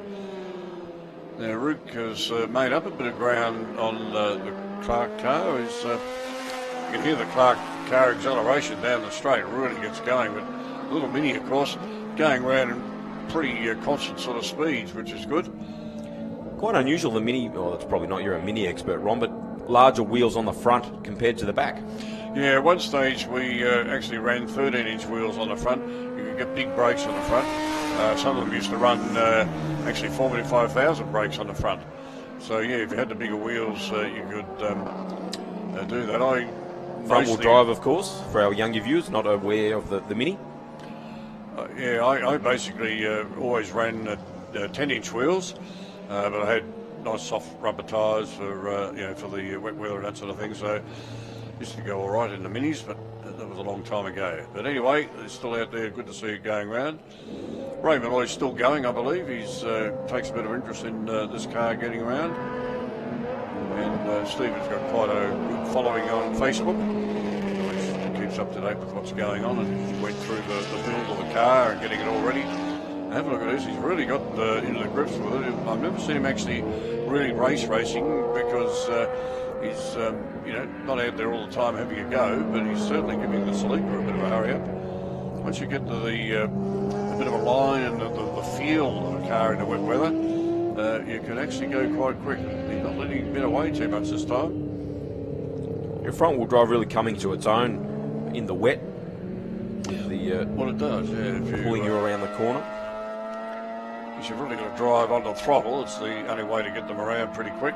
Yeah. You turn in quite early, actually, and sort of accelerate to the apex of the corner, and it pulls you around pretty smartly. So. Graham Gilliland in the RX-7, fastest man so far at 156.8. Lap time's a bit, not really relevant, I guess, in these horribly wet conditions. But Graham will be happy to be out there in that RX-7 that he started campaigning way back in 2005. Graham Gilliland had a huge accident at the Thunderdome many, many moons ago. I think before he was running this car in an Oz car. Car did about 8 or 9 pirouettes in the air, but thankfully Graham was okay. Lovely colour scheme on this one. It's very smart, bright. Certainly made a good sports sedan, the Series 4 RX-7. Slightly wider, longer wheelbase compared to the Series 1. There's quite a few of the RX-4s, the Series 4 version, running around. Came under a bit of criticism to start with in road car form as being a fairly close copy of a Porsche 928. Exactly right, yeah. But, of course, not looking like much one now with those big guards and that magnificent rear wing on the tail of the car. Actually interesting that the original road cars of this particular one, you could buy a turbo or a non-turbo, and the non-turbo one was a bit of a slouch. It wasn't very quick at all. The earlier RX-7s could beat them quite easily, just being a road car. So yeah, fair bit heavier than the series, yeah, they early series. Put a whole lot of jazz on them to make them a bit heavier and so on. And then the turbo came along and that made them a little bit better, of course. But like everything else, getting to be quite a collectible car these days. Great interest now among Japanese car fans with the JDM market cars. Of course, Japanese domestic market cars being very popular these days, bringing in those grey imports that were already here, so quite a big scene in car customisation. Damien Johnson at the wheel of Doug Clark, Salika, still in front of Rook.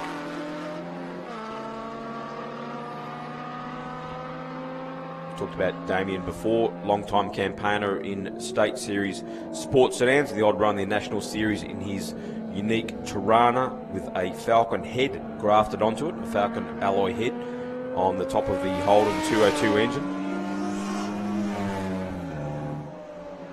Now running that ex-Doug Clark Salika with a Holden engine. Don't think Toyota will be bringing back the Salika. They brought back the Supra, but of course that was a collaboration with BMW based on the Z4 framework, putting the Toyota body on it. But I don't think the Salika will be coming back anytime soon, unfortunately. Was known as a bit of a hairdresser's car, the Salika, if you can be sexist.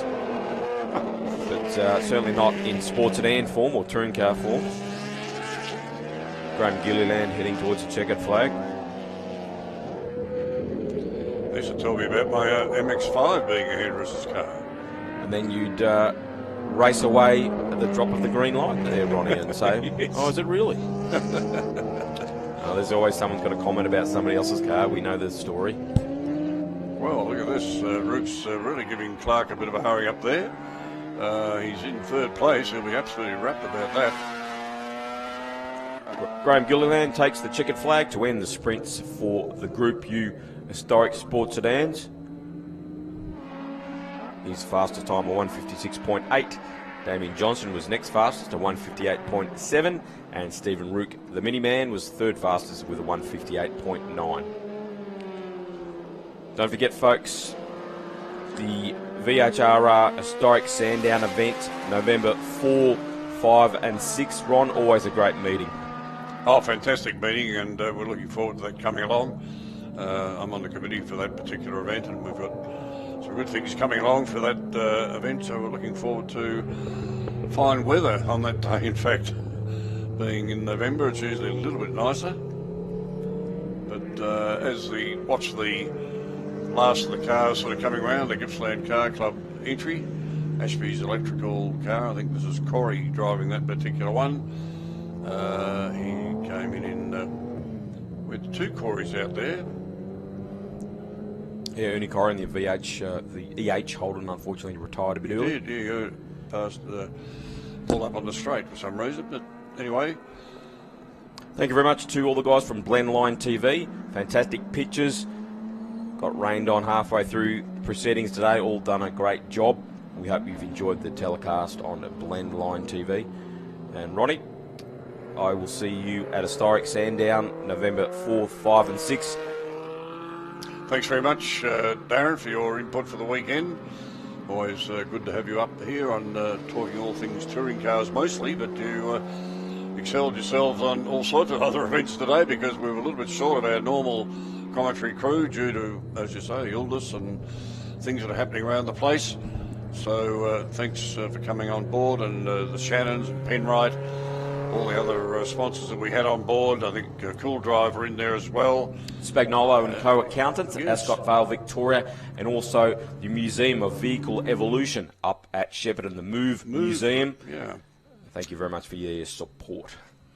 And on behalf of the committee for the VHRR, Ian Ross, the chairman, and Peter Donald, Bob Morrow, Ian Tate, Gavin Deary, and all the rest of the guys, thanks very much for putting this event on. Everything starts tomorrow, really, for the next event, because all these things take a little while to push together and get it all on paper and all organised. So, again, as Darren was saying, a big thank you to Blendline TV for coming on board for this particular event, and for Dan and Shane down there in the OB van. They've done a fantastic job manoeuvring the cameras around and getting us a great coverage, particularly in the last little part, the inclement weather that we have. The boys looked a bit half-drowned out there, I'm afraid, but we'll watch with interest for the Blendline repeats that will be coming up during the week. So it's Ron Simmons signing off on behalf of all the other commentators for helping us for the weekend, and I'll certainly see you back on the 4th to the 7th of November at Sandown. So as my good late mate Don Kingsley would say, please drive home safely because the car you bang into may be mine. Good night all.